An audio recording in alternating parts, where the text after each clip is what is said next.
in a tournament. He's possibly going to be he's trying to get into the World Series of Poker. Yeah. I think. The first I heard of this was like kind of on Friday after the show. I'm going down to Atlantic City to play poker. And then as it developed over the weekend, it was to get into the World Series of Poker or something like that. Yeah, he won something a couple of weeks ago that qualified him for this one. And if he wins this one, he gets a seat at the World Series of Poker. Right. And as of 9:25 last night, he was still in the match and or in the tournament, whatever it is. And he had knocked off or been part of knocking off several hundred people, I guess. Really? And he said it was him and a few pros left. And that was it? Yeah. And if he won that table, what happens? If he wins this event, he goes to the World Series. I think he's down to probably just a few tables left. Is he still playing?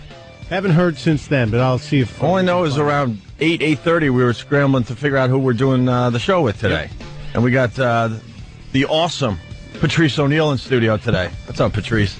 That was a good build-up. Nah, you got to tell the people what happened, that's all. Lied to him.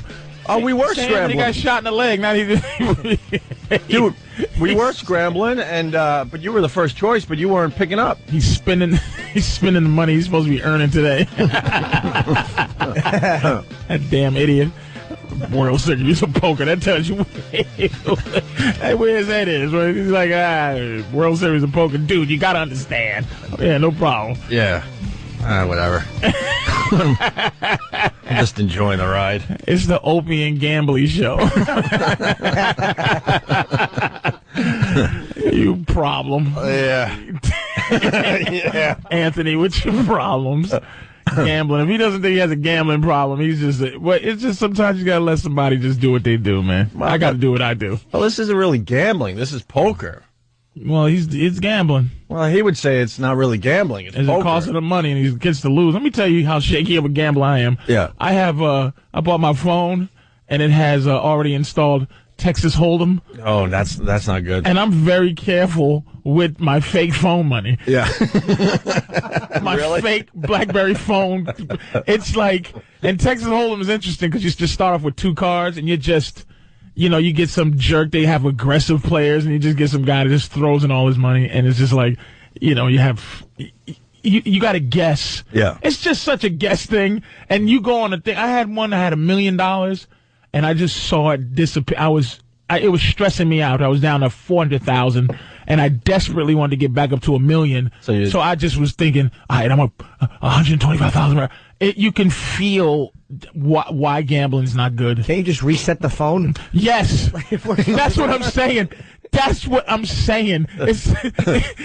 You can reset your money, but I started off with $500 and built it up to $1 million, man. Nice. Because I had you get 2 kings, or you get something with 2 clubs, and I get all that stuff, whatever, straights, and not knowing what's what. But it's just what's some of those other hands you get? Straight, full house, and I don't know what's what. I know triples are good. Wait, you don't even know what's what, and you're playing? Well, I know it's this. Yeah. I know it's a pair.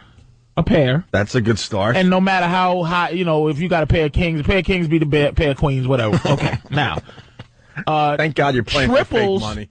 Are more than a pair, but it's more than something else. More than 2 pairs, too. More than two pairs, and triple, and then after that is a full house, and then a straight. With flushes, too. Then a flush is the same, like all 5 clubs. Yeah. And then there's the straight flush. And then there's like a royal flush, which is the biggie. Isn't a full house, though, higher than a straight? I could be wrong. A full house is a triple and a pair. Yeah. Hey, you want to play for some real money? But I think, here's my thing, and this is with complete disrespect to poker players. Yeah. How awful you are. It's a guesstimate. I don't care about your poker hand, or if you have blind guy eyeglasses or something and you just hiding your face. It's a guess. You're guessing that your hand is better. If I got pair of 7s and I get up 3 triple 7s, I'm guessing you don't have 4. So, shut up. It's an easy game if you're lucky. A lot of the poker players would say shut up, completely poker wrong, players. and there's a lot of strategy involved. Yeah, whatever. Patrice. Convince me. You know what I did wrong with poker? Go ahead. I didn't like. I had like a bunch of kings. I had like 4 of them, and it looked redundant. I'm like, this is bad. You can't. There's too many of the same thing. I need a little variety. You have to have variety. I wanted a couple of 2s and maybe a 7. You don't want to wear the same stuff every day. You want a little variety. It's just, I know I can get past a certain. If I get lucky cards, I know I can get past board 1. Well, look, the phones are lit already. Let's just acknowledge, because I know why they're calling. Let's just acknowledge that Patrice might not be in the know as far as poker goes. Opie. There's a lot of strategy. Here's what involved. I'm going to do so I don't curse out some degenerates. Yeah. Just convince me that it takes strategy to understand whether or not I should go with these 3 7s. Everybody's going to go and with the 3 7s or 3 10s. Everybody's going to go. What if someone has 3 8s? If they have 3 8s, whatever. What if there's a pair that's being shown right now? A higher pair than yours, and all you need is that other card in your hand. Then you pray to God. All right. And you hopefully it will come up what you need. And if it don't, you gulp and you try to fake and you bluff, blasey. And how much are you down right now? With your fake money on your With BlackBerry? my fake money, I got up to $1 million with my fake money. And they start you off with 500. I got up to $1 million with my fake money, and then I went on a complete. And I started losing. Even when I started playing conservative, you still have an ante and an up. So I might have 2 9s showing, and I get in there and I go, okay. And then they bust out the way I have it. I have the computer, not like a jerk dealer who just does what he does. it just goes blap. What lays out what's next. So I'm like, wow. I'm really hoping about for these. And this ex guy just went all in. Oh boy! That could be a big what? bluff, or he might have something really nice. God, I'm taking a chance. I'm going for it. Or I'm playing conservative. But if I play conservative, I still lost 32,000. Well, you got to do a little of both. You got to know when to maybe do a little bluffing, depending on what cards are showing. Which is a better song. When you're hot, you're hot. When you're not, you're not. That's what cards is. Stop with your skill card level. You know what I did wrong, and I didn't realize this, but I had 2 7s. So I was at a table, and I was like, well, does anybody have another 7? Because I didn't realize. Because if you don't, then I think I might have a shot at a we third trade? 7 I'll here. give you 2 for a 7 if you have it. Yeah. That's like somebody that tells you the secret of playing slots. Yeah. Shut up. Yeah, Paul, watch. Curse. Cross your fingers, you jerk. And if they're so great, why are they losers? Someone's better than. It's just luck. You walk through a casino and you get that person that's been to a casino a little too many times, and they go, "You got to play the end slot machine. That's the one that gets all the traffic, and they're ready to hit another jackpot." Stop, goofy guy from North Jersey. Yeah, everyone. You're not in Ocean's 13. Right. You're not Brad Pitt just fixing it and stealing from Al Pacino. You're just an ass. The best is when card counting became huge for blackjack. Everyone would go to a casino. Book, that guy, that guy from MIT. Was Sure, I read the book. I saw the movie. There's been a few things on counting, and the casinos allow it because most people don't know what the f they're doing, and they lose more money because they think they know how to count the cards. Because we asked the expert, like, yeah, we allow this to happen because most dummies don't know what they're doing, and they're losing an S load because they're betting a lot more than they would have because they really think they know how to count cards for real. I always thought if I had a superpower, I would just want X-ray vision to cheat at cards, just to be able to look through a card and go, okay, I know when I'm winning. That's it. Do you know how long into that you'd be annoyed that was the one you chose? It's like you see people, Superman flying by, and you're yelling, "Go fish!" You're like, this stinks. Why did I take this one? I don't know. The X-ray thing's pretty cool, though. Oh, X-ray vision is decent, man. Yeah, you wouldn't get any sleep, especially if you lived in one of these big buildings in Manhattan. I just don't. You'd be real tired. Anthony missed his morning radio show. There's a garbage man depending on him to come and wake him up, and he's gambling his zillions away. He figures, we got it under control, I guess. They got it. Whatever. Go scramble and call one of those boobs. They'll get in here on time. We literally were scrambling. You finally called back at 9 o'clock last night. Something like that. You were the go-to guy, Patrice. Well, I keep my phone We went down off. the list. I keep it off. I just had a bad couple of months. If I was deeply religious, I think the devil was chasing me. What's wrong with you? Just you feel, you get like ups and downs. Boys are downs. All right, that means you're ready to go back up.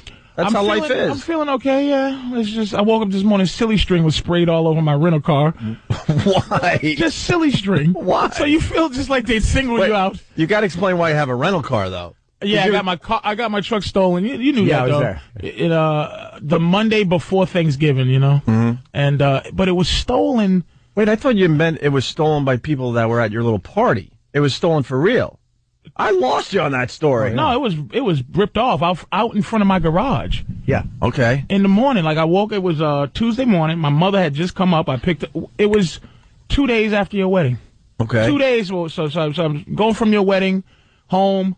Went to Subway, hired some cleaning service to just clean my house, and I let it go. And then I parked at 3 o'clock in the afternoon, and then the next day, my neighbor, one of my neighbors who's in charge of the condo association, which is just, I on my condo association checks, I write something nasty every time on the memo, like, for what? That's brilliant, actually. For, like, why? I don't know. I'm writing you a check. You do absolutely nothing. Jimmy and I have to write those checks too. We live in separate buildings, but very similar situation. And I'm with you. Like, I've drawn middle fingers. I've drawn. What the F am I getting for this? I got garbage day. I don't know why I'm paying this money. Know what I get for brown water, and they're telling me it's okay to drink. Dude, I finally got to a point in my life I shouldn't be drinking brown water anymore. It's a new pimping move, and I'm so not the person I used to be because I have things in my life to lose. Boy, once you got things to lose, you just become a weak person. And what I have to lose is I don't know what really is a consequence if I don't pay him because you gotta pay. Yeah, I own my house, but what can they do? They do nothing. They figured out here in New York that if you buy one of these ridiculously overpriced apartments, that you'll never get your money back. Because even if the economy just continues in Manhattan, the real estate market continues to go up. By the time you start figuring out the fees that you pay every month, you're not getting that money back. We got one of the I'm paying close to $50,000 a year. In what? In fees. Maintenance fees. Yeah. Wait a minute. $50,000 a year? I do believe, right? Wow, not for me. No, look at Norton's guys got bigger than usual. Like that's a lot. Well, how much is that a month? Let me think. $5,000 a month more. You know what? I did the math. 4? Hold on. No, it's over. Okay, it's over 25,000. Sorry, I misrepresent, but it is over 25,000. That's still a lot of money. I just did the math horribly wrong. 25,000 a year times 30 years. If you do the whole 30 years, which most of us won't do. What do they really? What do they? That's 750,000. Am I right? What do they noticeably give you? In a building, you get security. I guess the difference is between a condo association and a building. In a building, they'll have what's called the white glove service. It's almost like you're walking into a hotel every day, but it's like, who cares? Wait, but okay, let me ask you guys. I could open my own door. What do you go, all right, I get this. I feel this that I have, and I like to pay for it. The building's clean. I feel like it's a clean place to live. They take care of everything, and I have security, which I like. Not just door guys, but actual security. I wanted to live in a building that had actual security. Yeah, security. They bring your packages up when you pull up to the building after a long weekend. You got a lot of stuff. Parking in this too? Hell no, that's another $400 a month I'm paying. Pay for it. I'm paying another $400 a month for parking. Cable. What? I pay for my cable. Yeah, you don't get cable. What are you talking about? What do you get that you like? Little stuff like that. If there's a problem in your building, like yesterday they called me, right? And they're like, somebody on the 7th floor has a knife. Yeah, exactly. Do you have any butter? They said, look, don't use your kitchen sink because this line, we have to shut this line down because somebody on the 7th floor, which is below me, a couple floors below me, is having a problem with their water. It's flooding. Yeah. So they had to shut it down and fix his thing. But you have security in the building, so if something's going wrong with your apartment, like if there's any kind of flooding or something like that. 24-hour security, people just walking through? Yeah. And you trust them? Oh, yeah. They have a system to get your key where you have a key, the concierge has a key, and security has a key. But in order for them to pull your key, it's all on a computer. So, like, the guy at the front desk can't even take your key because it will register on the computer that he is the one who pulled it from the slot. Yep. So you can't get. It's going to be very hard for anybody who works there to get into your apartment. So you feel secure. That's worth $750,000 over 30 years. Oh. And ready for this one? I don't know what I really get because you pay for another house for somebody to clean that building. That's if I stay there 30 years. That's crazy. But I mean, I swear I'm just a kid from Long Island, so this stuff to me is like, I don't care. I don't need the white glove service. I can open my own doors. I can get my own packages from the mailroom. You know, it is nice, but is it worth that much money? I don't think so. I get nothing. For yours, right? And you get cursed out if you if you put bars in your windows, if you put the dish network. Yeah, so that means you don't even own your own condo. I don't own the outside of my house. I own the inside. Hold on, and because it's Christmas time, it's worth mentioning. I just got the list. The list. It's called The List. Yeah. What is that? Ready for this? Do you have it? Oh, I thought you were. No, I don't have it with me. Oh, you reached to your right. I'm like, did you bring it in? No. It's a list of everybody that works in the building, and there are people on there you've never seen. I think I have to ask Kenny, but I think it's close to 50 people, at least 40, and they all expect their holiday tip. That would only cost me $50. And they got. Oh yeah. Here's your buck. Really? As they do what? Let somebody break in your house? Really? Is that what? And they got a big box as soon as you enter the building with a slot to put the Christmas the tips. They all talk to each other. They all know how much you're tipping, and you get a list with their name, their picture, and what they do for the building. Realistically, a real happy Christmas for that building is going to cost you $2,500. Because $2,500? Because you pop them all 50. Get Kenny. I think I went way higher than that. More? You pop them all 100? Not all. Some you got to go 100. Kenny, how much did I spend on Christmas tips last year? Because Kenny really helped me out with this. You got to remember, this is for the whole year. How many guys did I have? Kenny, what? Focus. How many guys did I have to tip last year? You know about in the 40s. All right, and how much did it come out to? Because we're in the middle of doing this now. The lowest tip for the lowest guy on the totem pole is $75. Really? Yeah. Oh my God! Dollars. Yeah. For the whole year. Well, this is. So I'm doing pretty good. 100 for everybody. Look, that's the lowest tip. Well, this is where I lowball. Sorry, guys. Well, see, everyone thinks I'm like the stingy one, but I'm also really stupid because what happened was I started too high because now they're expecting at least that, if not more. Because this is my second year in the building, second year for the holiday tips. I was thinking if you hit a blue collar dude with $50 in his hand, that should be good enough. Some guys it is, but then there's the guys that take you actually do when you walk in and out of the building all day. You really do get to know these guys. If you want cabs, they'll get. It's not major stuff they do. Yeah, I like a bunch of them. But you do get to know them. They're nice dudes. You feel like you got new friends and stuff. It's an expense that if you want to, it's an expense like it comes with living there. I'm like not a cheap dude, man, but dude, you just don't get your money back if you buy in Manhattan. I don't care what people say. Well, how much did I pay last year, Kenny? Do you know about? It's in the thousands. Stop more than this? More than 4,000? More than this? How much? Five? 3-something, yeah. 3-something. Yeah, I guess that. I get 3-something. 3 G's. 3 G's every year. That's how much you dropping?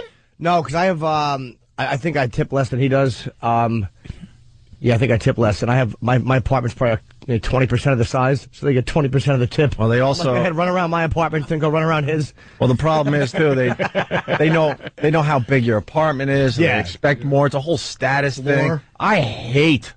I don't think. So they're leaving. How many people in your building? Oh, gee, we gotta take a break. Please let me stay on this when we get back. All right, and we've got to find out what happened to your car. Jesus, I want to apologize to you because I really thought I had black friends. Realized I did not, and you were right. So I owe you an apology. And I want to thank you too. I want to thank you for that wedding. Because I found out how sad White God is. I didn't realize that. Oh, please. I did that for the older generation. Trust me. Sometimes you got White God is sad. Y'all should be happy as hell. You got to pick your shots. That one, I was like, all right, I'll do this for the older crowd because that's not my thing. And I did get a lot of exercise, by the way. All right, we'll talk about it. We'll talk about the wedding.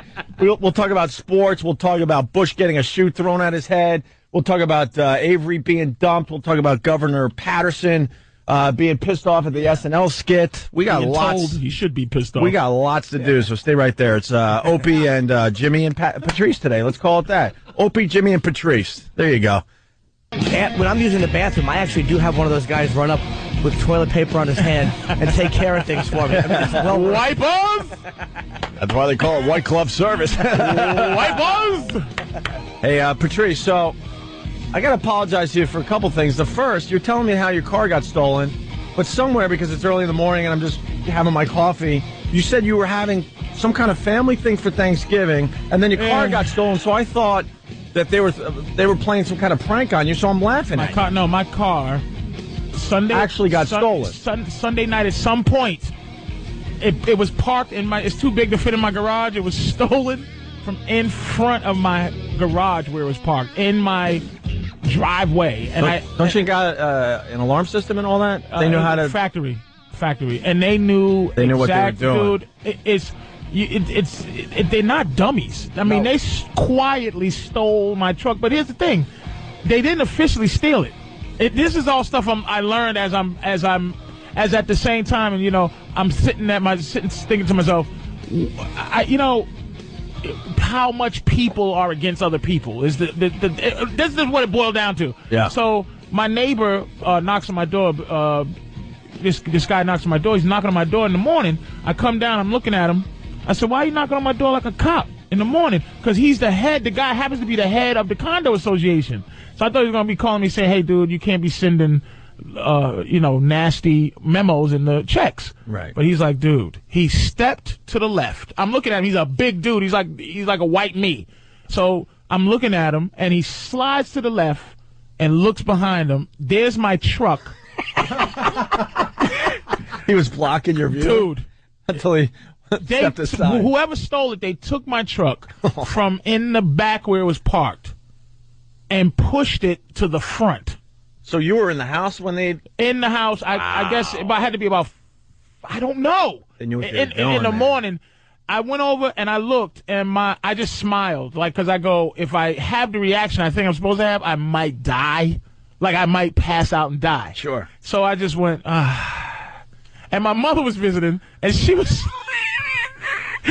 sleeping in the room above the garage. Like, the way the house is built, my other room, I got 2 bedrooms, so the other room is over the garage. Yeah. And I go, "Mom, You want to kill your mom, don't you? Did you hear any... Nah. Just keep that car running in the garage. Take care of Mom. No. Slept like a baby. I saw you and your friends pushing the truck. I was going to say something. My mother... So I'm like... I'm just... okay. I tell my girl flips out because she's already very paranoid. She just is paranoid, and she believes in the secret. So this is all. See, the other day we was talking about evil frisbees, and look what happened. Like, shut up. But so what did they do to your car? Get to the point. I'm getting to it. All right.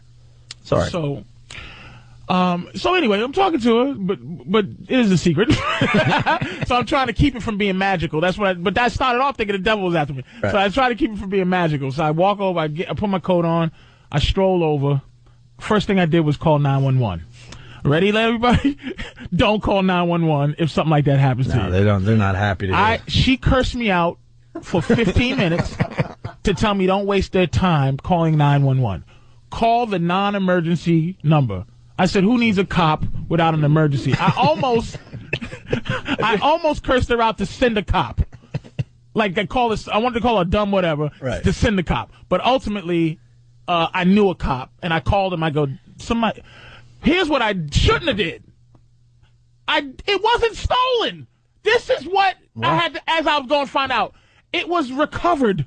So it was moved from where it was to another place. It's called malicious vandalism because they found it. I'm outside. It's up on bricks. Wait a minute. So if a cop would have pulled that guy over driving, you could say, "I'm not stealing it. I'm moving it." If they had saw them doing what they were doing, it had to be in light speed. It was shocking, and I'm glad I didn't wake up because I'm up at that time. At whatever time they would have stole it.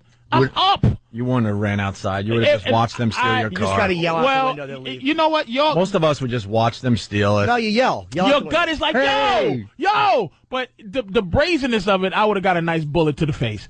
So I'm glad I didn't wake up. But it's up on bricks, and I'm just standing there looking at a truck up on bricks, 2 bricks, and I called my friend. He said, call a non-emergency. I called him. I called the number. They sent the cop. He couldn't report it stolen, so he had to report it. Right. So I'm looking at it.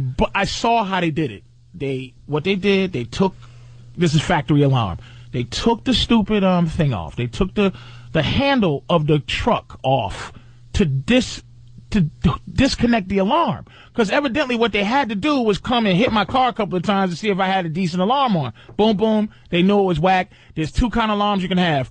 Perimeter or a shock. If they break the window, it goes off, or if they get near it, it goes off. Sure. I had neither one. All I have is an immobilizer, which it keeps you from driving it, or low jack, which finds it if they steal it, but it doesn't prevent anything. Right. Your alarm stinks. What does it, shoot dye on their hands like a bank robbery? GMC, good luck to you going out of business. Because I don't know what alarm you're putting in, but you have to be saving money on that in the bailout. It's a kitchen timer. Yeah. They laughed at your alarm, huh? Oh, dude. They laughed at You can see the smile they carved in the face. Because you can see where they put the screwdriver, because the cop starts laughing because he goes, oh, man, they got me twice. The cop from the area. So they put a screwdriver, smashed the window, and as soon as you smash it, the whole thing cracks. Yeah, I know. So you can just push it in. Yeah. So now they did the alarm. They they cracked the starter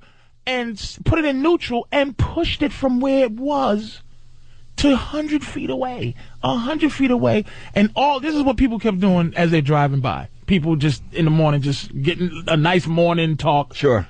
And people know me like, Patrice, I'm sitting there going, I don't want people to know I live here. Mm-hmm. Patrice, what, you have rims? Kept asking, rims? I kept, no. So they pushed it. It was factory rims on my truck. So they pushed it 100 feet away, and then they put it up on blocks. Put it on blocks. And took your wheels. And took my factory rims. They just went with the rims. So why do they have to put it on blocks for that? They took the wheel. They took everything. Okay, that's what I asked. That's what I'm saying. They took all They 4 obviously wheels. thought you were a white guy. They had no idea. They probably couldn't. When they saw those tapes, they're like, "He had factory rims." Who is this guy? They're sitting there with my tapes too. They know it's me. They know who it is. I'm sleeping with a box cutter in my bed. Right. But ultimately, so I'm sitting there, and the tow truck comes.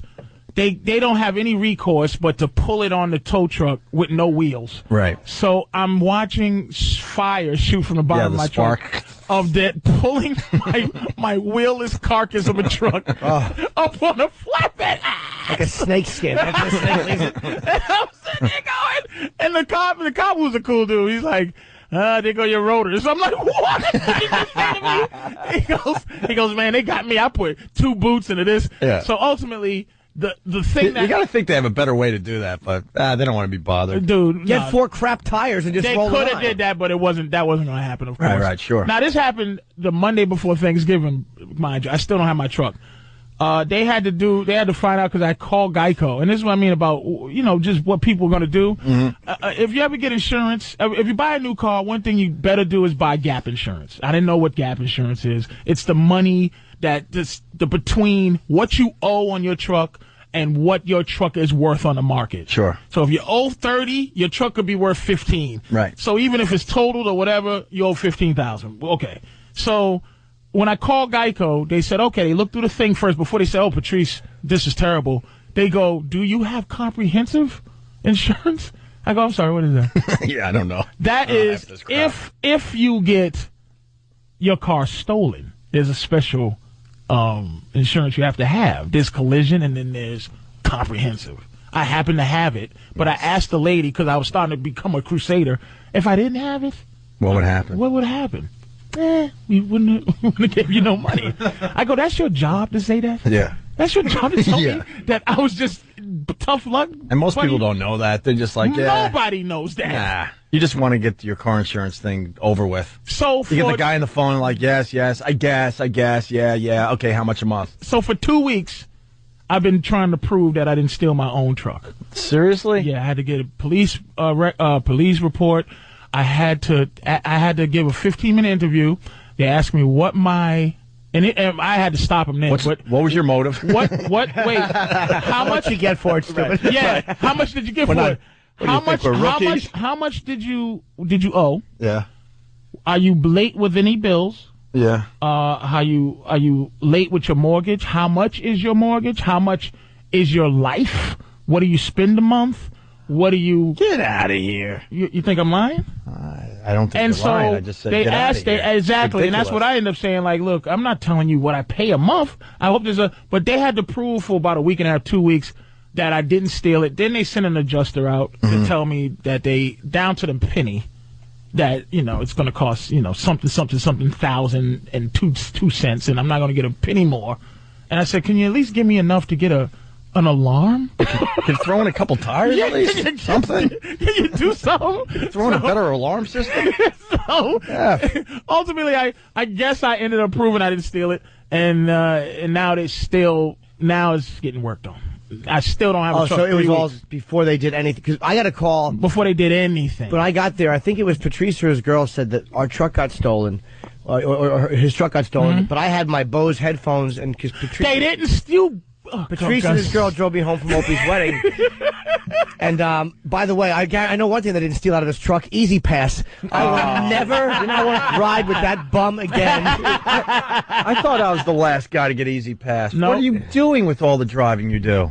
All the comedy clubs on the East Coast. I just wait. I read listen, I know why. A guy got divorced. And it's not... We did the story. You did that, so we did the story. It is. That tells you something. They used his Easy Pass to help out the divorce. Sure. And they also send you tickets if you go... They don't. Never happens. They haven't done that yet. Never happens. It's evil. Never happens. It is kind of evil, but man, is it convenient. If they really wanted to, they could just take a picture. They don't do that. I've never got a ticket.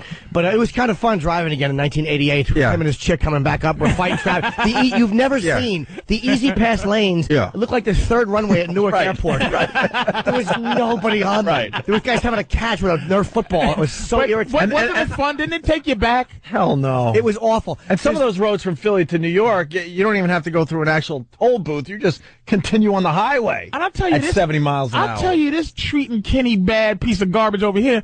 There was a couple of pauses when I dropped him in front of his home. Right. I drove past my house to get to this piece of garbage house, and it was a beat where he waited to see me help him with his bags. Almost spit right on his dumb suitcase. Look, it's not that. It's just almost like I want to give him the full story. Like, I got to drop Jim off. Sure. And I figured you wanted to help me with the bags. Why not? Exactly. Big man. The guy almost kicked him. Luckily, funny. It was cold and his worm was. You got to get the Easy Pass, Patrice. I refuse. You got to get the. There was 4 thugs in a car ahead of us, and this fat girl got out, and I guess they bumped her car. And she got out to yell, and then saw that there were like 4 gangbangers. That they beat fat black girls up for a living, and she got right back in there. She got right back in and kept. It was just kind of fun to watch. Wasn't it fun though? Come on, Jim. To watch, yeah. As I was zipping by the Easy Pass, it would have been wonderful. But to be there, I literally couldn't have felt worse if we were like in a stagecoach with a horse pulling me. There was no reason. It's a comfortable truck though, right? It's a great truck. Yeah, you was happy. Yeah, I don't know how it is, but like 2.5 feet tire length lower. I only got the Easy Pass maybe like 2 years ago, and when I finally got it, I'm like, why didn't I get this earlier? It's a trick, and ultimately, I know it's gonna. Here's what the toll people are gonna do: get fired, like because they automate and everything. Yeah, get fired, and then all the Easy Pass lanes. It's not like you can go at 60 miles an hour through it. Something's gonna break down. No, some of them you system. can. That's what I'm saying. They're building them now where it's way above the highway, and you just keep on zipping. Yeah, you don't stop at a toll. It's 2 lanes. It's also a way for them to raise tolls without you complaining because you don't see it coming off. It comes with your credit card. Yeah. But Atlantic City has the actual highway, like you said, is above the highway. Yeah, that's what I'm saying. That they're making more and more of those to make it even more convenient. But they didn't steal my Bose headphones. I had my Bose headphones and my iPod in the truck with Patrice,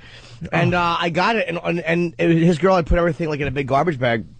And I went to Patrice's for Thanksgiving. How lucky is he? And my headphones and my iPod were still there. Did you enjoy yourself? I did actually. The food it was great food, And I know Patrice's mother, and I met his. I've never met family. your mom. I think it was too many middles there for Jim. Too many what? He has the worst comedian friends. Oh, really? Yeah, Oh, yeah, it was middles awful. as comedian. Nobody you'd ever Interact. recognize from television. Ever. Jim was the biggest star there, sitting uncomfortable. Oh, it was texting people on Thanksgiving. Do you know? It's just like when Frank got together with the boys, right? It was just, Yeah. And they were sitting around him, just happy to be around Jim. It was like the Rat Jim Pack, is- literally. They were all like little rodents. It was the worst collection of comedians. Like if And you were, Keith was supposed to come, but he didn't no, he get went to come. Wanda's house. You got better I don't think deal. he went to Wanda's. Did he say he went to I Wanda's? think he stopped off there. You got That better piece of deal. garbage. You got better deal for Wanda. Oh, wow, there you go. And then I went and saw stupid Bob and his chick on the way back into. Right. I gotta apologize to Patrice. I invited Patrice to my wedding, and you've been on the show a million times. We do the black white thing, and blah blah blah. You guys don't have black friends. I'm like, I got black friends, and I was insulted when you said you don't have black friends. And then when I'm at the wedding, and I stood up to look around the room and realized I don't have black friends. You were the only black couple that I invited to the wedding. Well, it's an interesting wedding. I mean, there's some personal things we said about it. I'll share it with you. One is when you said black tie optional. Yeah. We didn't know it was an option to wear a sweatsuit. Hey, you look sharp though. You and your lady looked all right. My girl planned her look. She was Since the wedding. She's like, I don't want to embarrass anybody. She looked in front of ridiculous. us was a guy with those satin Philadelphia Eagles jackets. I said, what is this? Somebody that won tickets from the Opie and Anthony show? It was awful. Some of the people. I was like, I can't believe. I said, sweetie, no problem. we had everything from sweats to people dressed to the nines to tuxes and everything in between. Unbelievable. Yeah. And then, But really fast, because I mean the listeners understand this because you've been listening long enough. But the seating chart for the wedding, we did it the last minute. Most people do that 2 or 3 weeks, before the wedding. Mm-hmm. So we're scrambling before the party started to still figure out who's sitting with who. Mm-hmm. And then we got into the big room and we stood up to look around like, all right, did we do a good job?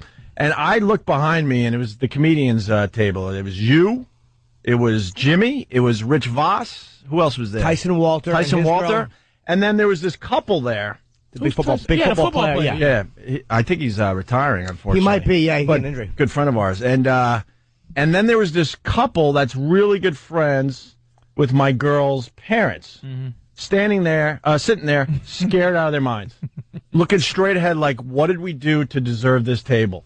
They were out of their minds scared. They look like... It made us laugh so freaking hard. They look like like they would have been friends with Robert Duvall and his wife and the Great Santini. Oh. Yeah. Like that's who they looked like older middle-class people, maybe a retired military guy. Just nice people. Sitting with the comedians, and Patrice was telling me before the show, you guys are talking about threesomes and swinging and this and that. My girl and Bonnie was talking, just comparing whose boyfriend was better and worse.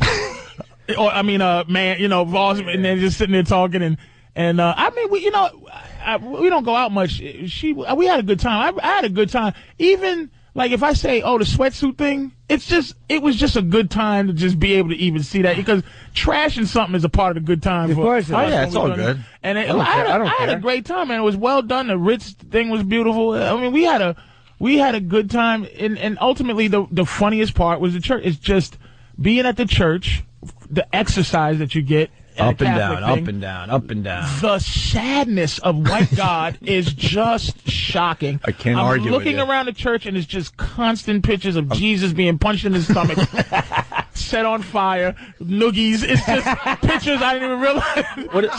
Was that the first time you were in a white church in a while? In a while, my body Ever? was on. I felt like Al Pacino from when he played the devil. I felt aching, and then I can't disagree. That's one reason why I'm not a big organized religion guy. The suffering, the sadness, just stand up again. I'm like, I just wanted to go. When are you getting married? Yeah. And then thank you for what you did. You had two. You had a black choir. Mm-hmm. And a white choir. You know how much that cost to get that done? Dude, whatever it did, know what I learned? appreciate it was for us. Well, know what I learned? Like, that was my girl's touch. She's like, we're going to liven this thing up. So she got a gospel choir. Why is Black God so happy? And it was like Whoopi Goldberg in Sister Act. Dude, We had the a black war. choir is just like, Lord Jesus in the world, and it's boo that do. Yeah. And the white choir, you had to have it because, and don't think I wasn't watching. As I'm looking at the black choir, I go diddly do. There's white pure Catholics that knew all the stuff, went up at the top and they were looking like.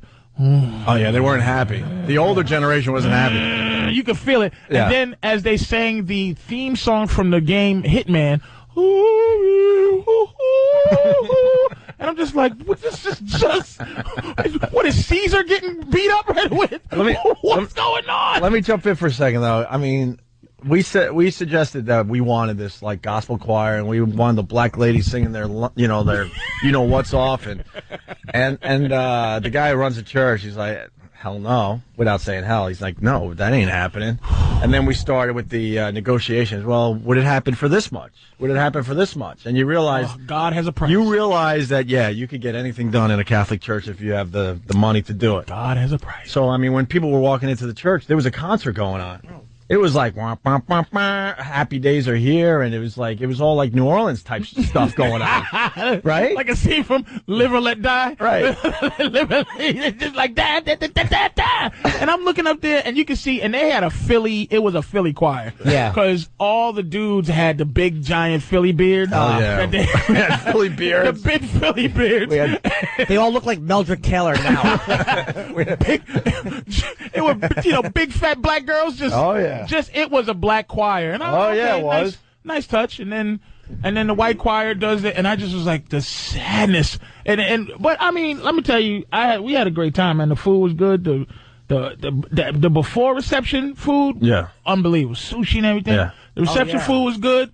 The idea, I got a new appreciation for everything, money, and the fact that there was, if you hire a wedding band, that they have to perform all night, and it's very choreographed, and it's a hard. I have a new respect, even though everyone's a raving. New respect for a wedding band. Everyone's raving about that band. They were unbelievable. They had the part, and then while people are doing nice stuff like quiet stuff, there's a guy up there just going, the Lord lift us up where we belong, just quiet in the back, knowing what they're doing. It was. I mean, I'm getting married at the, at the Elvis Chapel or the James Brown Chapel in Vegas. It's a fact. I looked at money or not, but it costs a lot. I looked at someone, I go, wow, this is a great wedding. And someone goes, it's your wedding, idiot. I got lost in the fact. I'm like, oh yeah, it's my wedding. And you didn't pay for it, right? Her dad paid for everything, right? We did a little something. But that's, wow. That's how it's supposed to be, though, right? Her father? They definitely, paid more than their share. Let's just put it that way. Yeah. All right. At one point, I'm hearing, and I'm not a big Cyndi Lauper fan, but I'm hearing Time After Time. Is that the name of the song? Yeah. Yeah. And we're eating our purple potatoes and the Peruvian potatoes or something. I don't know. The staff, by the way, had the people who served the food had the personality of his insurance adjuster. Oh, really? Oh, and terrible. Excuse me, can I have some milk, sir? Shut up. And I'm a big fan of the remake. I like when someone else tries to do a very popular song. And I'm hearing Time After Time, and I'm thinking to myself, I'm not a big Cyndi Lauper fan, but this dude is doing a really good job with this song. Meaning this dude on a CD. I figured the band put a CD on so we could eat dinner. Was just standing so up I'm there, like, wow, I got to go up to the band and find out who does this so I can maybe, get it for my iPod or something, right? I look up, and it's the black dude singing Time After Time. I'm like, you got to be effing kidding me. It was so CD well quality. Choreographed.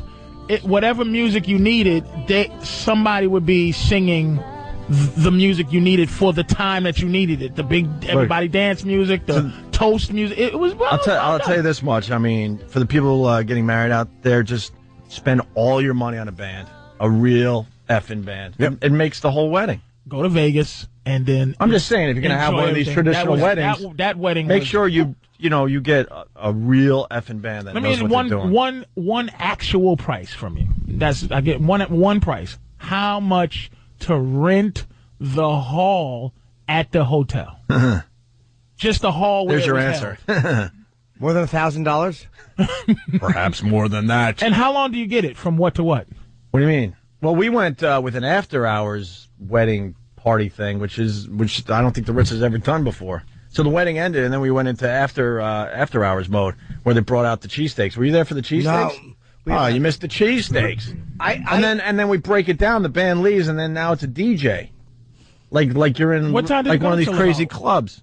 What time to go to? I don't know, like 1? I couldn't have cheesesteak. I literally ate until I had to sit on the toilet and eat and make room at the same time. I could not shove another bite of food in my fat face. Yeah. I did not Cheesesteaks? stop eating for hours. There was plenty of food, man. They went. They brought out the cheesesteaks. Yeah. I wish I could have said I snuck out, but it was like, wait a minute.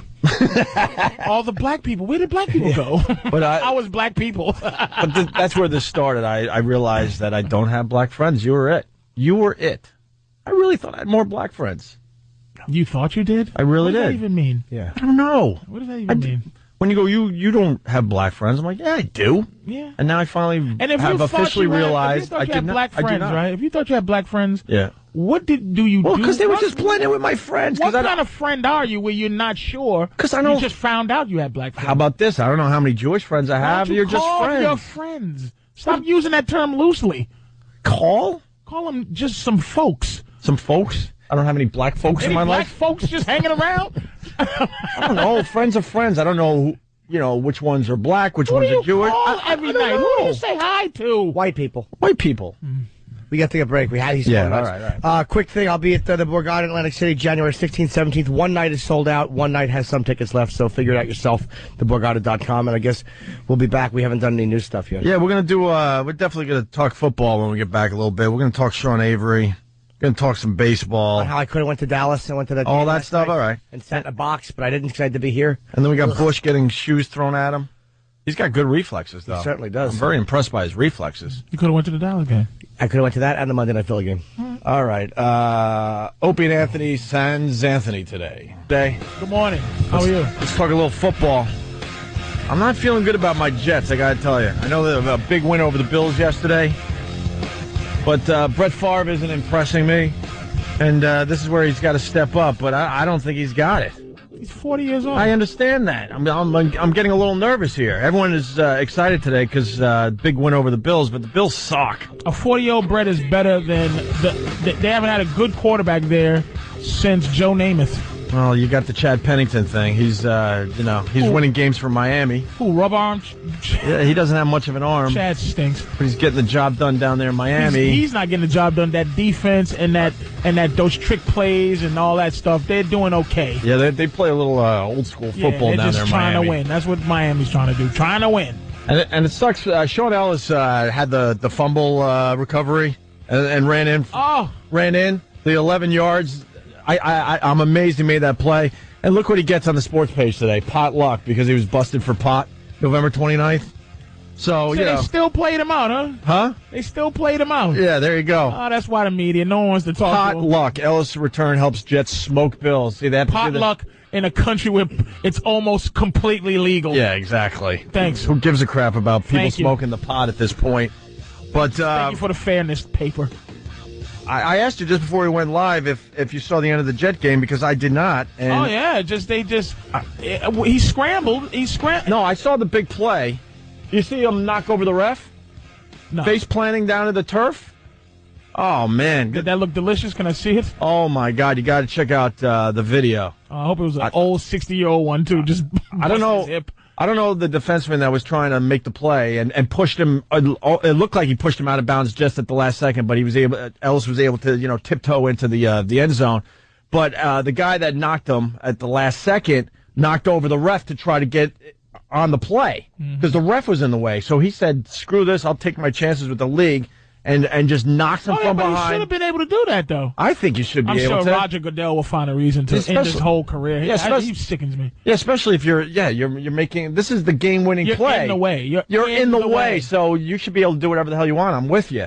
But they're saying there might be a big fine or a suspension for the guy, and the ref don't know his name either. I didn't do my my research. Whatever, some white dude. He's bleeding like crazy because he face planted onto the turf. If he's a man's man, he would have gone, "Hey, dude, this is football." If he was a football guy, he would go. He seemed pretty cool with it, but Football. the announcers were basically saying, I don't know what the league's going to think about this one. It was the Bills center, Duke Triplett. Who Duke, knocked the right, ref right, down, okay. And he actually went into the locker room after the game and apologized to the ref, and the ref made a point of coming out and telling everybody this was a class move. Okay. This is a good guy. Yeah, it wasn't malicious. The guy just wanted Just to get in to the the way. play. Like, move, you idiots. Move out of the way. Yeah. This is not your game. This is my game. So, but I made a rookie mistake with the DVR.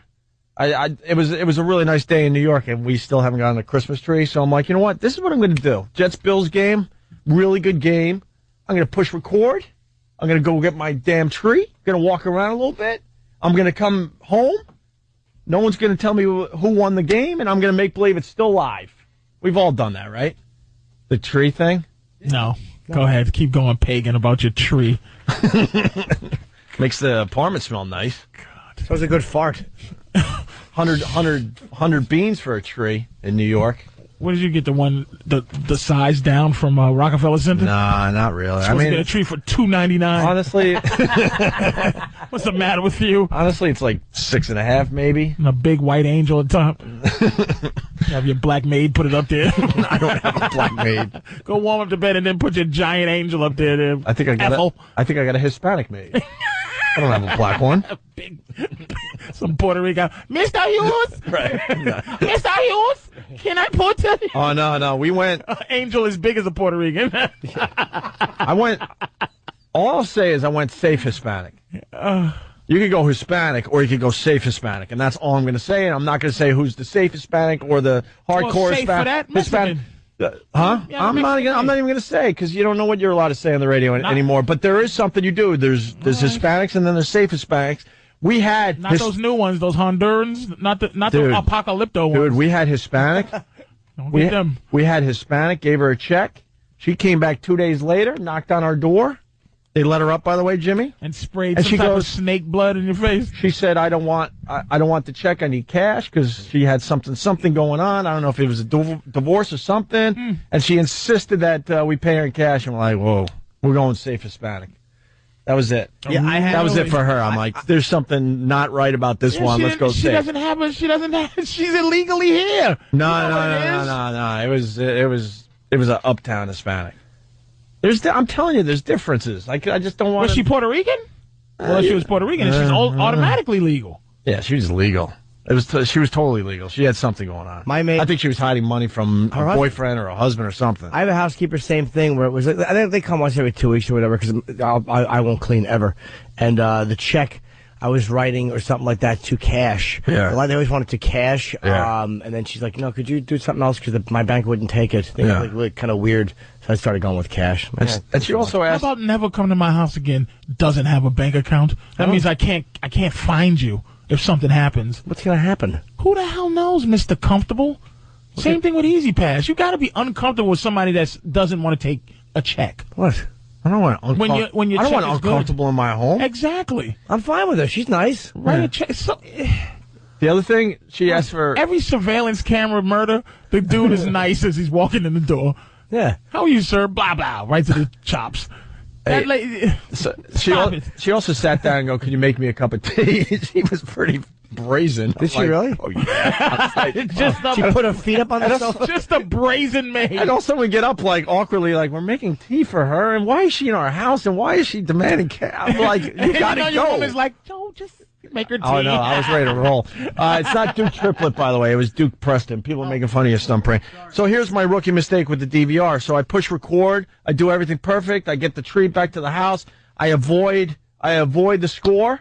I sit down. I even have my girl go into the apartment first, just in case the 4 o'clock game has the Jets score. I'm like, could you get this game where it was? She pushes play, and I walk in like the game's still going on, and I sit down, right? I see the amazing Ellis play, and then with less than a minute, somewhere, whatever, like it matters, but it was less than a minute left in the game, all of a sudden, it freezes and says, "Do you want to save program?" I'm like, you gotta be effing kidding me. I didn't get to see the Bills' last attempt, which turned out to be nothing, but still, when you're in the moment, you're like, wow, this is pretty exciting. and they got the ball with less than a minute to go, something could happen here. The DVR is not programmed to actually follow the game all the way through. It stops at a certain At time. 4 o'clock. Time it stops. And I even knew that. I even did the math really fast in my head. I'm like, okay, they're mid-third. It's about whatever it was, 2:45, whatever. I'm like, oh, yeah, this game's going to definitely be over by 4. I'm not even going to worry about it. Those box of candy canes on your lap just fly out. I don't go with the candy cane. Your Pier 1 ornaments that they just off. The one religious thing that the maid snuck on the tree in the back. Right. It's like a cut chicken throat. Tinsel everywhere. I didn't get Christmas trees for years. I'm back getting the Christmas tree. This is like the third year in a row. Pine trees have for years. The third most oxygen out of any tree or something like that. Just cut them down. I avoided the Christmas tree for many years, but I'm back. I'm back doing that at least. But so the Jets, Jimmy's Cowboys over the Giants, which couldn't make me happier because I hate Big Blue. I could have got a ticket. I'm so stupid. I could have got a ticket to see that and the Philadelphia Monday Night Dallas game because this guy I know, he's like a business manager for Terrell Owens and for a lot of those guys. They have a box in Texas Stadium. Right. And they would have fly me in because he has some kind of a deal with, I guess, American Airlines.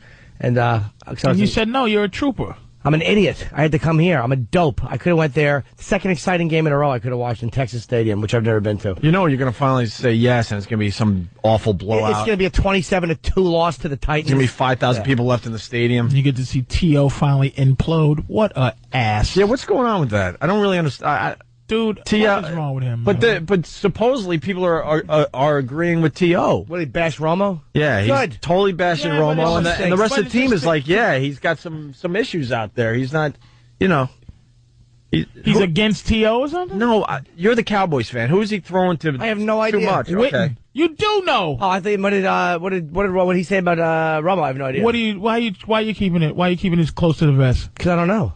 You do know. Care. You're a big Dallas fan. No, I'm not. Yes, you are. I like Dallas. I'm not even a big football fan anymore. I don't like athletes. I'm telling you, I stopped watching sports.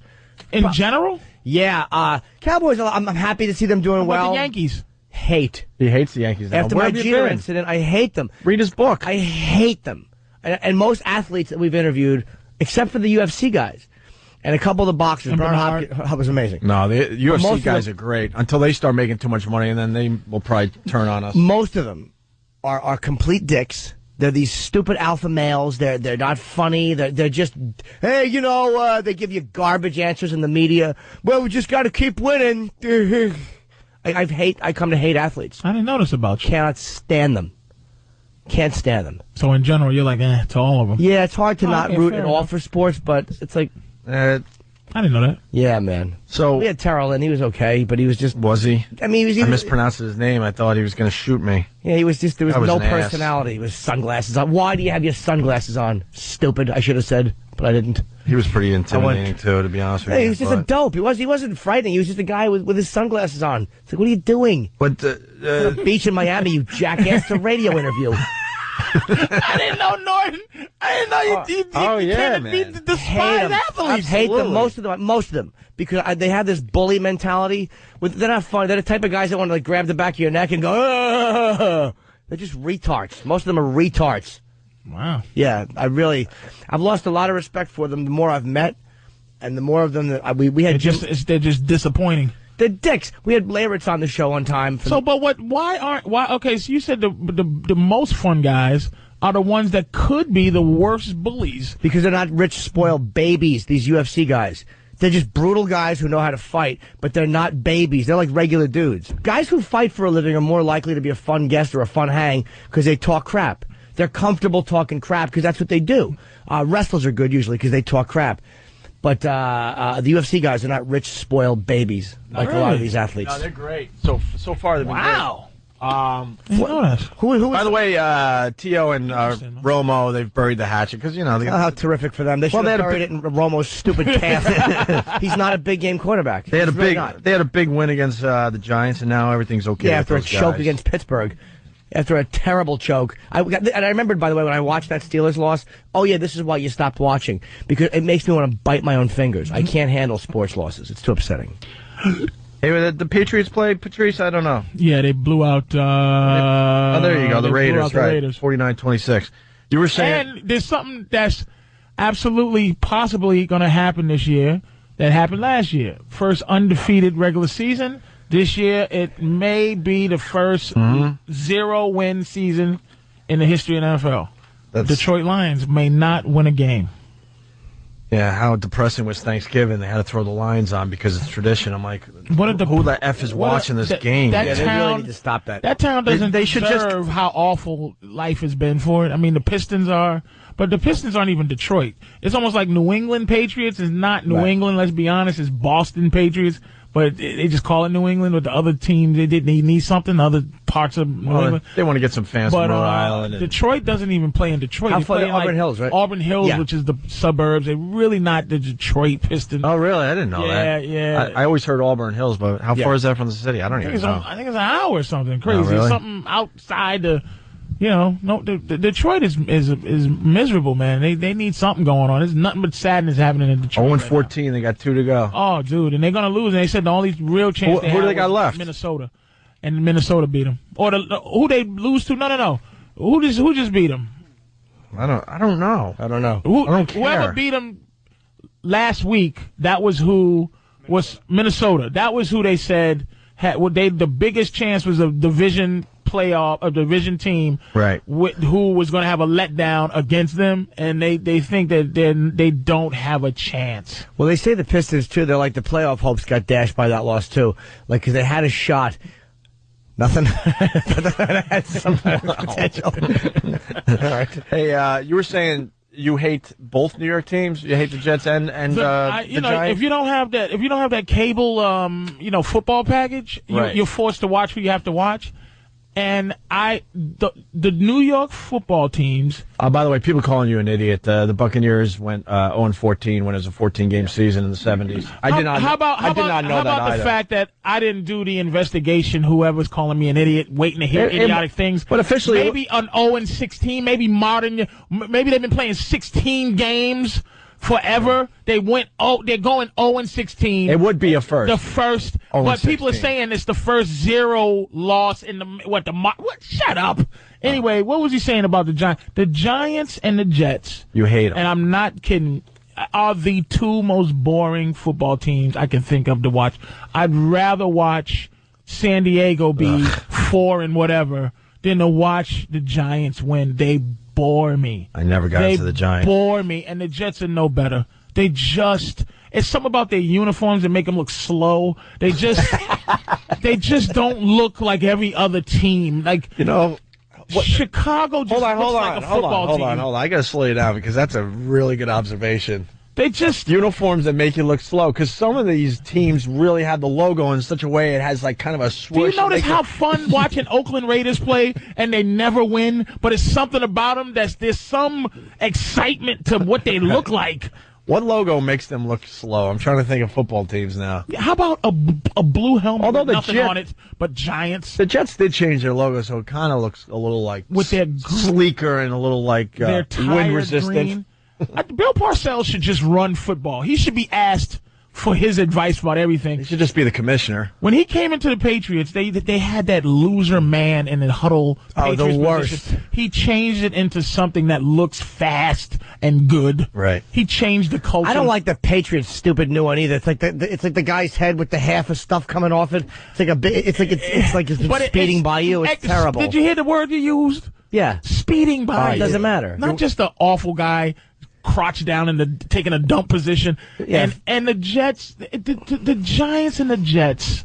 I'm sorry. I know they're winning and the thing about sports fans, because I was in Texas, I don't like uber crazy sports fans that get over this, man.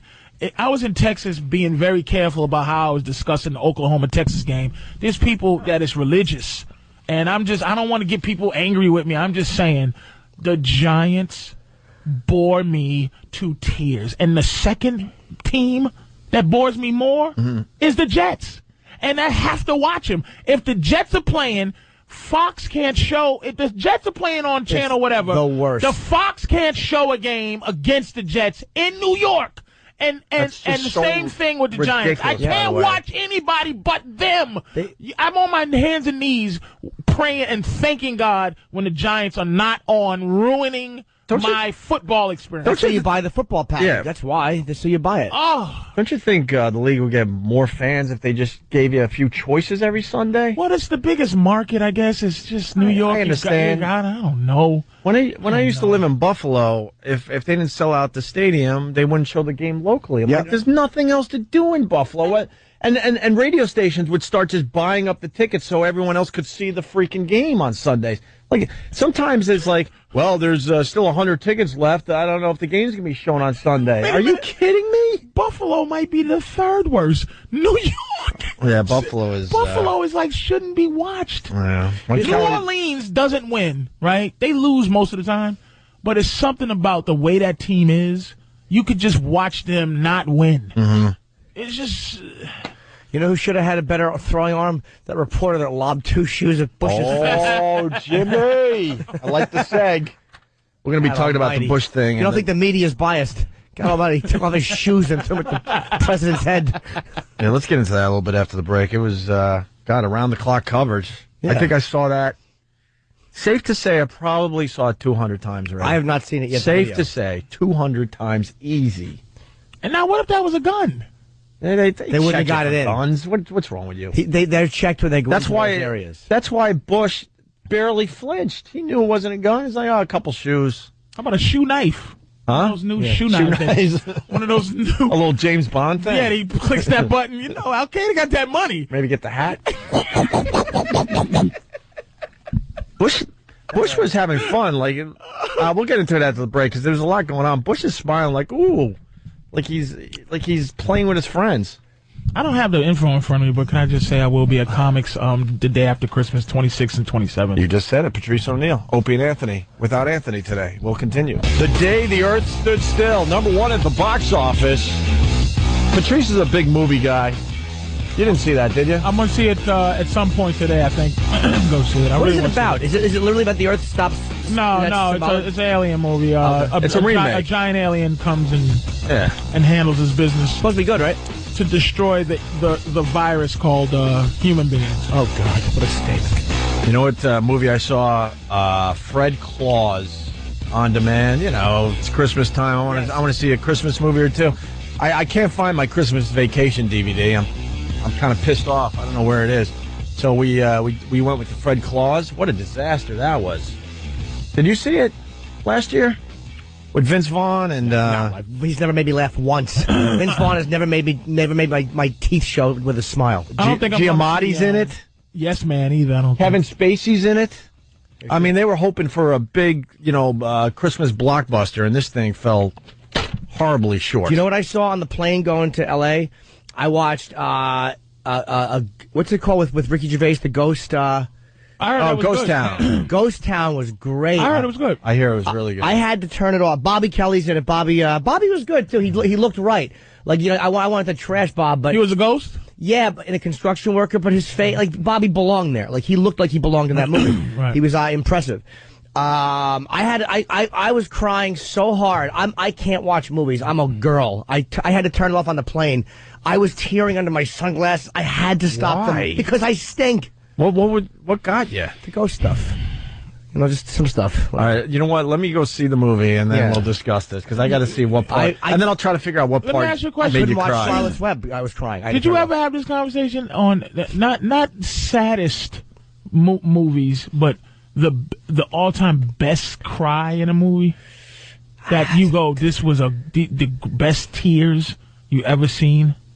In terms of a cry, a movie cry where you went, wow. Wait, watching them cry? Watching them cry. Not you crying, but mine's is Denzel. In Glory. In Glory. Probably the best one, yeah. And very close is Meryl Streep in Sophie's Choice. We're also, you know who is a great crier? She does it like Denzel does. Who's the one, Bruce Willis's ex? She did it in Ghost.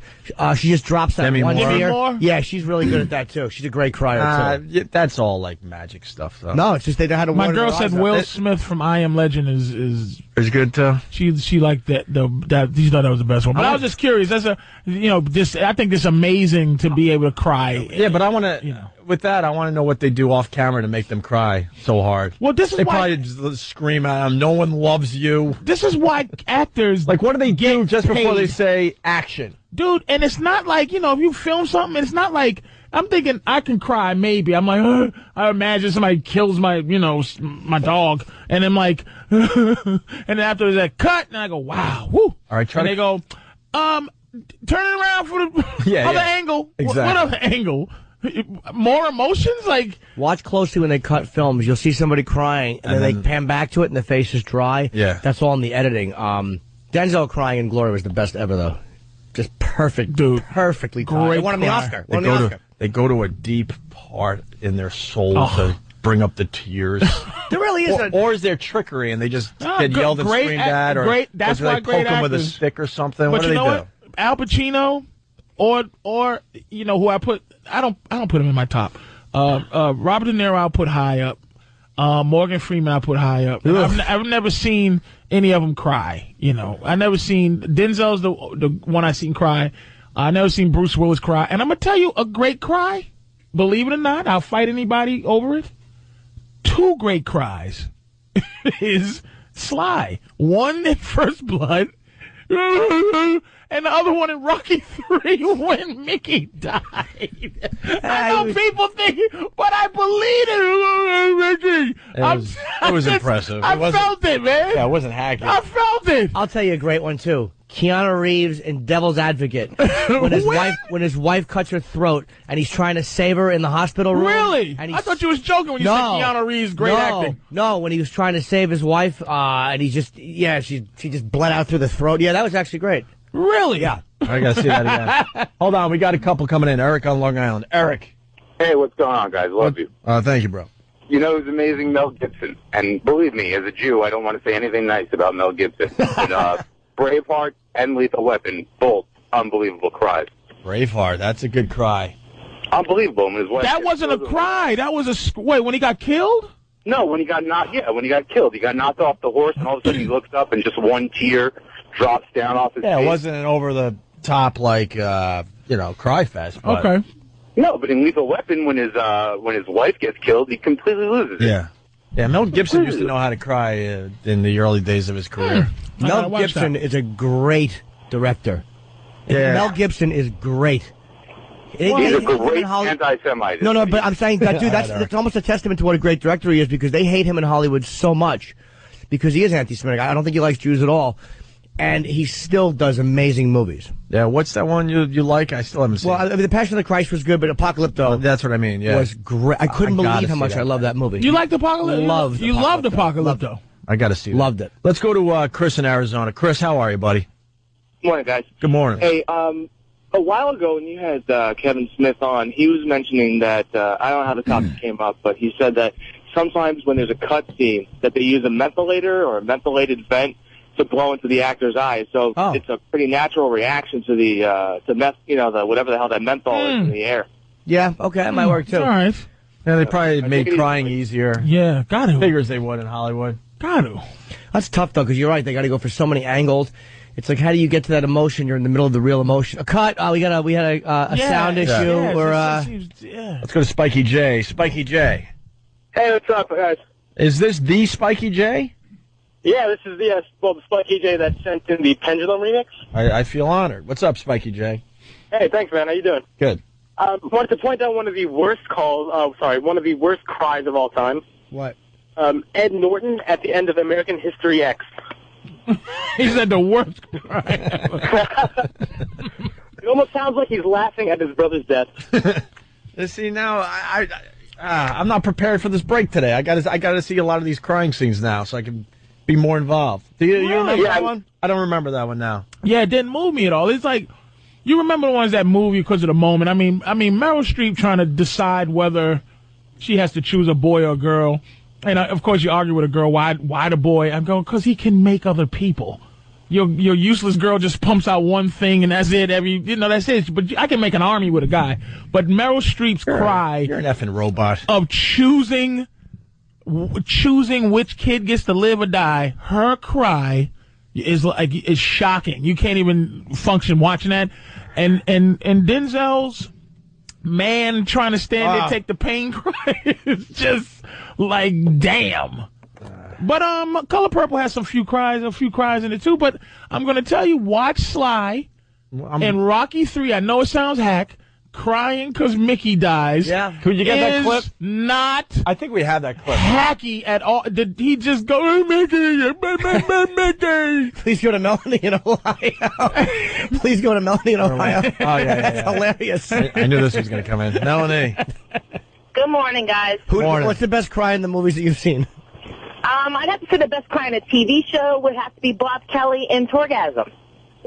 Should have kept it at movies. Did you not understand what made that so beautiful? Have a we were good day, saying there was a guys. All right. orgasm. It's still good. It's still funny. Let's go to Space Trucker. Space. Good morning. What are you hauling today, Space? I got 10 pieces of paper, 45,000 pounds. Jeez. All right. Hey, somebody's got to read a newspaper. I hear you. Okay, this is old school, but a very young Glenn Close in The Big Chill. I didn't see that, and I didn't see Terms of Endearment either. I don't know how sad that stuff is. Well, the Glenn Close thing, was that the rape shower? No, it's her friend has died, but she's had an affair with him before he died. That's a really good movie with a lot of actors just getting started. No, but didn't she cry in the shower?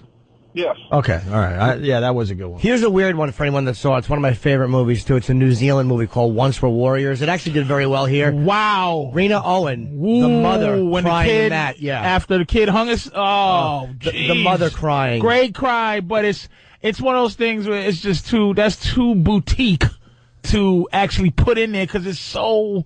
No one's seen it. Well, people saw it, but... I know what you're saying. Yeah. That cry with seeing her daughter, because she had a real trying to catch her breath cry. That was a good cry. Good cry. Good cry. Yes. Horrendous. Yeah, man. Yeah, I'd say, man, I can't, man, First Blood.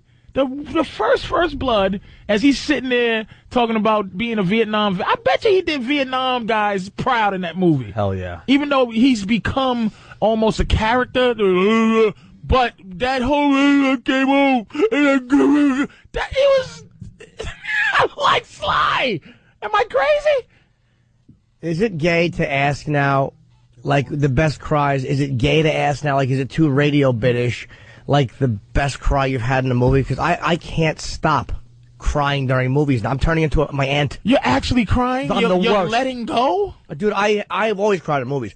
But I cry at any type of a sad movie now. I'm finished. With people?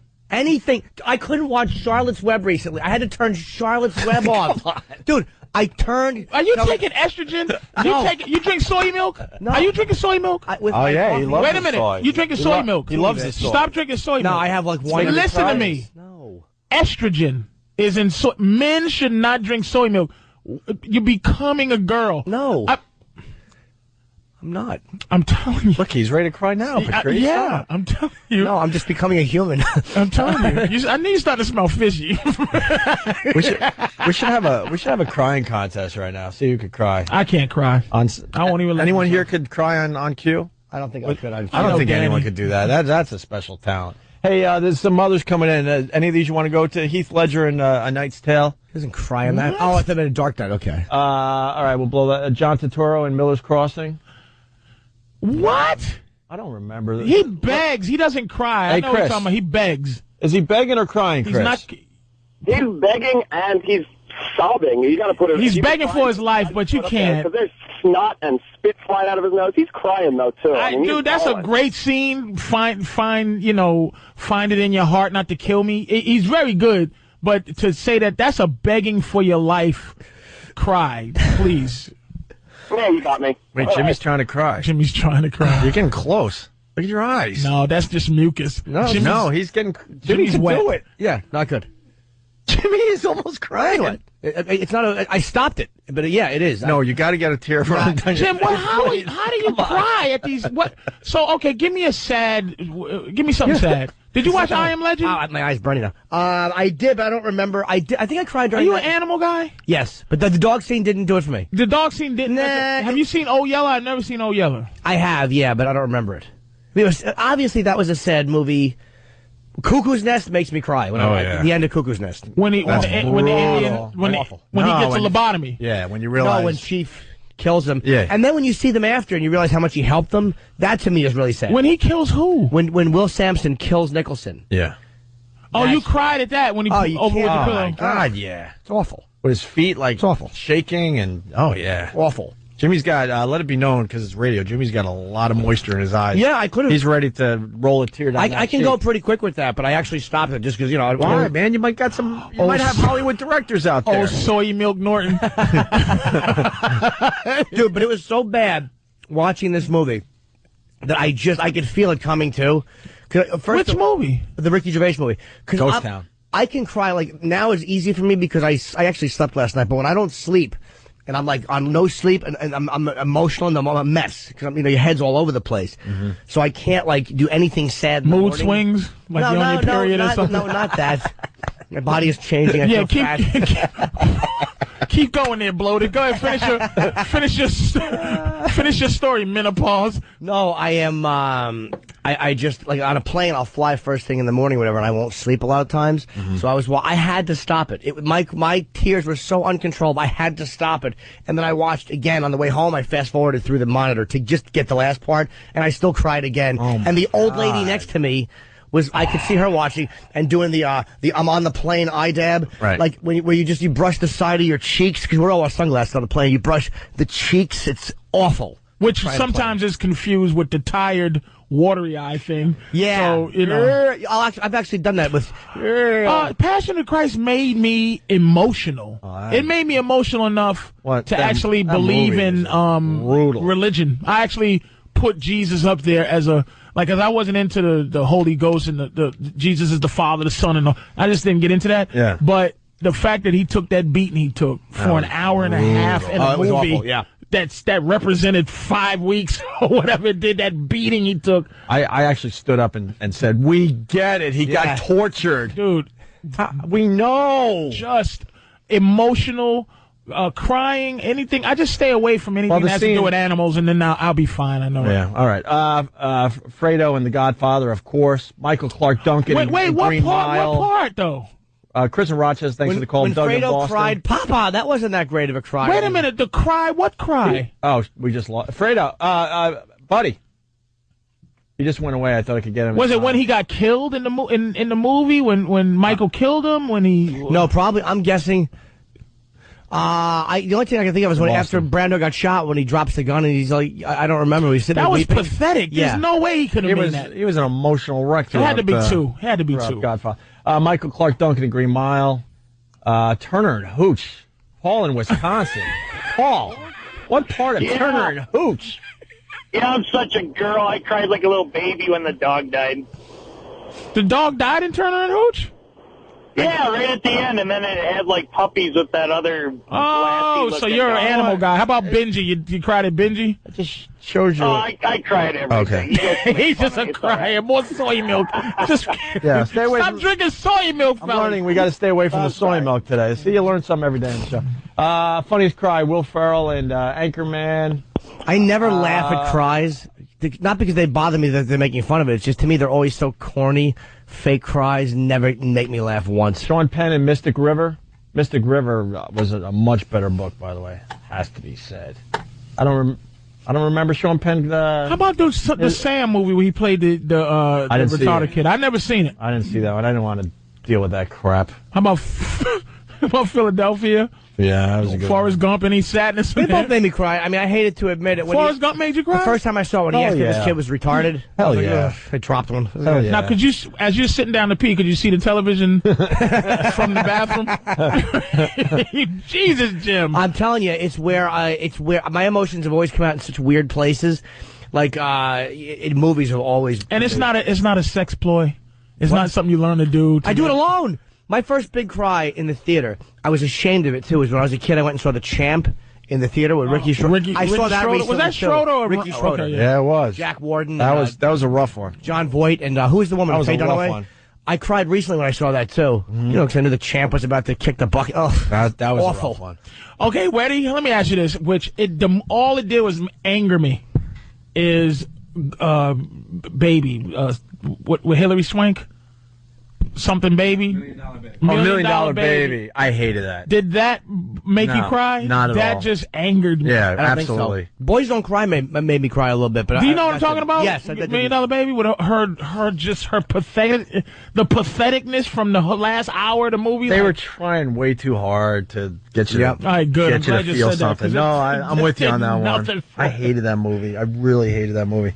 Hey, Patrice, this is the Stallone thing from Rocky III.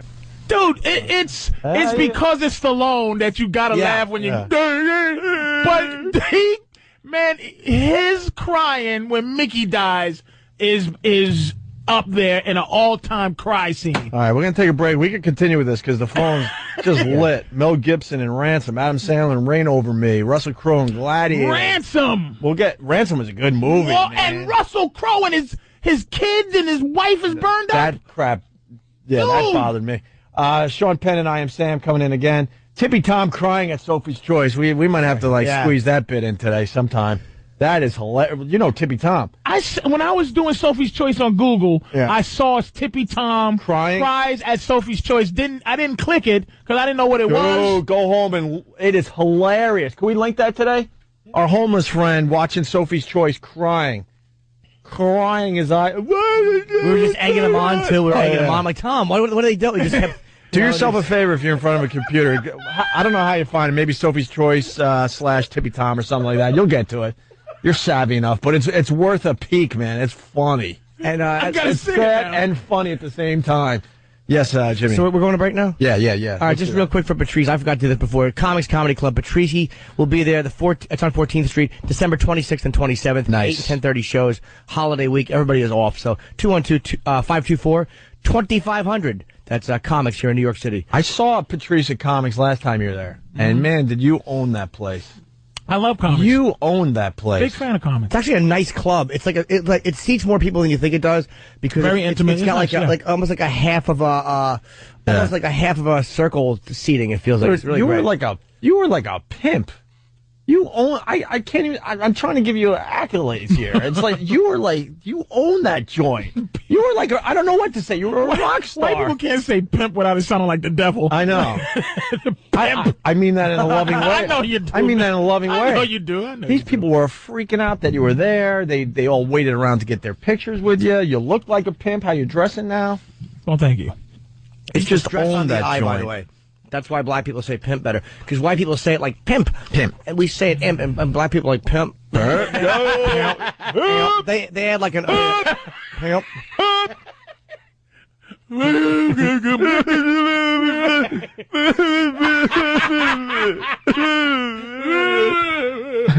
That's also how Stallone styles when he's doing Shakespeare. Retard.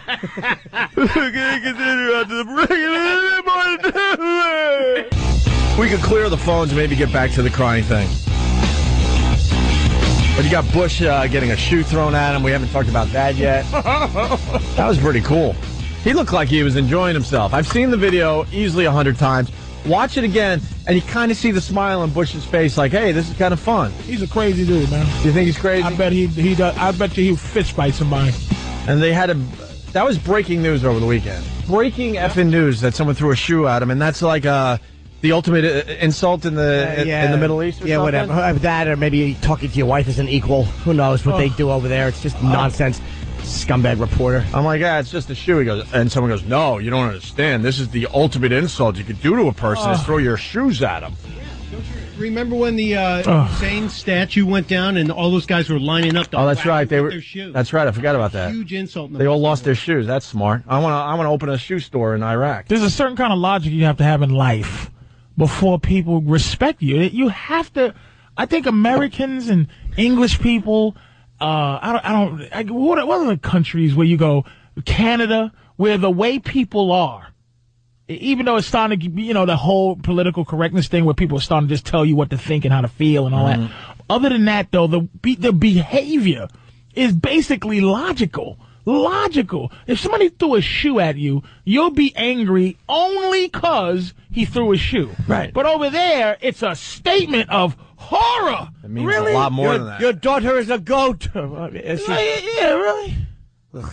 And a big boo to Newsday. They had the worst headline. Everyone's trying to work the headline for this Bush story. Their headline is "No lame duck." Oh, duck. Bush eludes shoes heaved at him by an Iraqi newsman. So what was the deal with this? Obviously, he was. Oh my God! This one, the Daily News is the even worst. better? Oh my God! Suicide attack. That's hilarious. That's hilarious, Jim. Jim, say that one more time. Suicide attack.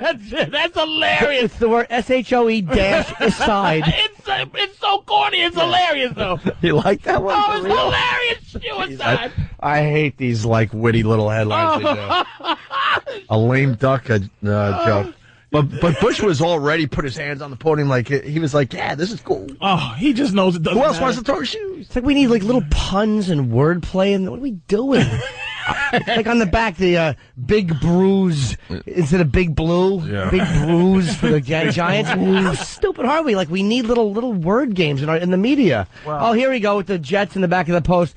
Potluck. Well, because he was, he was called with pot. Yeah, I know. Yeah. And then his return, he could help get smoke bills. Yeah, because he likes pot. Do you get it? So many word All right, ready? puns. If they threw, if he threw a can at Bush, what would the headline be?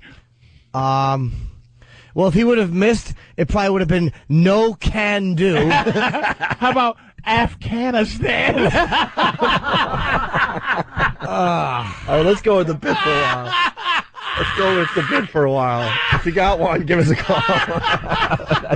You know what, though? As lame as that is, they would go with that in a second. The papers would go with that in a second. I'm just trying to think of if something happened over there. Yeah. What the headlines would be if that is. Oh, that's funny. With the Bush thing, the Secret Service guys behind the door there, if you've seen the video, and they just kind of come out very, almost nonchalant. They're not rushing like it's the. And Bush's people come through the door all right, that's it. Where is this at? Oops. Well, they know Where's this a-hole? They know there are no guns there because of they're screened pretty heavily going in. Yeah. The media, so they know that there's probably no guns. But boy, they tackled this bastard quickly. Look at Bush's face though. One last time, watch. Ooh. Yeah. Now, Holy mother of God! That guy just missed his head, and Bush really. What's gonna happen? So would he have been some type of martyr? If he will be a hero. If the shoe hit him, even that he's a hero in the Islamic world forever because he threw it. Right. They know he tried to hit him. Yeah, he's beheading free. I tell you what, what happens to that dude guy had now? a great arm. Yes, he did. I mean, he stoned a wife or two. He doesn't have a great arm. He was 12 feet away. Yeah, but he really Bush is so quick. He had that right at Bush's face. The second one, he barely ducked. He knew exactly. If Bush caught the shoe and chewed it, it would have been hilarious. Yeah. Just he caught it and just chewed the heel. Or if he grabbed it with his foot and ran it back like a dog and gave it to the guy. What would that have said about the U.S.? How do you take your shoes off knowing that this is a big thing over there? Dude, you got to all right. Oh, can you imagine? Listen to what you just said. First of all. I'm serious, though. Wait a minute. In America, you can take your... No one's going to think he's twice. He's sitting there, right? Yeah. He's sitting there the whole time. He's planning his shoe attack. Yeah. Days in advance. Yes. So he's done that. He's been planning. Yeah. And he's sitting there, right, with his loafer or whatever he had. And he's just he's looking around. All and right, he's trying it's to go time. He's trying to slowly act like that's what I mean. He's getting his shoe off. Because I think even if you made a motion for your foot in that situation, everyone's like, "Oh no, the shoe thing." No, not 'cause good. You're a reporter there. They're all media, so he probably did you take your shoes off. You just take them off without. You touch it with your feet. With your feet in the back of the heel. Yeah. He's sliding the shoe So off. he probably took them both off, but he was dumb. He ducked, he threw one, then ducked and picked it up and threw the other one. He should have picked them both up he and was thrown. fast. Yeah. He was a quick little He bastard. had it Quick. planned. All right, let's go to the phones here. Tom in Chicago. What's up, Tom? Looked like a case of shoe-jitsu. Let's go to Anthony in Ohio. Anthony. Can shoe believe it? Surprised that wasn't it. What up, Anthony? Yeah, shoe fly shoe. Shoe fly shoe? All right. Well, let's go to Sonny Ferrelli. Or no, don't shoot, but you spell it SHOE-T. There it is. Sonny. Hey, if Dick Cheney was there, would he be considered to be a shoe-in? Wow. Wait, a shoe-in like for the seat afterwards, I guess. Goddamn comedy. You're a real heel. You're a heel. You are a heel. Guy was trying. Here's some quick audio. The agreement lays out a framework for the withdrawal of American forces in Iraq, a withdrawal that is possible because of the success of the surge. جنوده وجنود الولايات المتحدة والمدنيين فإننا نقترب كثيرا من هذه النهاية. شكرا جزيلا.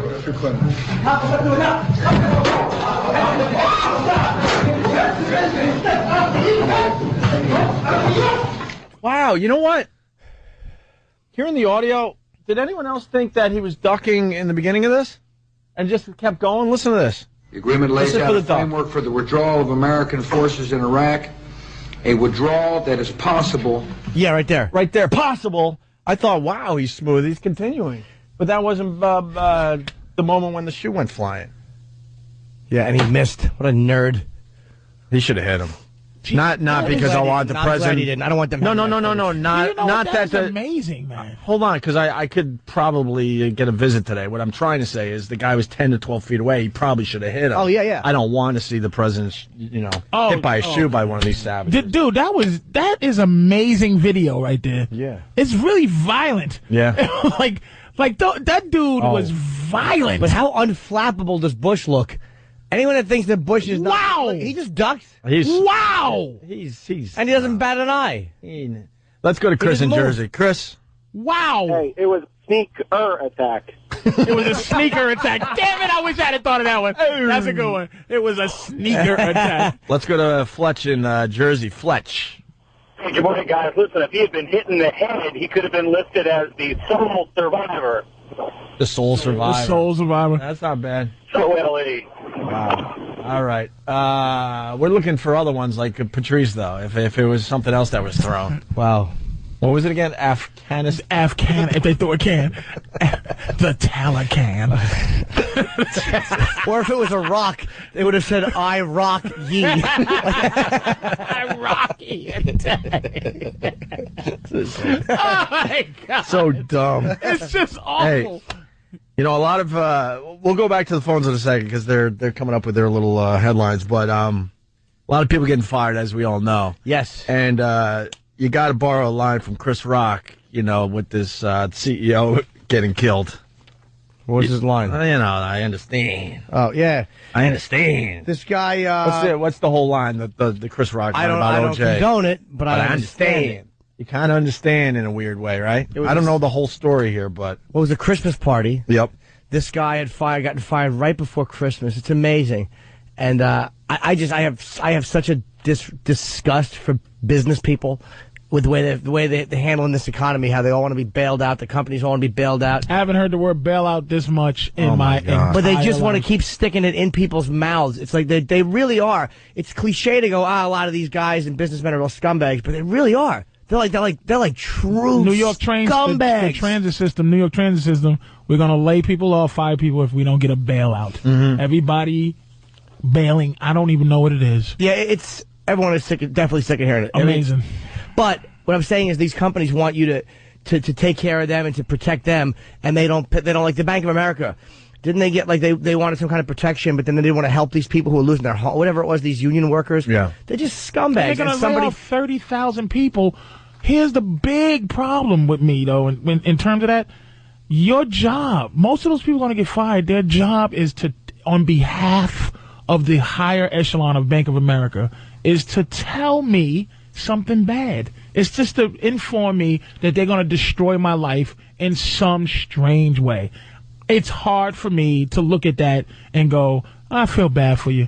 I feel terrible. It's really difficult because a lot of those people are customer service people who are awful to you. They don't help you. All they are and all they do is read policy. And the only thing they really do is read what the bank says. We're going to F you. And if they don't think that the bank is going to F them now they're seeing it. 30,000 jobs is Bank of America. 30,000 people are going to be losing their jobs. 30,000. But the people every week we get a number like that from another company. the people who have made the layoff. mess, a lot of these businessmen, these guys, like these higher upper echelon bosses who are responsible for it, very rarely will fire themselves. And this guy, I'm surprised this has happened more. This one guy, he shot the CEO at a Christmas party and killed him. It was and you hate to think about the family it's awful. of this guy, but in terms of, like I said, it's just like the whole cop thing. You meet a cop, you go, wow. You meet cops, you know them as people, but ultimately, when you hear a cop gets killed, you don't feel bad because of the whole moniker of being a cop. So the idea of a dirty, rotten CEO is almost, some kind of justice, but the dude is a person with a family and all that. But the idea of what a CEO is, the image of it, that's what you're like, oh, God, it should happen every, kill a GMC dude. You know what I'm saying? A Vancouver man who was fired just a day before a shooting at a company Christmas party has now been charged with first-degree murder. The victim has also been identified as the suspect's former boss. I got to tell you, man, I mean, wow, a day before the Christmas party, that's what I don't understand about these corporate guys. It's like, and he's 61, this guy. How about you let the guy get through Christmas and do it on the 28th? Or January. If you need to do it, they would argue that they need to do it before the New Year. Can you imagine the day before the Christmas party? Everyone's all happy around the office, like and that guy was a statistic. This guy who did the killing, a statistic. And ultimately, if you talk about the death of the CEO with anything except for a little bit of compassion, thinking about his wife and kids, how can you do that when he made this guy a statistic, a person? He just made him a not person. So how can you make this CEO anything but a CEO, not whoever the guy is? You can't advocate killing people, but I got to say, it's like the problem with a lot of guys. There's this guy who stole $50 billion. We'll get into that after the break. This guy here in New York, the problem is that guys who ruin people's lives have a penalty of going to white-collar jails. It's like there is no, and they keep the money. There's no death penalty for these guys. Nope. But if stuff like that, if people realize, wow, if I ruin X amount of lives, somebody may actually put a bullet in my head for it, like they would if I was actually out robbing them with a gun. And you know what? These countries that I was saying they're not logical with the shoe throwing countries, they kill white collar criminals over there. I forgot what country it was, but they killed the CEO for doing that type of stuff. In India, they did that. They beat him to death. I don't know if that was the same thing. No, not that guy. I'm talking about the sentence for some dude was to just kill him. Let's get to the rest of this. It's a former boss. Police allege 61-year-old Eric Allen Kirkpatrick walked into the company party Friday night and opened fire. Wow. The man shot was Benjamin David Banky. He was the CEO of Tallgrass Distributors, a natural health food supplier. Such an unimaginable scene, something that would be so shocking. You just, who here can imagine being at your Christmas party, your staff Christmas party, a time of joy, looking forward to the Christmas season. Suddenly this man comes in with a firearm and kills someone right in front of you. At least a dozen people ran out of the party and escaped unharmed. Police surrounded the building and after a couple of hours persuaded the suspect to surrender. Hey, look, it's bad, but you know what? I don't know what this guy might have just been a bad employee. Yeah, I want to know why he got fired. I don't know if he was just like a guy who was a bum and had to be fired anyway. Yeah. But the fact he was 61. Well, I mean, what kind of bum could a 61-year-old work? He may have gotten caught stealing, or who knows what happened. But if it was find out more. If it was just one of these things. Did he say to him before, "Nice suit"? I hate to ruin it. Nice suit. I hate to ruin it. Now, what's the combination? Yeah. It was Nakatomi. Is that who he killed? Was Nakatomi? You know how bad it's getting?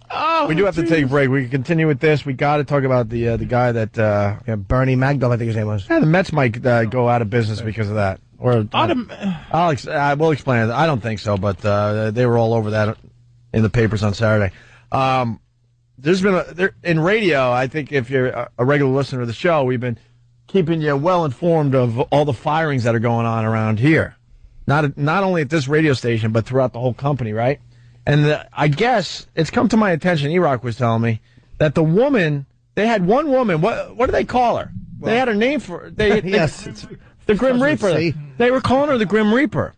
And she was doing all the firing for the stations here in New York. She was going from station to station, and word got out. If you see this woman She's there to fire people. And so they were going, oh, the Grim Reaper's here, the Grim Reaper. Make a long story short, this is how bad it's getting in radio. That woman just got fired. The woman that's been firing everybody just got fired. How awkward must that conversation with herself must have been? You ass. Suicide. I have to let me go. I'm taking my shoe off right now. I'll just throw it right at Norton. Right at his head. Suicide. Who fires the fire? Who are these people? Why do people fire people? But the woman that fired everybody just got fired. That's how scary this radio thing is. That might mean that the bleeding is stopping, though. That might be like. Can you look at you with the half full thing, dude? That is beautiful. That is good.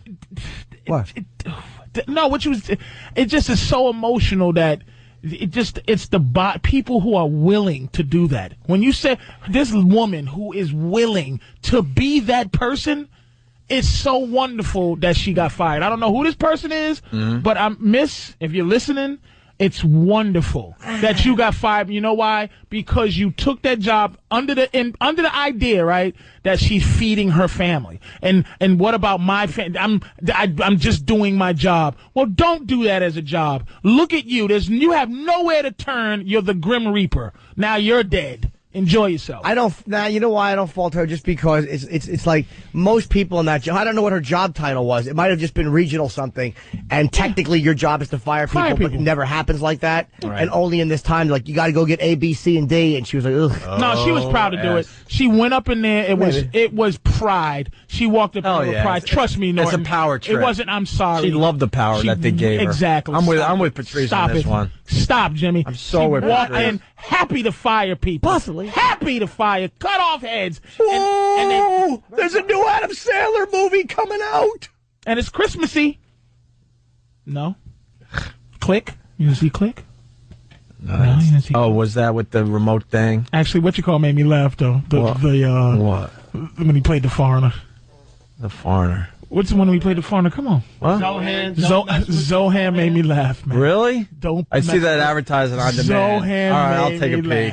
I'll take a peek. Don't ever speak to me again. What did you say? Don't ever speak to me again. What did you just say to what was your just Yeah, you had a what did you just say? Suicide.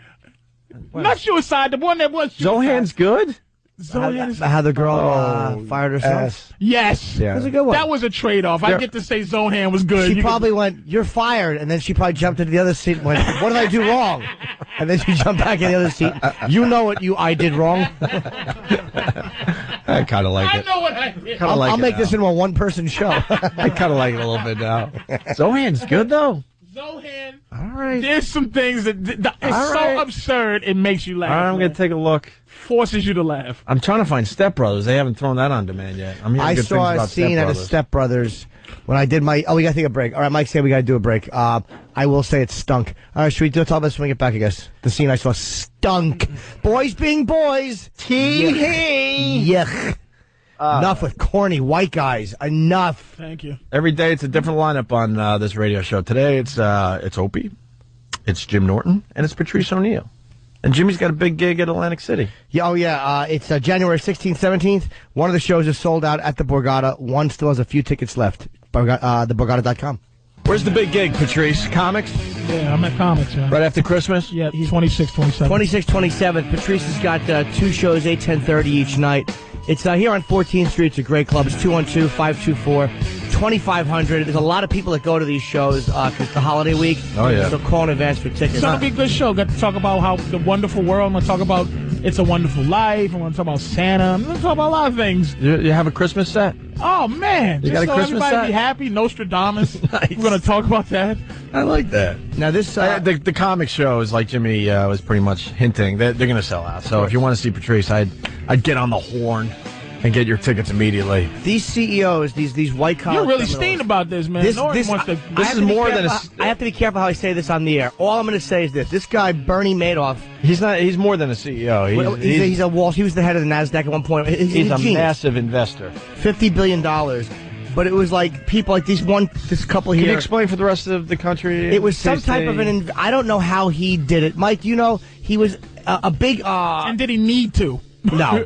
Did he need to? He set up a fund back in 1960, and he started setting up fake trades where he would tell people they were making money each month, but he never sent them the actual paper trades. He created fake... since 1960? Yeah, since 1960. This is how he's been existing? Slowly been doing this. And he said that he would never tell clients, he said, I'll never tell you how I make your money, and they could not go online and look at their accounts. They had to get paper printouts. Well, F that. Which was probably a That sounds a flag. little crazy, and too, the though. guy that was monitoring him, the accounting service, was way out of town in a small cubicle-sized office with only one guy monitoring the assets or the alleged assets of this $50 billion hedge fund. Everybody wants to believe.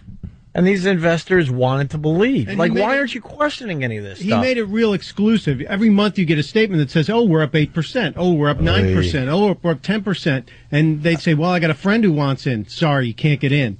So they begged. People begged to give him money. And it comes out. It comes out over the weekend. What he took $50 billion from these people. This guy None of it is there. There's one family here. Sorry, Mike, to interrupt you. There's Wait one a minute. family here. We didn't get to why, because I know your point of view, but I want to feel why he should be. Right now, I don't know if I feel as strongly. What did he do? The money, he was like, say you and Opie, say I'm the investor. This is very, very, very rudimentary. I don't understand it too. Say like, That's the beauty of us, by the way. you and Opie. How we try to figure this out. Because I want to be emotional like Jimmy is, but I want to I was on the floor once at Wall Street, so I feel like I know a little bit about Wall Street. I'm Bernie, right? Mike, you tell me if I'm right. I'm Bernie. All right, now, you're Mike, Bernie. Patrice, and Opie. Who am I?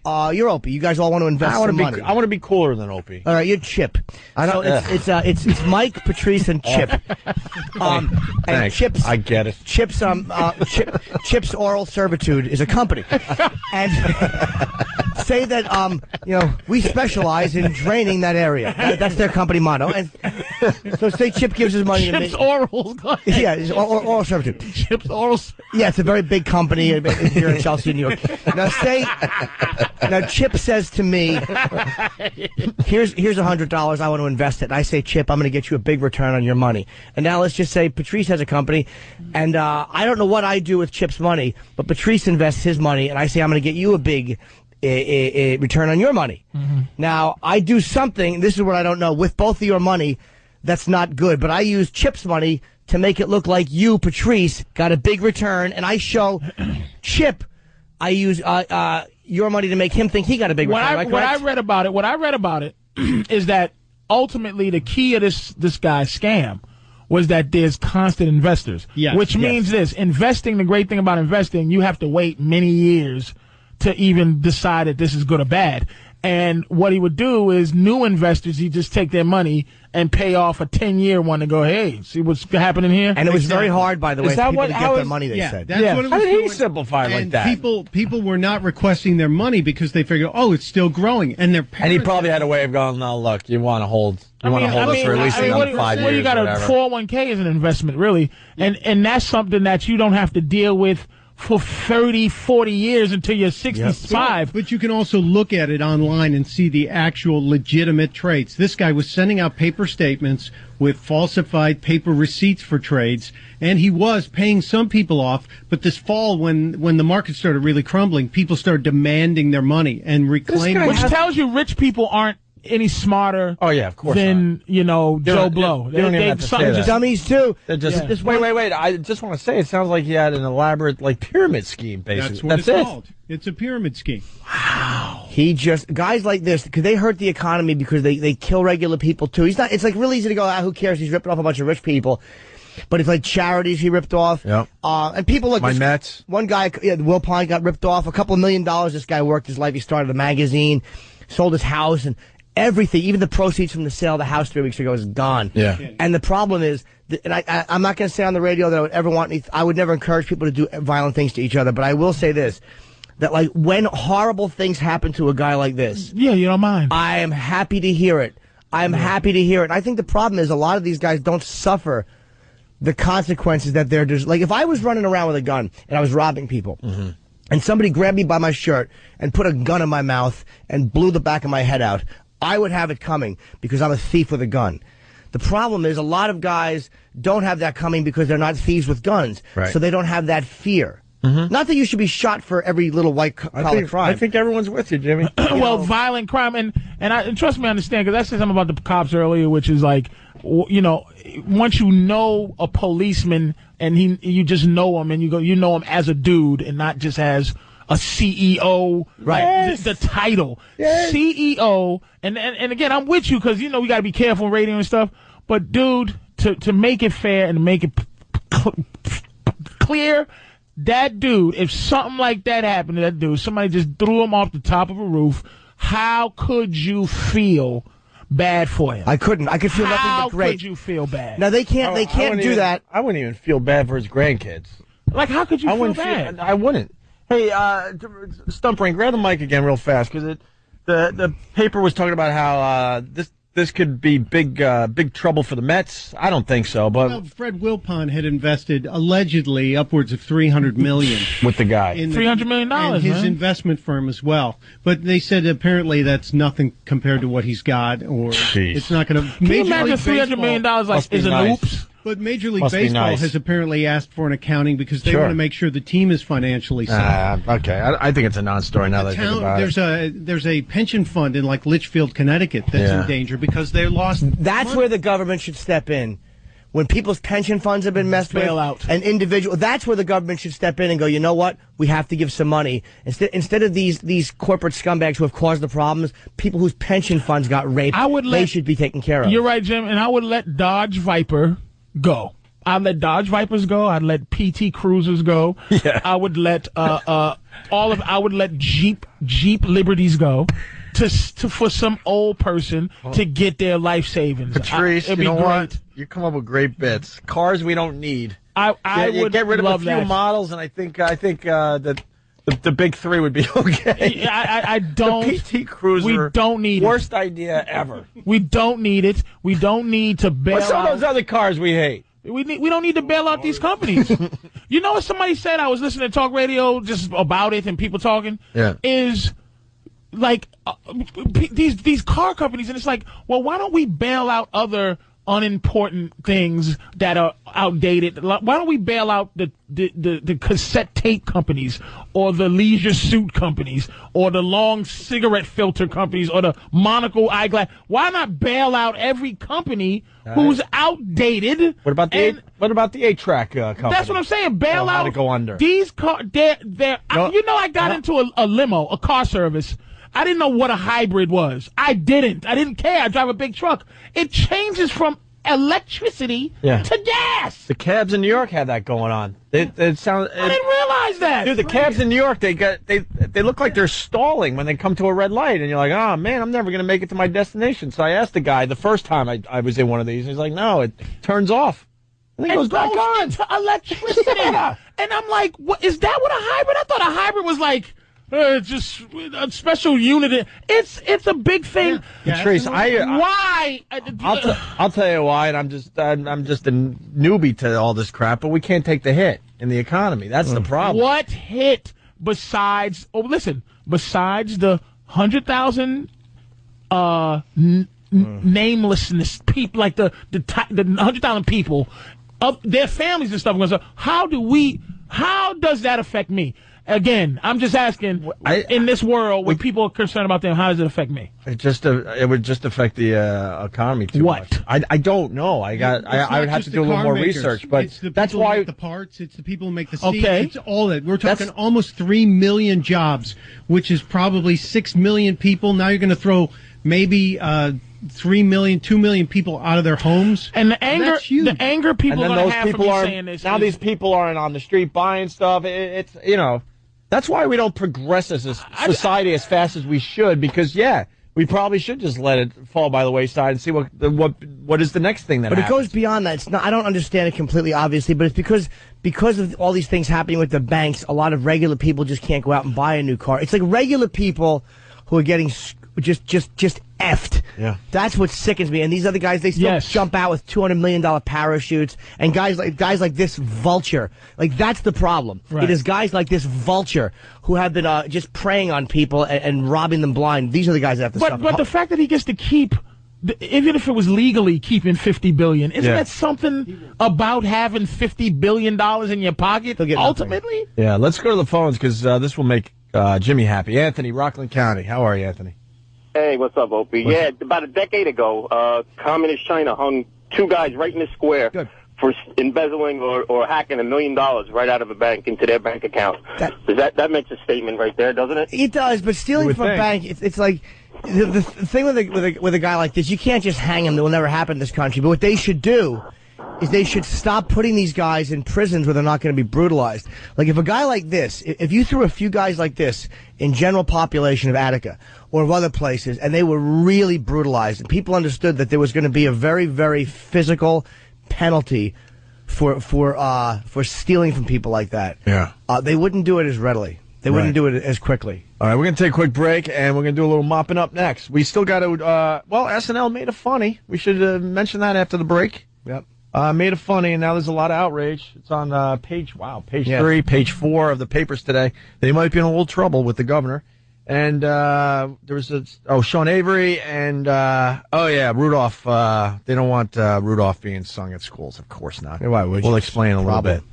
Opie and Anthony. Without Anthony today, Jimmy Big Gig, Atlantic City. What is that all about? January 16th, 17th, the Borgata. One night sold out. One night's got tickets. And not to confuse the issue, and then you got Patrice at Comics right after Christmas. Yeah. There you go. Of December. David in Arizona wants to explain to you how lost jobs affect him personally. It's not just people losing their jobs. It makes other people lose their jobs. Listen, do me a big favor, man. I know this, right? Before you get into this, so you do know this. I don't want I understand one thing. Good is good if it's good for me, and that's how we all live. It really is about my problems, and I understand you have a problem. But what I want to know is, what is it as a people thing? I don't want to hear your problems. I want to hear people, because this economy thing is about people. We make the economy. We make the rules. We do this. What is it about what we doing that's effing us up? Not, hey, dude, I lost this because I work in a rubber factory and the guy who buys the rubber stuff from me. Look, I want to know that's how this America right affects there. us. What's our attitude that's making it happen? I got an answer for you guys. All right, go ahead, David. All right. Now, what happens is all these guys start to lose their jobs. They flood the market with unemployed people. And what that does is it devalues employed people. So me as an employer, and I have 20 employees, I'm looking at a huge stack of applications of people who need jobs. They'll do anything for it. And I'm going to get better employees. I can pay them less money. I don't have to bend over backwards for the knuckleheads that I got. So that's how it affects the general public. How it affects you, Patrice, is that the people who don't get hired, they're the ones who are taking your truck and stripping off those stock wheels. That's how it affects you personally. Wait a minute, though. Let me ask you a question. Bringing the show full circle. I kind of agree with David. But I'm not disagreeing with you on this, but it's almost like, okay, cause and effect. It's like, are there any criminals who are criminals out of necessity? Or are they just criminals? They would be criminals if the economy was good, if the economy was bad. But how many people to be a criminal? I would say out of necessity. We've been joking recently that because of the bad economy, you got some of these fast food workers, let's say, I just threw that out there, losing their jobs. Now, those same people that would have been, serving your burger, they're now hitting you over the head with something and taking your wallet. I think most criminals. I completely believe that. Most criminals. I agree with Opie, and everybody agrees with Opie. As soon as those people lose a job, they're coming after you. Now, the only thing that people really want to know, Patrice, is that we have 2 books of Jimmy's. When's yours coming out? Yeah, I told you.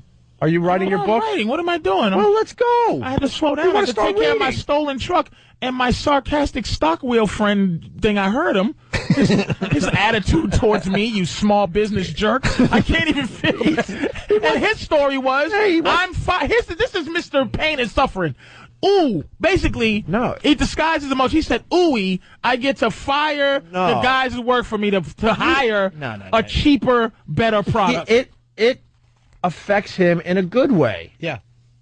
But that's what he was saying. It's pain and suffering. But I think it's safe to say that it affects a lot of people in a bad way. But every tragedy affects some people out there in a positive way. But don't we run this thing? How we run it? We made it up. Make up so we can be better. That's why we're retarded. No, but we made it up. Yeah, well, the people that made it up have now screwed us. So what do you want from us? Most people don't. Here's the thing: a lot of lack of knowledge about what happens with the money. Like, I don't know. I lost a piece of money. I'm very disgusted with it, but I stopped the bleeding. Could have been worse. I did not. Oh, it could have been a lot worse. I probably could have lost. I could have lost over half of what I had invested, but I didn't. I lost like 25%, but I stopped it. Like, a lot of people don't follow what their money is doing. They don't understand how it works. And anybody like Anthony in Atlantic City. He had no idea what he's doing. Stop the bleeding, Anthony. He'd actually be better off investing with this guy Bernie, who just got caught. But like, anybody can get caught in that one, because even people that don't. And can I say to people, don't get me wrong, man. I don't have a dime. I'm saying to you, explain to me, because look, I'm diabetic, but we are a selfish country, and when I'm saying I saw diabetes is not my most upset about disease. I'm not a diabetes guy because I have it. Mm-hmm. But that's how we live, is that if it affects me, that's when I care. Yeah. I'm saying in terms of how does it affect us as a people, not that I don't care about your issue, but listen, if I suffer too, I suffer, but please tell me, what can we do? The people, I'm saying, it's the people allowing this to happen, dude. We the people? I'm telling you, power to the people. But we just allow each other to just do bad things to each other. So we the people went out the window. Now we're just a bunch of lemmings just sitting there waiting. Police are getting laid off, Opie, right? They might, in New York. Yeah. And people are scared that the crime will go up. It certainly will. But what I'm saying is, the police, it shouldn't be just a job. It's almost like the idea of police is protection. So if I'm not a cop as my job, does that mean that as a person, it's supposed to be an ethic behind it, or teachers, an ethic behind it? If it's not a job, then you're not going to teach somebody, or you're not going to help somebody if something bad has happened. I'll tell you one of the things. That's people thing. No, but one of the things is this, though, being a cop, we also allow certain privileges to people that we entrust to protect us. Like, the big one is the ability to carry a gun and the ability to carry an authority, like with the badge. Yeah. Like, we give that privilege, so we don't give each other as citizens that privilege. So it's like me as a regular guy. Not supposed to, anyway. No, but I'm saying me as a regular guy with no gun, I have no power. Right. Like, I can't walk up to you guys and go, "Hey, stop fighting," or what am I going to do? Nothing. But you're saying, where it says that stop fighting and it's your job, ultimately, still, there's supposed to be some sort of crusading idea that, you know what, this old lady's getting beat up.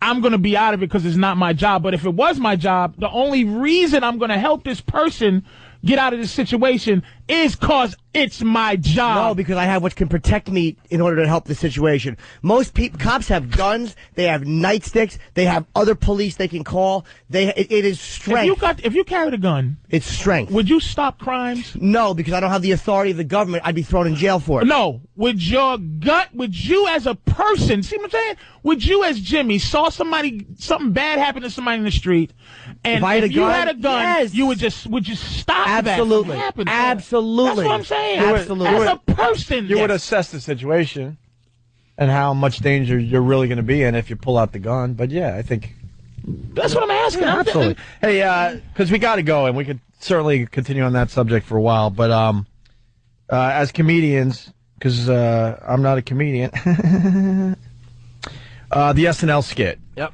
About Governor Patterson, excuse me. What do you guys think? There's a lot of outrage now. I didn't see it. The governor himself is very mad.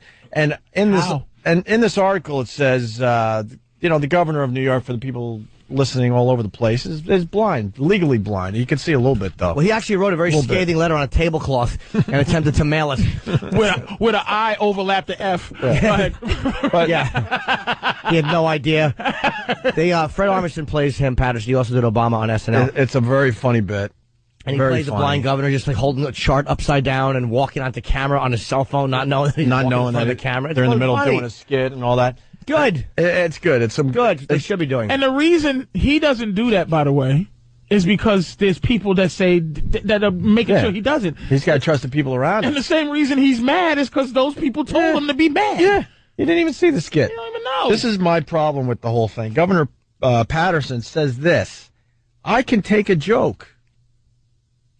Okay. I stop right there. No, you can't. Well, yeah, you can't take a joke. Yeah. Don't start with the I could take a joke, but, and that's where he goes with this.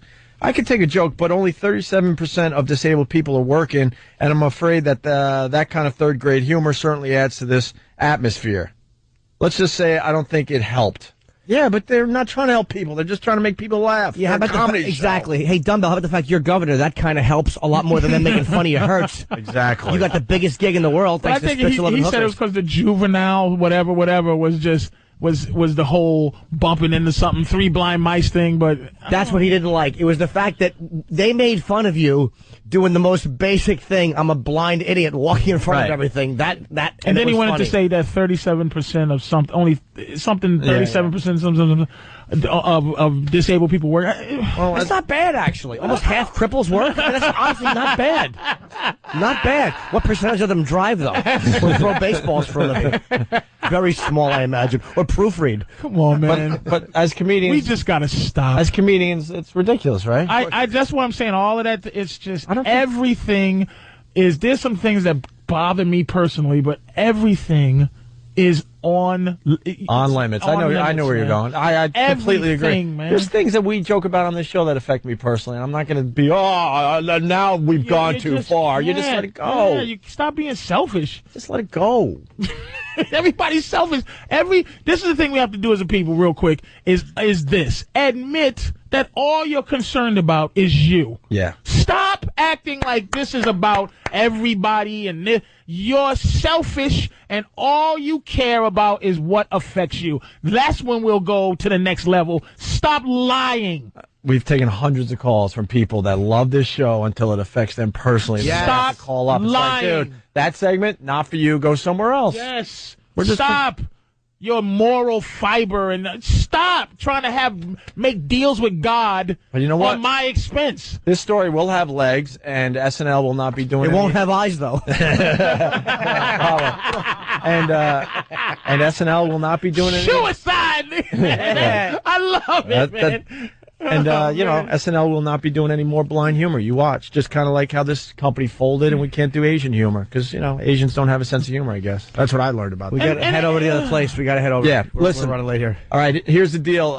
In New York, it's spin the format, I believe. What format are they trying now there, Stunt Brain? Oh, we got some rock. It's rock and roll. What kind of rock? Are they a little bit... The last I looked, it was alternative rock. Now where are we at? It's a little more classic. Cool. Now we're trying classic rock? Yeah, and it's 92 minutes of music right after us. Actually, not right after us, like right now. They're gonna play a sweeper right into some song you've heard a million times. So check that out. We'll see you guys tomorrow. All right. Patrice O'Neill and Jim Norton today. And back tomorrow, I do believe. I think. Did we get an update from him? I just know he was trying to get into the World Series of Poker or something like that. No update. All right. And we got a Penthouse Pet of the Year coming in, so we're a bit distracted because we're looking at all the fine. And me and Patrice have the same pictures. I didn't know Patrice loved big pussy lips as much as I do, because that's my fetish, and she has nice big pussy lips. She's a very sexy girl. Yeah, we're going to get her naked. Why not? Let's go old school. Those girls have been troopers. Let's have her put stuff in her vagina and stuff. What? Yeah, let's go red eye today. Red eye, Jimmy, what? Do you really tonight? Oh, I thought you were doing that as a bit, like you want me to push red eye. No. Oh, you're just confused. Get Sam while Jimmy figures it out. You on red eye tonight? You on red eye tonight? No. What's happening? What happened? I don't know. What happened? All right, Jimmy, you figured that out. Hey, Steve. Sorry to interrupt you, because it was supposed to be Gutfeld coming in. When is Gutfeld coming in? Wednesday. When is my red eye? Thursday, are you sure? That's what they told me. Who told you that? His main guy. Could I see that paper? Absolutely. All right, good, because we want to get him in to talk about Red Eye a little bit, a show Jimmy does a lot on Fox News. You're News pretty channel. regular on that, right? Every week? No, they have me on at least once every 2 weeks. But they've been. I like Greg. I think he's funny, and they've treated me great. Yeah. I mean, he laughs a lot. He's silly. Would they add another regular? You think? No. I mean, they have him. They got Bill Schultz. And they usually use like a Fox anchor, someone who works for Fox. But, I mean, they're pretty edgy as far as content's concerned. It's not very late. Yeah. All right, listen. Well, you figure that out. We got Sam in studio. Friday show, I was the only one here Friday. Every day it's a different lineup with the radio show. You was what? I was the only one here. Jimmy was gone. You weren't here. I'm just saying. No one called me, but Anthony was here, right? Yeah, but he's not here now. I'm talking about the people in the room. So I'm going to explain what happened on Friday's show. Holy mother. The lineup of the Opie and Anthony show Friday was myself, Anthony, Bob Kelly, D.L. Hughley. Okay. We did a little something with intern David. And D.L. Hughley felt so bad for the kid. He goes, he said, here, you need to get laid. Yeah. I'm trying to, not blow up anyone's spot, so we got to kind of be careful with how it went down Friday. The regular listeners know. But we got an update. Yeah. Bob Kelly was bragging about a Yankee Cranky shop, Jimmy, that he loves. He loves. He went into graphic detail about why he loves this place and blah, blah, blah. Then it turns out that he likes another Yankee Cranky shop even better, but he didn't want to mention that one because he doesn't want to blow up that spot. Right. He was willing to talk about this one place just in case it does get busted. He's got another place that he likes even better. Got it?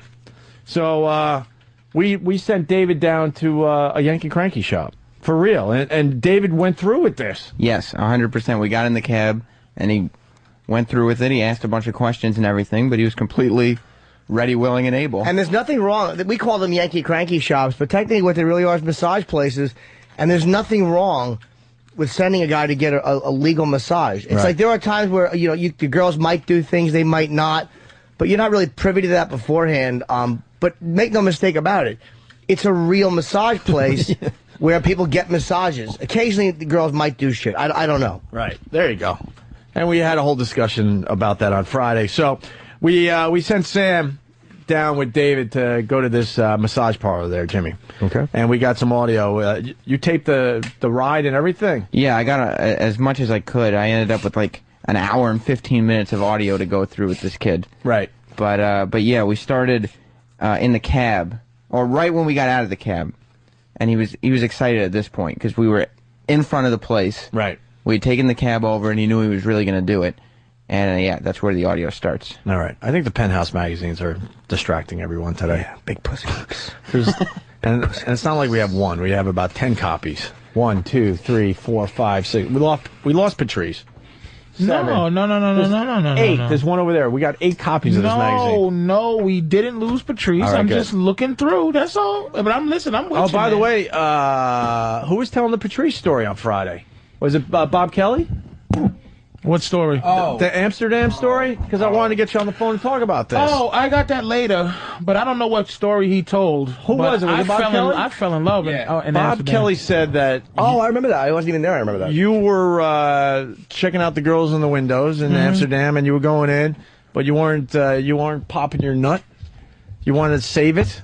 So you would do a little something here, then you move on to the next one and do a little something here. Yeah, man. Okay. And then Bobby goes, when you finally decided to, let the nut go, the woman afterwards showed back up in the window with she looked like she's been through a war or something, and she turned her sign around that said closed. Because I don't know, my self-esteem just I just want you wrecked. I really want to feel liked when I did that shit. Yeah, I just wanted to be liked. Yeah. So I would go in, and if I didn't, what I was looking for before I knew the phrase was a GFE, I was looking for that. We learned that's a girlfriend experience. Yes, and then I found that in that particular girl. She was a soldier. And we had a good time. That's 10 years ago. And she had to put her sign that she was closed for the day after you were done with her. But see, the thing about Amsterdam, dude, I fell in love with an 18-year-old girl in Amsterdam. It was unbelievable, and I fell in love because she came over. She's the most beautiful girl at the time that I had seen in my life that was close to me, next to my body. And ultimately why I fell in love is because she said something so dirty. We was on the phone having phone sex. She had been hanging with me. She wouldn't give me pussy. I didn't understand how to get pussy then. And that fucking girl said to me, she talk like these. I won't say no, but she talk like these. And she was like, why did you do that and you did not fuck me? I said, you was playing games though. I said, did you want to fuck? She said, yes. I said, was your pussy getting wet? She said, yeah, my panties were wet, right? And she goes, let me ask you, how old are you? I go, what? I'm 28, she's 18. She goes, how old are you? I go, 28. Why? She goes, I knew you were young. And I go, what? I knew you were young. She said, you don't always ask a woman for what she wants. You should have took it, little boy. An 18-year-old girl said that to me. Yeah, that would fill me up. I had a tear in my eye, and I was leaving Amsterdam that next morning. Yeah. And I swear to you. You were looking up flights online. Dude. Let me change my That's the first time I ever got long distance put on my phone. Yeah. Like, international plan. I paid that extra $5 just to hope to call her. Didn't she come here? Yeah, but she wasn't interested. It's just. Wait, you flew her to the States or? Nah, she didn't fly. I didn't fly. She just came. But God, she was sexy. Oh, well, we get back to Sam. So we got intern David gets out of the cab in front of the parlor, the massage parlor. Yeah, and you can just tell in his voice and in his actions that we describe how over the moon he is to be there. Right. Okay. Oh, did his poor mama? Poor mama find out? No. We might have to collect the penthouses. We might have to collect them. All right, here we go. You just hear it, right? Oh, yeah. Get him out of here. You can hear the whole energy has just left this radio show. You're right, too. Oh, my God. You are fucking... Look, I would love to look through that magazine right now. Trust me. You are being, you're being very correct with the discipline that you're laying out right now. I'm dying myself. I am just looking at titties. Yeah, like, really? Go ahead, Dan. What? Massage parlors? Go get him, Tiger. Yeah, a little distraction. All right, here we go. David, we just got out of the cab. How much money did you give the driver? I gave the driver $10. How much was the bill? $9.30. Why didn't you give him more than 70 cents tip? I don't know, because he gave me 2 5s and I didn't want to give that much, so I didn't give him anything. I wasn't thinking. I was too busy thinking about the massage parlor to think about a tip. Just had your mind in your balls, huh? Yes, that's correct, Sam. Intern David is out of his mind. He can't wait to get into the massage parlor. When we were... he's out of his mind. I got out of the cab. Yeah. And I realized he was giving him $10, and I was like, are you really giving him $10? And Dave said, with the door open, with the cab driver sitting right there, he goes, yeah, do you think I should tip him? And I just started laughing and walked away. Well, let's be honest, though. Little Dave is what he is. Well, he's not exactly fighting stereotypes. Yeah, I mean, Little Dave is Little Dave. Yeah, well, he does have a bankroll on him, so he could have probably gave a few extra. Yeah. How much did he give him? He wasn't spending his money. He had at least. Really? Yes. Plus, you gave extra cab money. Well, yeah. Cab money. I want to make it perfectly clear. I gave him cab money. It's on the tape that I gave him cab money. Cab money. That's what we spent it on. Yes. David describes his ideal masseuse. Yes, So you did a little pre-interview before he went inside, right? Yeah, because I also wanted to know what his expectations were, and he obviously had no idea what type of a place this was. Now, where are we at with David? Like, is he a virgin before this? Yeah, he's never really... The most he had gone, the most experience he had was tongue kissing. Where's he at? We're getting him. Yeah. He's getting food or something. He'll be in here. We got enough audio to get us through until he arrives. David describes his ideal masseuse. So, David, what kind of girl are you hoping for? I'm hoping for, a nice white American, regular American girl with like a nice body, nice normal sized breasts, not too big, not too small, nice normal size. Yeah, and a nice white American girl. Yeah. Any color hair or color eye? Probably blue, maybe blue eyes and blonde hair would be nice. All right, cool. Just a wasp. He thought he was going to go into a massage parlor and get a nice blonde hair, blue eye. Just safe to say that they don't stock the massage parlors with which is what his if you saw that in a massage parlor, you would know it would be an actual massage. Yeah, exactly. Like you'd just get a massage. That's there. all you're getting. His excitement was just so not a massage parlor excitement. Oh, I love the innocence of this kid. David's first words after. Oh, so now we got the interview after the massage. Right. So at this point, he went in. I re-went over everything. Right. Exactly what he should ask for, what he should do. Blah blah blah. Just go in, go with the flow, do what they tell you. and Now, just have a good time. I wrote Sam. I go, all right, how's it going? Because I'm like, all right, an hour's got to be up by now. Yeah. Sam's like, he's still in there. How long was he in there? He spent, from the time he walked in the door to the time he came out the door, was an hour and 45 minutes. I thought I was just going to go down, get a slice of pizza on the corner, 40 minutes he'd be In done. and out, little in and out action. An hour and 45 minutes is what he spent in that Doesn't place. that cost about an hour? They charged him 1 hour. Because they just probably felt one of those awful women probably felt like, wow, I get to, this is a guy who's not the usual piece of garbage. I'm gonna really get him. Yeah, he told me after. I'm gonna get him hooked. He told me after that the lady asked him how old he was, and he said, "I'm 26." What's his vocabulary? He came One out. Yankee Crikey. He came out, and the whole name. He said that's who he is for the rest of the night. It's not even DL or D. No. It's just DL Hughley. DL Hughley. Right. And he said, is that the proper pronunciation? I guarantee he found out how do you really pronounce it. Is it Hughley or Hughley? And you are going to pronounce that fucker is. You know Listen what? to his crack. Hold on. You're not going to believe this fucking thing, Jimmy. We're in the middle of an emergency They alert. did tell us. They told us. No, it was supposed to happen at 9:27. So that's why we purposely fucking took a commercial break so we could clear the field and play this audio. What the fuck did they miss? What the fuck did you guys miss? Someone write me. Where's E-Rock and Steve? Let's just, maybe they got the wrong What the fuck did they miss? Well, the phones are. They used to just do these without telling us. So finally, we're like, could you at least fucking tell us so something important isn't being blocked over I guess with DC, the EAS test? DC missed it, so I just got the heads What up the saying be fuck do prepared. these guys even have a job? They can't push a button for an EAS test? Die! The last thing they heard was David's age. David's age? That was... What? Right after Sam said that they told him that he was 26, then off. Play the audio again. Okay. It's basically... What clip? So go back to track 3, David's first words. Yeah, that's what you gotta do is his first words after he comes out.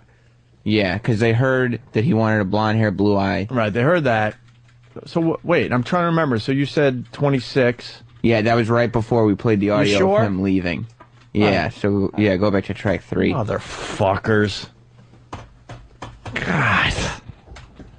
What was this, just one of those emergency broadcast things? Yeah, but we knew it was happening at 9:27 because I know people are going to give us hell because we're like, all right, we'll break. We'll do something different. We'll break right away so the EAS test could, go over some horse shit promo they play a million fucking times, and then we'll be ready to get really, into this bit that's really important. We didn't miss anything. Last I heard was Dave said he was 26. All right, so Dave, God damn it, leaves the massage parlor and here's his first words. We'll replay this clip. David, you just came out with your windbreaker off. Now, D.L. Hughley made a big deal about the fact that you had a yellow windbreaker, but you were walking down the sidewalk carrying it. How do you feel? Before I answer any questions or say anything, I just want to give a big thank you to D.L. Hughley for paying for this. Thank you so much, D.L. Hughley. I really appreciate that. That was incredible. Thank you so much, man. And how about the other guys? Yeah, the other guys too. Yeah, thank the other guys, like Bob Kelly for showing me the place. But D.L. Hughley, man, that's incredible what he did for me. Thank you so much, man. What a fucking jerk. What a little jerk he is. What a jerk. Unappreciative little cocksucker. He thanked DL 50 times. Well, DL looked at him and goes, you know what, we gotta get you laid. He made the suggestion we gotta get you a girl. But you pitched in a good whatever, and somebody else, and Bobby, here's the thing, it's called synergy. Mm-hmm. Right. That little motherfucker didn't appreciate the synergy that happened. Right. He came out with his hair combed. He was carrying his jacket even though it was 30 degrees outside, strutting down the street. And like I said, he peppered his vocabulary with a few mans. Yeah. He just sounds a little more confident. And to the best of our knowledge, we think this is the first time I've asked him. He had some action with a chick. Straight up, he hadn't done anything besides kissing before Wow. this. We're gonna get him in live, but I want to get through the interview that Sam went through, like an hour and a half, 2 hours of audio, and we got the best clips here. Yeah. David talks about the first thing he saw after he got in. Yes, he was. So he goes into the massage place, and this is what he saw. Right. And then you go into this locker room, and you get undressed. Fully. The exact second I walk into the locker room where they told me to go to undress, I see a naked man. Okay. with his ass. What? So he walks in, and he goes past the reception area down to the locker room, and he's just greeted by a naked man's ass in his face. In the locker room? In the locker room. Yeah, you get that's why I don't like the place. Big communal locker room. That's why I didn't like it. Yeah. A naked man. Okay. With his ass towards me. Exactly when I walk in. Exactly when I walk in the locker room. Did that kind of get you started?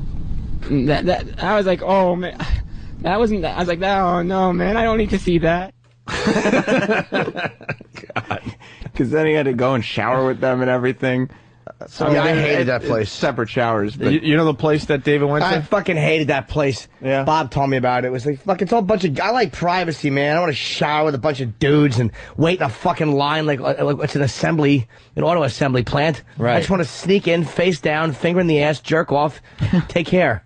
Godspeed. Wow. All right. David describes the table shower as recommended by Bob Kelly. Right, because you remember on Friday, Bob said, you got to ask for a table shower. Table shower is the best thing you'll ever experience. Table shower is wonderful. You got to get a table shower.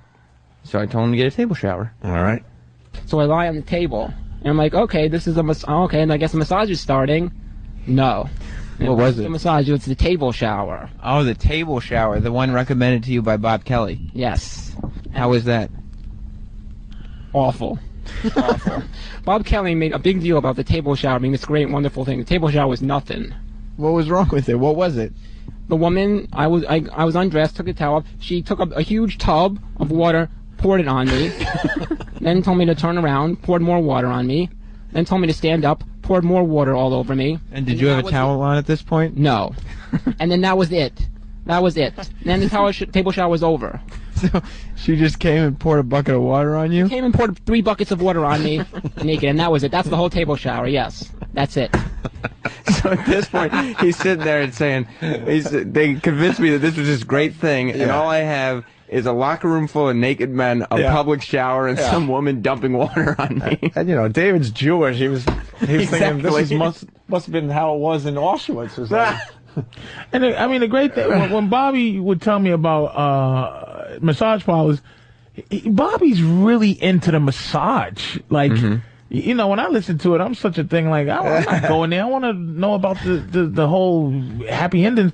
But Bobby's into, so when he tells you, dude, you got to get the back rub, I'm thinking, okay, that's a code word for, you know, sucking your balls, but it ain't. It's just Bobby likes to go to massage parlors to get a massage. So you go and ask for the back rub, and then they just rub your back. Ultimately, he's thinking, like, DL should have sent fucking this kid to someplace where it's like, you know, a dick-sucking parlor. Not actual innuendo, but like fucking, because he's Slow down. Slow down. We'll do that next month. Yeah. You know gotta what I build mean? up to that. Like just, but you can hear him, the innuendo that happens at these massage parlors. You really don't know. He got like a table bath, which is just, it's some Caligula shit without the Caligula. It's some fucking Roman horse shit. Well, it didn't sound like much of a table shower, just dumping 3 buckets of water all over him. Some fucking Vietnamese girl just pouring some fucking New York City tap water on his little dirty chest. All right, now we go back to the post-interview. David's massage starts. He talks about the conversation he had with the masseuse and demonstrates his quick thinking. Here we go. What's your job? She said, what's your job? What'd you tell her? I said, I work at a radio station. I'm an administrative assistant at a radio station. Administrative assistant. Jesus. What an ass. Woody Allen's Embryo. Wouldn't that make her paranoid? Like, this is the fucking media in my joint? We've always told him. What are they doing, an expose or something? Never mention names. Yeah. So before I went in there, he said, I'm not going to say anything about Opie and Anthony show. No way, no way. Right. So came down to crunch time, and he's an administrative assistant. All right, here we go. A radio station. Very good, because you didn't want to give her too much information. I said, I work at a radio station. I'm an administrative assistant. She said, oh, how is that? How is that? I said, oh, it's a good job. I like it. It's a very good job. I said, okay, that's good. She didn't give a fuck. That was pretty much most of the conversation. That was like all the conversation. He could have said, I throw shoes at President Bush, and she would have had the same reaction. She didn't listen to a word that idiot said. I sound like a good job. And he's having a real conversation with her. Oh. What do you do, man? It's just, he probably gave her a card and here's my I'm card. an administrative assistant. And she said to everything. What the fuck is an administrative assistant? At our radio station. That's like the worst job on earth. Different inflections of Right. Yeah, I have this much money. I'm running like out. The worst job. All right, here we go. David talks about how the massage was. Yeah, he also enjoyed the massage. Like Bob And Kelly this is does. like a real professional massage. Right. She's putting all the lotions, all the creams. She's moving her hands up and down my body, up my back, on my ass. Yeah. She's moving on my legs, on my feet. She's moving her fingers on each individual toe, each individual finger. Where on the ass did she massage? She massaged on the up and down the butt cheeks, and all up and down the legs in the crevices of the crotch. Did she go in the balloon knot? She got there. Her fingers grazed that area. That's what Bob Kelly said would happen. Yeah. That if you're lucky, she'll graze your asshole. That little taint, that little area. And he seems so new. Yeah. She probably was like, wow, nice new man's asshole. It was all young and delicious for her. And she's just rubbing it. Her fingers grazed that area. The asshole. The asshole, and her fingers grazed the outer skin of the ball sack. The outer skin of the ball sack. Okay. How did that feel? It felt very good. So he liked being touched on the outer skin of the ball sack. Did you ask him if he filled up? Oh yeah, later. Okay. But he sounds like the description he's giving is the same tone a doctor uses when he's telling you where he found tumors and lumps. Right. The outer skin of the ball sack. He would just say the sack, the outer skin of the sack. There was nothing sexy about David's description at all. Yeah. Unbelievable. All right. Where are we at here? 8. Okay. David is asked to turn over. He thinks the massage is over. Right. And she was like, okay, turn around. I said, oh, you want me to turn around? Yes. And I'm thinking to myself, okay, I guess it's over. now. I'm thinking to myself, I didn't say that out loud. I'm thinking to myself, okay, I guess it's over now. She's telling me to turn around. I guess it's over now. Boy, was I wrong. It was not over in the slightest bit.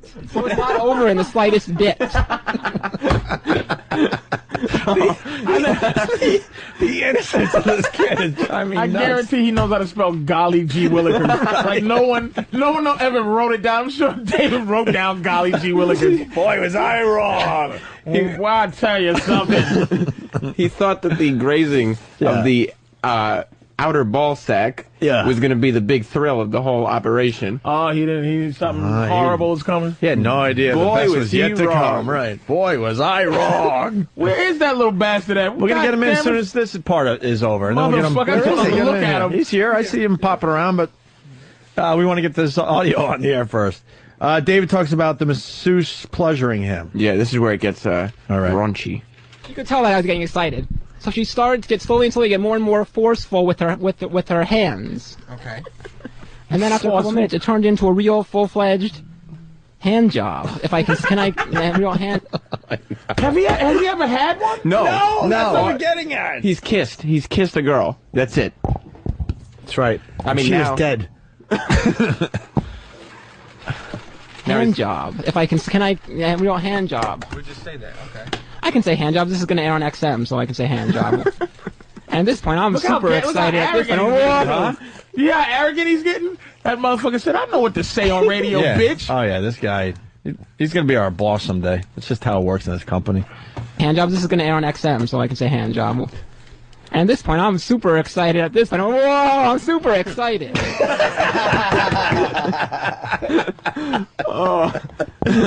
Super Jew. He was so excited after all this was happening. Yeah. The post-interview took 45 minutes. I understand. Like, he was sitting there talking every detail. Like, the stuff that's not on this tape is him going, and then they asked for my ID. So I gave them my ID. And then they looked at it, and I said, all right. Let's get to the good stuff. But you gotta love every second of his experience in this. That it's vivid. Yeah. Yeah, that's why I want to play this before we get him in live, because this is like right after the experience.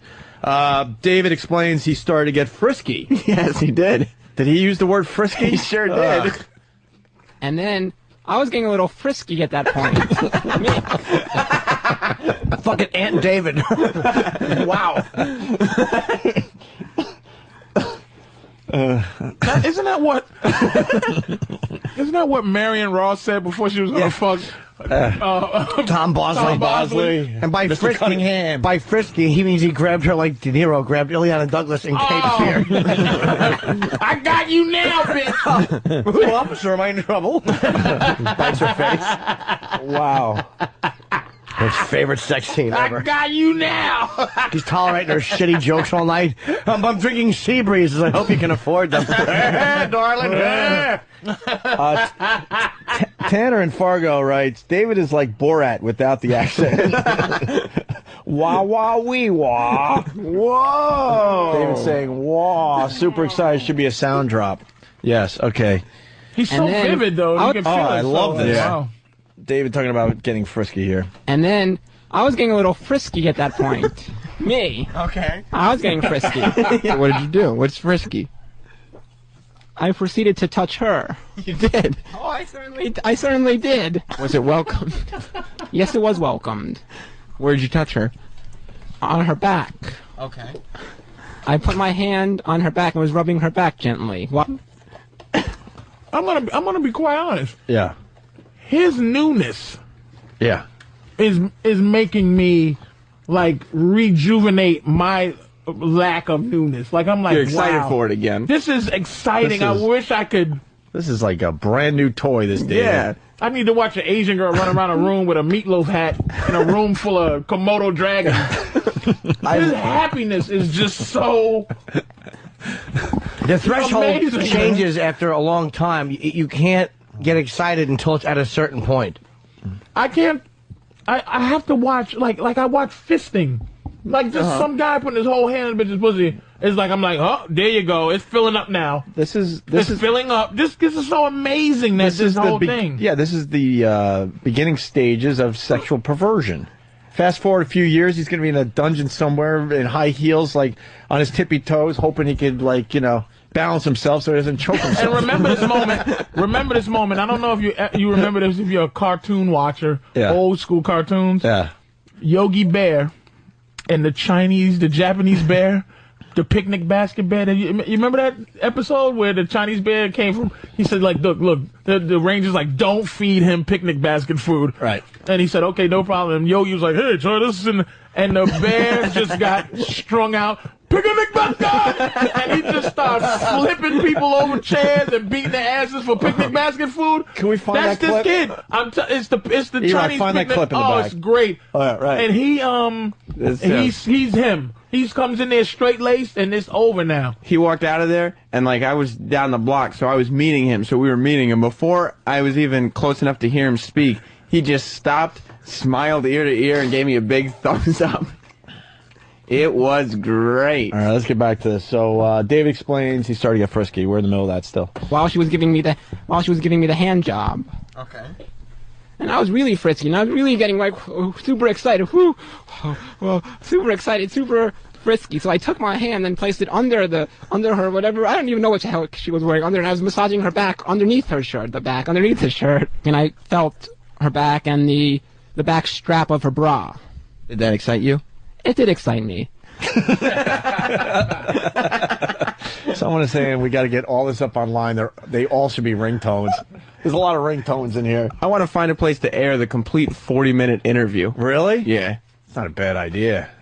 Maybe a little podcast or I'm something. amazed, dude. This It's a is little so. podcast. I don't remember when.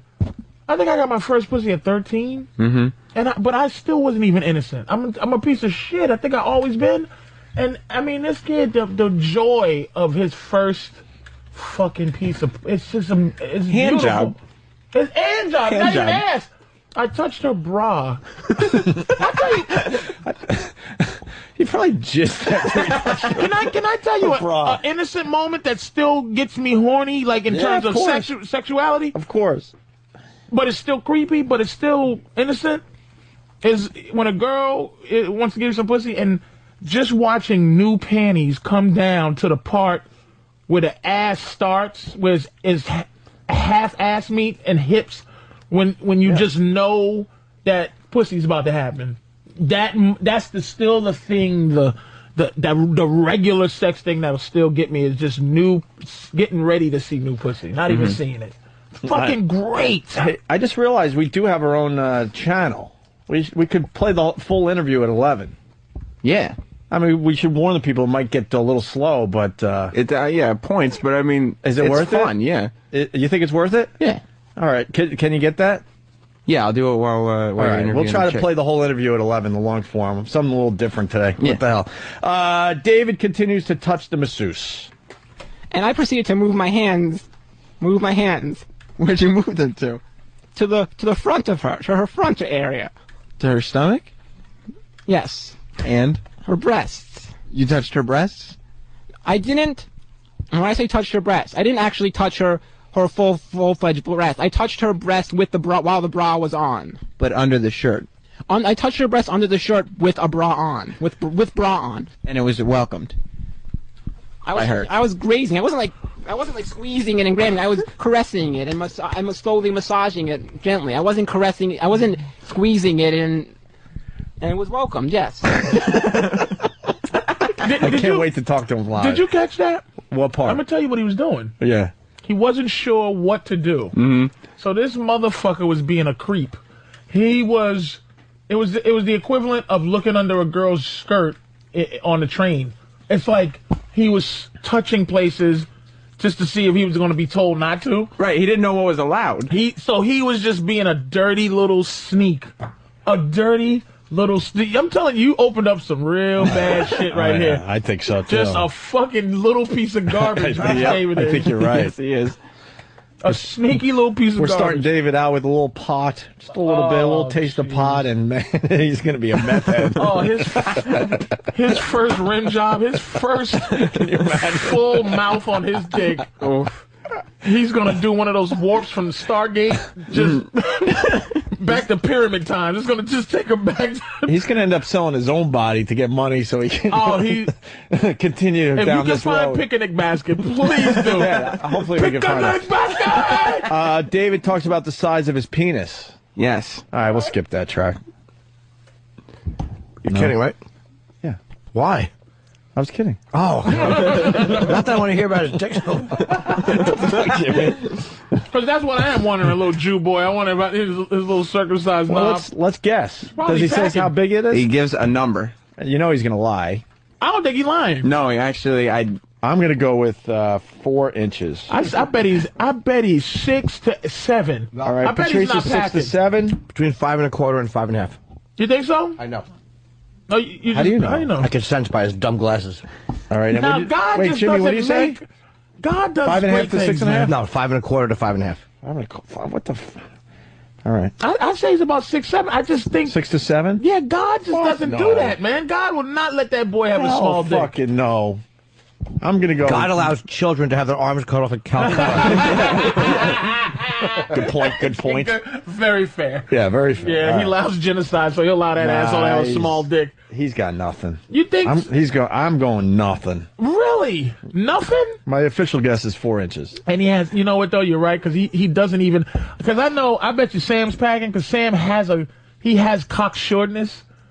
You know what I mean? So David doesn't even have that assuredness like he has a big dick. You might be right. Yeah. I'm drifting No. off of it. I'm still going to stick with 6. 6. All right, here we go. And then I was really super excited. Were you packing a full rod? I was packing a full rod. How big would you assume?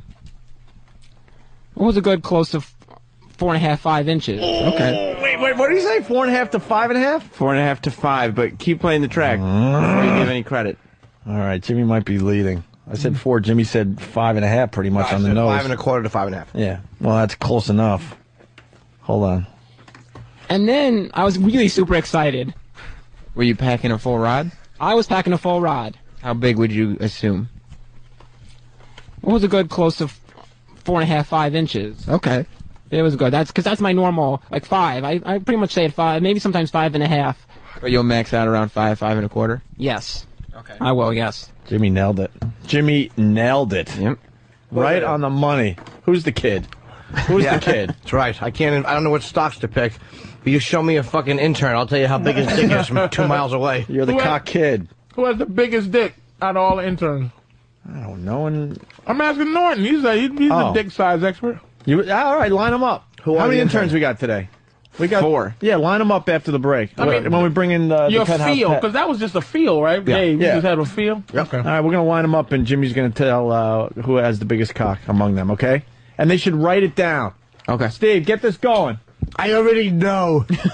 They hold it to their chest. Jimmy will guess, and then they'll reveal. And we don't want any lying by these fuckers. David gets the 2-minute warning. What's this about there, Sam? Well, there is a time restriction to how long you're allowed to be on the, masseuse table. Okay. And David found that out the hard way. All right. And she proceeded to stroke, like, oh, yes, yes. That was me saying, oh, yes, my arms were both around her. Like, oh, yes, oh, yes. I was trying to... His arms were around her. Not Gone with the Wind, you asshole. You're blowing a load. She's paying off a slavery ship debt. Paying off the wolf. Paying off the wolf. And he says it like it should be a comic book thought bubble. Yeah. Oh, yes. Oh, yes. He absolutely spells it. She just wants to get the promotion to nails, and he's holding her. Oh, my God. That's so fucked up. The nail promotion. Can I move to feet now? Oh, No, please. and I figured out the whole hierarchy. You start with the Yankee Cranky shop, then you go to nails, and then, if you're really lucky, sushi waitress. Nigga, that is the queen of third worlders. Or breaking down old computer parts for the Mercury. David gets the 2-minute warning. And she proceeded to stroke, like, oh, yes, yes. That was me saying, oh, yes, my arms were both around her. Like, oh, yes. I was trying to say that on purpose, trying to make myself go faster. And then she proceeded to say, 2 minutes left. And then I proceeded to say, oh, no. I said, oh, no. Yeah. You said that out loud? Oh, no. Oh. And she said, yes, 2 minutes. Yes, 2 minutes left. And so I proceeded to say, moan and say, oh, yes. Oh, yes. Oh, yes. And she got excited. No, she didn't. No, she didn't. We got to get David in here. We're going to. Let him have it, Lord. Let him have it. We will. We have one more track, and then it's David live on the show. I just want to get the pure innocence of what happened right after. Let him keep the illusion. Yeah. Oh, yes. Oh, yes. And she got excited. Yeah. And she was like, she kind of looked on her face like, oh, yes. And she was really excited. If I can say the words, can I say the words that she said to me? Yes. She said, oh, come. She said that, not me. She said, oh, come.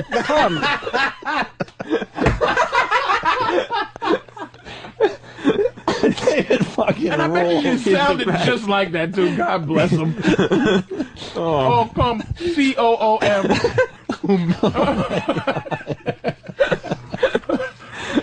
God, I love that boy. He was convinced that, by the way, that she really liked him. Yeah. So. All right, we're going to get into all that. One more track here. David talks about making cum scenes. This is it. But she's like, oh, come. Yes, come. And then did you? Eventually, yes, I did.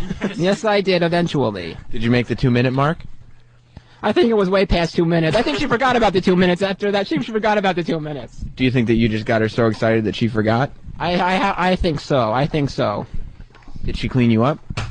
She proceeded to take another towel and yes, she cleaned me up. Yes, she certainly did. How far did it shoot? If I can be honest, it did not shoot at all. Did it just kind of gurgle over like a volcano? Yes, it certainly did. It gurgled over like a volcano. Yes, it did. Zero. It wasn't a shooting. No shooting at all. All right, listen. There's two things going on. His dick fucking vomited like Bon Scott in the car. Right. There's two things going on. He either has some kind of medical issue, or this guy jerks off so much there's just nothing going on. It's a lot of jerking. Right. A lot of jerking. Here's what that is. He has so much cum rushing to get out. It just bumped into each other. It got stuck at the tip. Yeah, he wanted to come so bad. His body couldn't, the muscles couldn't tighten. There was too much cum around. And subsequently, my cum just kind of poured out. His dick hemorrhaged. right, you want to talk to David now, or you want to take a quick break? I want to piss and get a break. I want to get David. I want to get these other interns in to get, and I want to get this penthouse pet in, so at least we can fucking have a girl in here, because this is kind of fucking fruity and homoerotic. We'll get the penthouse pet in. Pet of the year? Pet of the year? Pet of the year? Thumbs up. Pet of the year, right? Thumbs up. Pet of the year.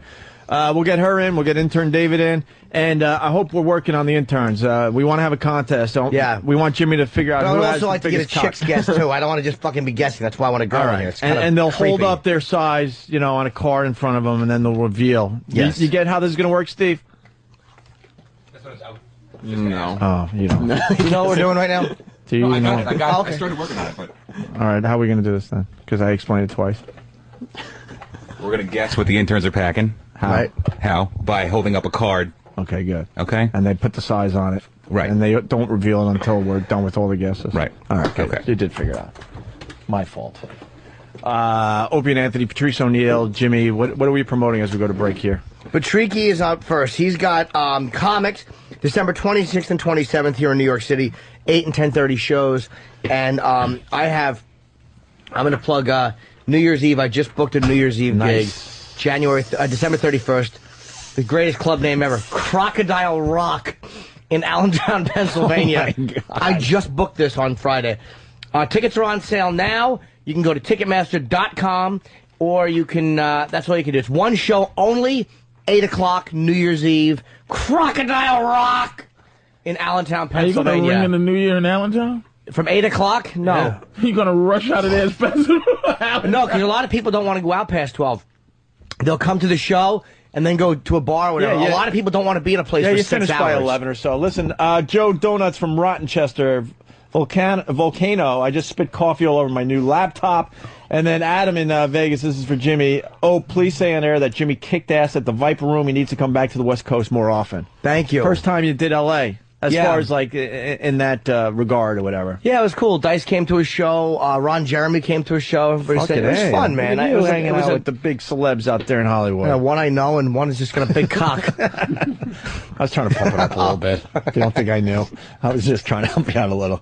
All right, intern David live on the show next. The Penthouse Pet of the Year next, and also guys. The intern penises. Yeah, we're gonna. Wow. All right, Opie. David went to his first Yankee Cranky shop. They're all developed on Friday show with Bob Kelly and D.L. Hughley, and I really didn't think we were going to get this happening, but it did happen. David was more than a trooper. Should we get the Penthouse Pet in here, too? Yes. How do you say her name? Taya. I believe Taya. Taya Parker. Pet of the Year. Pet of the Year, walking into our studio. Can I see a book? Can I see one of those books there? Oh, you guys are going to look at my naked pictures while I'm sitting here. Is that bad? No, that's kind of funny. We were looking at them when we started the show today, or this side of the show. You don't get embarrassed, right? Oh, hell no, are you kidding? Embarrassed of what? That's good. What's there left to be embarrassed about? How long have you been posing naked? Wow. I shot with Penthouse for the first time in 2005, and then I had been doing it like a couple years before that. So maybe 6 years? Nice. And the posing... Hi, by the way. Hi, by the way. Yeah. You have to say hi before you make any comments about my nakedness. No, I didn't even get Why, to you're it worried yet. we're going to comment about your nakedness? I love it when I people looked at it earlier, and the only the comment I do have is that you have the vagina that I enjoy looking at. Thank you. It's so funny. I used to be... Has character. Thank you. Does she have character?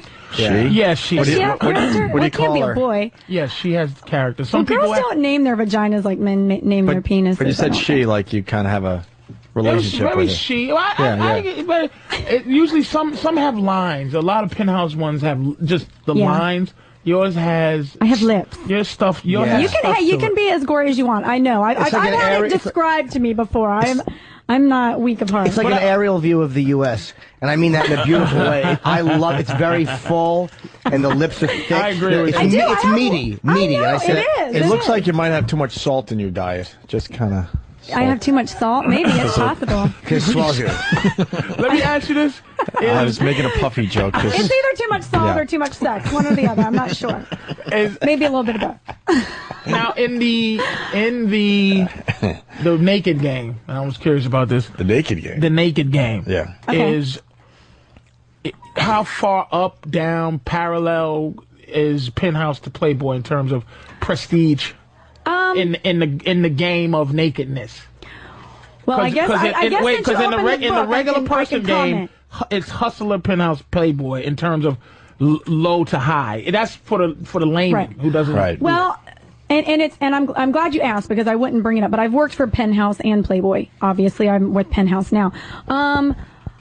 The misconception right now is that Penthouse is back in the day where there was a lot of full frontal look inside and golden showers and all that. And Penthouse is, since the new owners have bought it in about 2005, they're definitely softening it. So they were showing insertion at one point, hardcore insertion. Well, they were trying to compete. They were trying to compete with the internet. Yeah, absolutely. I want to answer Patrice's question. I think Penthouse is like the ABA, and Playboy is like the NBA.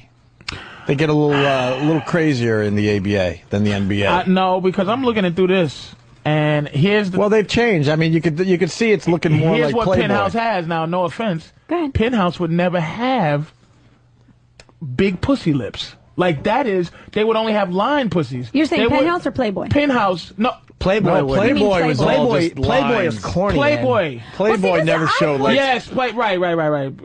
Playboy would never show a messy one. No, never. They would never show a full pussy. Hell no. It would not be nasty. Like, I have a fetish.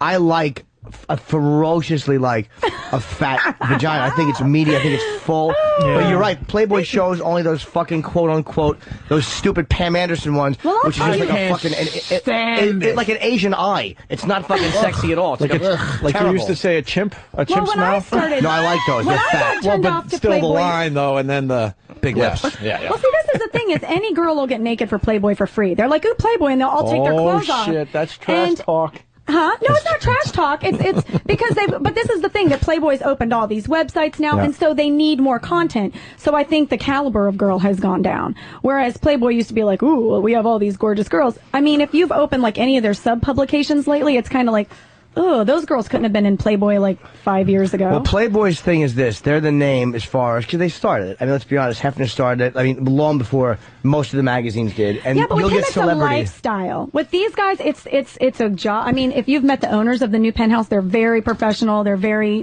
businessmen. No, what I mean is Playboy has a reputation of getting like the celebrities. Like, well, she posed in Playboy. Like, it's just become this way of speaking, like when you're going to Xerox something. Give me a Xerox. Penthouse had Vanessa Williams. Yeah, but that was the big scandal. But they had who did Playboy? Playboy's gotten everybody. And I prefer Penthouse. Pretty much. Penthouse is a better magazine because I think the girls are sexier, and I like the shots they show. Playboy to me is too antiseptic. It's like your doctor's office. And that's what I meant about the difference. The comparison is that Playboy, Penthouse will show a girl that's a little bit slutty. A little skank. A little Hell skank. Yeah. Just a little skank. And I think if you're going to see naked chicks, I mean, you want a little skank, right? I mean, come on. You want to believe. You want to believe. You want a pimple or something in there. Yeah. You want to believe. You just want to believe. Wait, I have a question for you too. How do you the pet of the year is obviously the high place to be. So what happens? You're a pet of a month at one point, and then they vote you in as pet of the year? Yes, I was pet of the month in January of 2008. So I just got named pet of the year. So I'll be pet of the year for all of 2009. Do you make extra money doing that? I can make extra money. Are you offering? Yeah. And what's your extra? I am. What's your extra moneyness? Yeah. Well, no, I mean, it's an opportunity for me to go in the game, because Jimmy's... What's extra money in the game? Jimmy's being serious. Yeah. No, I'm saying I do more pictorials. They'll shoot me all year. Not just for you. Let's leave the realm of just you. Meaning, if a girl was to get into the game. Okay. And what is the extra money you can make in this game without losing your job on Penthouse? Do you feel what I'm saying? Right. Well, I'm an exotic dancer as well. Strip. But I'm a feature entertainer. I'm like a Las Vegas style showgirl. Well, I don't. First of all, do me a big favor. I'll do whatever favors you want. No. Let's talk. Let's talk. Yeah, let's talk meat. Erotic. Let's talk. No guy says that. Like, you allow. Look, you were nice enough to go big pussy lips and go, yeah. Whatever. So the erotic, let's go strip it. Let's go to the world a little bit. Okay. That Elaine who might judge you. Well, when you say stripper to me, I think porn, like the girl that goes to the club selling every pussy, night. any of that. Right, but when you say stripper to me, I think like a girl that wears like booty shorts and goes and dances on a strip pole. That's have logistics. $100,000 worth of costumes. Thank you for saying and, that, Patrice. You know, I go in and I have choreographed stage shows. It's kind of different. The Like difference you're talking about is like I'm like a headliner. Like I get booked into a club like a headliner. Do you completely take all your clothes off? Yes, I get naked on stage. All right, all you're a over the stripper. place. Yeah. Well, yeah, I'm a stripper. I don't have anything. Hey, listen, I love strippers. I love And strippers. this is my way of trying to I hate how people are protect you from- romanticizing this shit. Exactly. I'm trying to say, look, you've been... And there's nothing wrong with it if that's what you choose to do. There's absolutely nothing wrong with it. But I'm All saying right. I don't What's go your to a name? specific club. I go all over the country and do it in different places. But wait, hold on. There is a difference between is a being difference. between being where this radio show is and being a college jock. Like, even though you're both technically in radio, I'm only saying that's how everybody looks at their. But we're gig. not. But ultimately, you've seen Silence of the Lambs, right? Yeah. Yes, absolutely. I actually would have fucked James Gum in the dress. The part where he goes, wait. You've been courteous, attentive. You've been like up until this point. You know, you were honest about multiple MIGs. What did he say in the other room? Right. You know, hey, I want to come in your eye.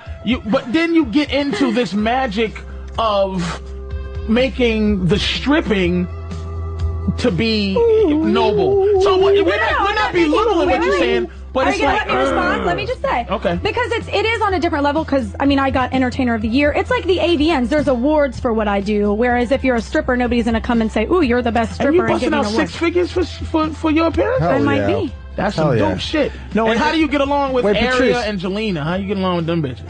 Who? Aria, Jelena, The other girls in the Aria, magazine. and, She doesn't- you know, she doesn't Bria. notice the other girls in the You don't know magazine? none of these bitches. Oh, They no. ain't your friends. She doesn't know. Oh, they ain't on a little world of fucking. Well, you said her name She's wrong. like, who this You said her bitch? name wrong. There's a lot of girls. I mean, you know what? I haven't met a lot of them. I've met Justine Jolie, love her. Yeah, I've met Shauna Lene. Is it a love friendly her. world in I general? do. I mean, no. Is the we're world all- friendly? Is the world? Y'all It can friendly be catty. to I mean, each it other? can be bitchy. It can be catty. I mean, it just depends on certain girls. Like, I don't let things get to me. I've been in the business a long time. A girl could come up to me and be like, "I think you're ugly. I don't think you deserve Pet of the Year. I think you suck." And I'd be like, "Okay, well, Yeah. opinions are like assholes." And what could I So- say to you Everyone that has would one. really offend you? What could you say? Meaning personally, Absolutely nothing. in this I don't world get where you offended. go, like porn stars, for some reason I learned that they like to be called Adult entertainers. That's why we said what we said. actresses, Right. And you Right. go, you You're suck a, porn, dick. you're a porn star. Enough. Yeah. Stop trying to romanticize everything. What? But they get offended. They get pissed off I'm, now. I'm trying to get you I to don't help get me. offended because everybody has a different, you know, like All right. I say feature entertainer, you say stripper. That's fine. So with how me. else can you make? He was asking about money in the game, meaning how else can you do it where Penthouse doesn't care if you do it? Like, all right, you can dance. You can probably do certain softcore shoots. Like, what are you allowed to do with it where they won't freak out to make extra money because you're Pet of the Year? Well, I work for Penthouse exclusively, so I mean, as far as that, I mean, I have a career as a feature entertainer, and they allow me to keep doing that, which was nice because they could have said no, but they know that was something that I'd already established before. That was actually one of their draws to me, was that I had a very good establishment in the feature entertainment industry and with clubs and club owners. So I go all over the country. And the feature met lots- entertainer, let me ask you this. Is this upgraded? At one point, I was in the comedy game, you're a opener, bringer, they call them. Then you're a feature middle act. Then you're a headliner. Did you start off a stripper and upgraded to now what is a feature entertainer? Yes, I did. I was a stripper for a long time, for like 3 or 4 years, and I loved it. And what's the I had a difference great time. between stripping and what you do now? Because what I do now, I make my money to like if you get booked in a club to do comedy, you don't have to get all the customers to give you $1 to make money. They hire me to come in. You're still a stripper. It's okay. I understand. Because like even like stripper. an open micer and like a headliner are comedians. Our comedians, Right. Like if different you're levels. playing Little League Baseball No, I or say Major my- League Baseball, you're all baseball I see what you're saying. players. He I asked see me what what you're the saying. difference was. Bullshit. Yes, I did. He asked But me he the got a difference. great point. What Thank he's you. saying is that you're on the highest level of Okay, stripping. absolutely. stripper. Absolutely. That's all. Fair enough. Yeah. Fair Absolutely. enough. Fair You can't enough. change But what it none of the is. strippers that work at the club are going. They're just in the minor leagues, that's but all. But I this is get the thing, free food you're at the acting club. Like it's interchangeable. I and get it's free not. food. I get free food at the club, but the opener has to pay for his. The middle gets 25% off. That's right. They pay for my park, and the middle has to take the bus. I couldn't do what I do if it wasn't for strippers, because I go to their club and I work at their place. I mean, I love strippers. But you don't have to. No, I absolutely acknowledge you don't strippers. have to. You don't have to rely on the dollars of customers. Right, I get paid to go in there, so I don't have to necessarily do private dances to make money. I go in every time I go on stage. I get paid. Here's what it'll be like. So you're at a high level. Are you at the highest level? No, I'm at the highest. There's nowhere else her to being go. called a stripper. This is how you're looking at it like this. You're looking at it like this. Someone will get that. If we walked into a club, right, and someone said, "So how's the open mic stuff going?" You would go, "I'm not a fucking open micer, motherfucker. I'm a headliner." And being called a stripper. I don't mind being called a stripper. It doesn't insult me at all. No, because you're cool. But I'm saying it's almost. That's the name you call an open micer on the taking your clothes off game. Yes, an open micer is a stripper. And if someone was saying, what's right underneath feature? A feature dancer. What's the name? When you're starting to upgrade I don't know. I think there's clubs that have like in-house girls that'll do shows. They'll be their strippers, but they'll let them do little shows and stuff when they don't have features. So I guess I never did that, but maybe that's and lap dances, table that shit is done with you. Like you. I can do it if I want. If the money's right. If somebody offers me a bunch of money, I'll do it. But I mean, it's not. I don't have to rely on that to walk out of there with money. Is what I'm saying. You know what you're leaving with before you get there. Exactly. I know what my paycheck is before I walk through the door. Then tips and dances are just gravy. And do Bunny Ranch places try to get you to come and say she's here this week? No, I don't. Do they try? I mean, do they try? No, I've never had. No, most of the clubs I do high upscale gentlemen's clubs that'll book a feature. Like not all clubs book feature entertainment, so it just depends on the venue. So yeah, but if we walk when you I walk won Entertainer of the Year, so I'm the best feature on the circuit. So not only am I a feature, I'm the best feature. When you walk in as a comic, if I walk into a radio station, they go to me. So can you only get that 1 year? I'm sorry. They say like, "Wait, why don't you do some of your sketches?" That it's like even though I know I'm a comic, I get it. I mean, that's to me is like even though they're not trying to be fucked up. I'm like, nah, I would clarify that. And they might go, "Wow, well, you're a comic, we get it." Like, and I would go, "No, it's." And is this it? Can you get this? Can you be the 3-time reigning champ of nudity? Pet of the Year, you mean? Pet of the Year is a one-shot deal. All the girls that were a pet that year are in the running for the Pet of the Year for the next year. So I was a 2008 pet. Me and the other 11 girls were all in the running for. It is a wrap for you in terms of this what ever happens, happening What again. happens to the Pet of the Years after their reign is over? Yeah, like what's it just going depends. down? I mean, different girls do different things with it. I mean, They go back to stripping. maybe. And what's your future? What's your future, Pumpkin? What's going on in terms of life after this? There's lots of possibilities for me. I mean, I have options, to work with Penthouse on some different scales because of the different, the things in the club business that I've, put myself out there with. I can't really talk about it because right now I'm supposed to do the Pet of the Year thing and that's great. But I'm saying I have other things that I can do with my connections that I've made over the course of my career. Fair enough. Got a boyfriend? So, no, I do not. Ooh. What happened there? I just travel too much. I can't really commit to a boyfriend. They're high maintenance. Any text messaging friend there that when you're in town, you go, "Hey, how are you?" Oh, booty call? Like little local booty calls, different cities I'm in? Oh, yeah, you into girls? No, I kind of just take care of it myself, mostly. Delicious. Okay. So that's why I call her she. Me and her are like one-on-one right now. She's my sidekick. All right. And what happens when you get the need for a little guidance? From a man? Yeah. I never get a little need from a guidance from a man. Really? You don't need I mean, I don't get me wrong. I enjoy it when it's there, but I don't need it. Just, a little like, hey. I mean, I'm not 13. I'm not 23. I'm older in the business, so I know, How old are you? I'm 30. Are you really? Yes, I am. Shit, baby. I know. Girl. That's Moses in the fucking strip. I know. Isn't that great? I'm so proud of myself. You motherfuckers should be coming down off a mountain with some tablets. I know. Fucking old bitch coming in this motherfucker acting 19 and you 30. Great pussy hair on that motherfucker. God damn, girl. I love it. I didn't realize, but you're hanging in there. I am. I'm enjoying it. You know what? I'm so proud to be able to say that because that is true. That's the consensus. Oh, no, in the sex how are you still working in the business? You're like 80 in the strip club world. So we got David in studio too, so we thought this would be fun. So we got the Penthouse Pet of the Year in studio, and we got David who just came for the first time with a woman. Right, Who's David? this motherfucker here? He's new, isn't he? That's Joe. Joe? Yeah. Good old Joe.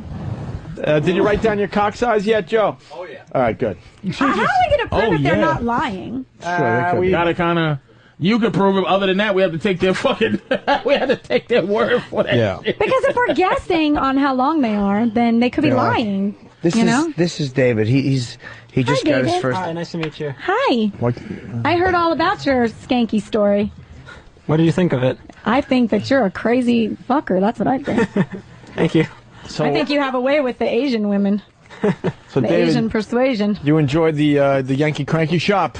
Definitely, I enjoyed it. Yeah. It was pretty good. At first I was a little disappointed, but then Why were you disappointed? Because a certain individual was making a big deal about the table shower, and like that's the best thing. You got to get A the table. certain individual? What are you, an asshole? Say Bobby Kelly, you piece of shit. Bobby was hyping it up, and it wasn't shit. Certain Mr. Bob Kelly was hyping up the table shower, and the table shower was nothing. But listen, before you get all fucked up, David, there's a word called synergy. Now, DL said this, Bobby said this, and Opie said that, and together, all of that ended up with this wonderful story that we enjoyed. Don't forget that. Yeah. Don't forget that we were all in on this thing. Don't forget that table bath was a part of your greatness. A part of the cab fare and everything else that went on to make for a pleasurable experience. Don't be you. ungrateful, you son of a bitch. Hey, you motherfucker. So, what else do we want to ask David? Are you going to make this a regular thing now, David?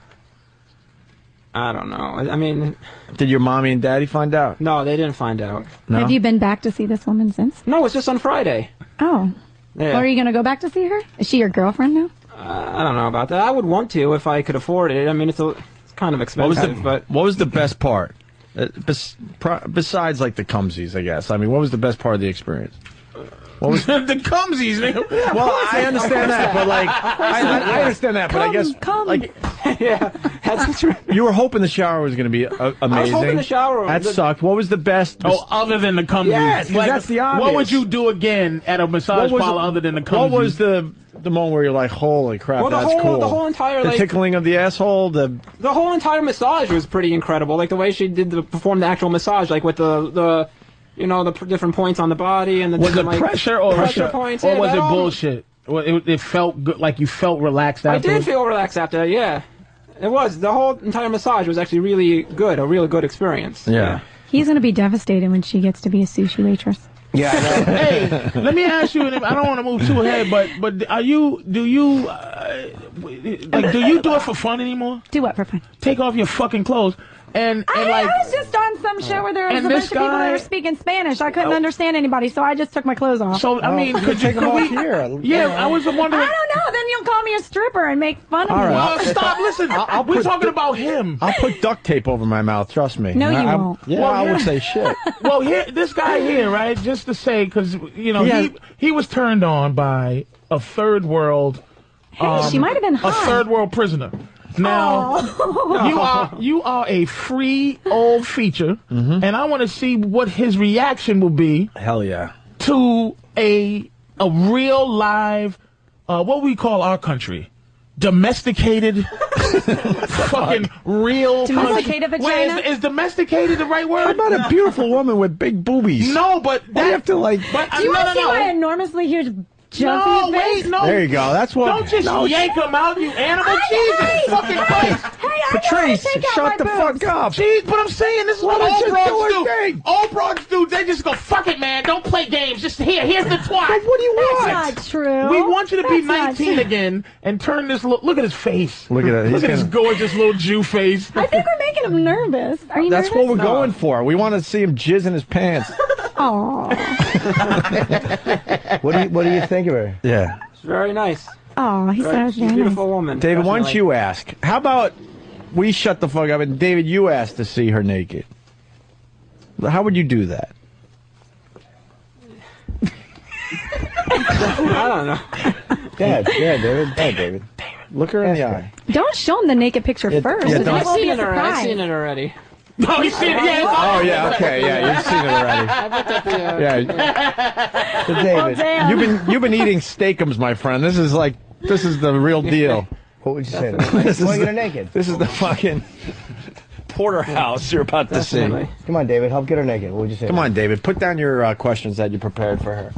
You prepared questions for me? I certainly did. Okay, no. All right, you want to ask a few questions? Let's hear a couple of questions. All right, a few questions. I want to hear this. This might get me horny. Well, I want to get more back into the touring and the erotic dancing. Okay, you go ahead. About, read me some of those questions. No, I'm just more curious about, like, what exactly, like, do you have, like, a certain routine when you're on tour? Yeah. Like, do you practice and you rehearse a routine? Absolutely. I was actually a professional dancer before I ever started stripping. Yes, I was a stripper. I mean, like, when you're on tour, I knew that like, would get you. It doesn't get you. I love strippers. Let's be honest. The fact that you think it gets to me is what gets to me. That hurt you a think little I just bit. started doing this No, thing? it doesn't. That hurt you? No, it doesn't. A little bit. No, it Little doesn't. bit. You didn't like that little Some of my, swoop. no, You worked hard to be That's called a okay. feature dancer. I did work hard, but I know. but that doesn't. Let me put it this way: if I had never been a stripper, I would have never thought to try to be a feature. People in the real world that are outside of the adult entertainment don't understand what. Oh, a you know feature what? is. What if underneath stripper the name is called stank Poland? I'd be like, okay. Like girls who stink up the pole. Like I'm not no stink Poland. Let's go back to. Then I probably wouldn't go near a pool ever again, but still. Let's go back like to. if that had been the allure from the beginning, I probably wouldn't have gone after it. Let's go back to David. David. Yeah, go ahead. Ask me. No, one so more question. continue. I'm curious about, like, the touring and do you have a specific routine and, like, a Yeah, I specific, have- like, Why don't you Yeah. ask her? Hey, why don't you ask her what airline she flies? Yeah, bore. Get to the better questions. Yeah, read me some of those Jesus. questions. I'm curious about So that. what's on your rider? Crackers or cookies? No one gives Do a you shit. come to this radio show often? He's going to ask me what's on my iPod next. Yeah, Okay, no, go that ahead. is Read me all I some. don't know about, like, do you have a routine? Yeah, I Do you have- rehearse, like... Let me explain it to him. Let me just explain it to him so we can move Yeah, on. it's like the Marx Brothers. Okay, like I have different theme shows. Like one show I might come out like as a gangster, or another show I might come out like a burlesque, like Marilyn Monroe type of outfit. So I have different theme shows that have music that coordinate. Yes, it's That's all true. very burlesque and sexy and All fun. right. And Go ahead, move on David. to some more. David has theme shows too. graphic Sometimes he comes No, out I like don't a have boring one of that. interviewer. I have, like, general knowledge Okay, go ahead, questions. go Go ahead. ahead, David. Whatever you Like, want to ask her. I've read on a couple websites that you consider yourself an actress. Is That I true? consider myself Do you an consider actress? yourself an actress? I'm acting right now. Okay. No, I don't consider. Do I consider Like, I read myself on an some, actress? like, your website or your MySpace. I have acted before. Yes. What kind of acting When have I'm you done? What acting, kind of I acting have- consider myself an actress. You haven't seen Alien Killers 5 on Sci-Fi? Nigga? No, I've done I've done a lot of Broadway stuff. Like have I've done Broadway? yeah. Get I've the done, fuck out of here! Yeah, Will you I- stop with your I sing. bullshit? What Broadway? I've done have you Damn done? Yankees. I'm a singer. I was actually went to school for musical theater. Wait, what did you do? I went to college. What did you do musical for theater. Damn Fair Yankees? enough, baby. Excuse me? What did you do for That's Damn why I was Yankees? curious because it said on your website you were an actress, and I didn't Yeah. see any like credits. I said, On my like, website? like on your website you said I'm an actress or There's this. nothing or, on my website that says I'm an actress. or somewhere I read that you consider yourself an actress. Well, you'll probably read a lot of Can I something ask you what you somewheres did about for me. Damn Yankees? IMDb. Yeah, I was Lola in Damn Yankees. Is that a big part? I really It don't is know. a big part. Evil Force 12. It was on. It was on at 5:30 in the morning. I was the girl that screamed really loud when that monster was eating It was my on vagina. Patrice was on Sci-Fi 3. Kinky Kong on because we were talking about like Cinemax 4. like the guys were asking you beforehand, like when you're done with Pet of the Year, what would you do afterwards? Like, would you Yeah. consider like going back into like full time like acting or singing? Very good or- question, David. Yeah, I've always, sang and been an actress. I've actually, Yeah, you're into singing. Like I heard, I read that you once recorded a demo CD in I'm in a Nashville. band with my dad. Right, I your dad. sing I read about a lot. that. Yeah. What do you sing? Like country music or what style of A singing? lot of I call it organic music, like Natalie Merchant, Bonnie Raitt type stuff, that kind of thing. Can you sing something for us today? Sure, if you want. How do we do that? Get music and she goes. No, I don't know if we have the I can music. just that's sing all. it. What do you sing? All right, let's David, ask her to sing her. Yeah, what do you something. sing when you're with your dad? Like, what do you and your dad sing together? Oh, I mean, I could do like a Bonnie Raitt or something if you want. Sure. Okay. And can you do it? Can you do it to him? Yeah. Do a Sing little. it to him? Okay. Give him something to talk about, but just for him. Yeah, have a nipple slip or something. Oh, I just can't. I don't mix my music something with my innocent. nakedness. Hey. I'm either gonna get naked or I'm gonna sing, or I'll do them apart from each Oh, other. can you just turn on this boy? Just I multitask. can. Of will you? course I can. Do it for it. Just turn this boy on. Let me get a good look at this. All right, here we go, Dave. Okay. She's going to sing for you. Okay. Oh, let me look at this. And we're going to see how good of an Am I actress using his she is, microphone too. or mine? I'm not acting right now. Oh, I'm pull it off the singing. thing, beautiful. Pull it. Use his? No, pull Yeah. that. No, pull that No, off. that won't stretch. Use his. Oh, okay. Damn. All right, here we go, David. This is for you. She can sing. Little Well, Bonnie- I don't know. If I start singing, are you guys gonna make fun of me? Because that would be hot. No, we wouldn't do that. Okay. And stop your prepared for abuse shit. Yeah. I'm always prepared for abuse. We're As a on your- woman, it's we're just a on- prerequisite. we're on your side, bitch. Stop if you trying let your to have- vagina come out, you have to be Stop prepared for trying abuse. to have personality all the time. Just stop it. I have personality We're with for you, you miles. sexy motherfucker. Look That's at that. right. Oh, God. Here we go. I bet it Okay, I'm smells gonna like sing for hope. him. Go ahead. Smells like what? Hope.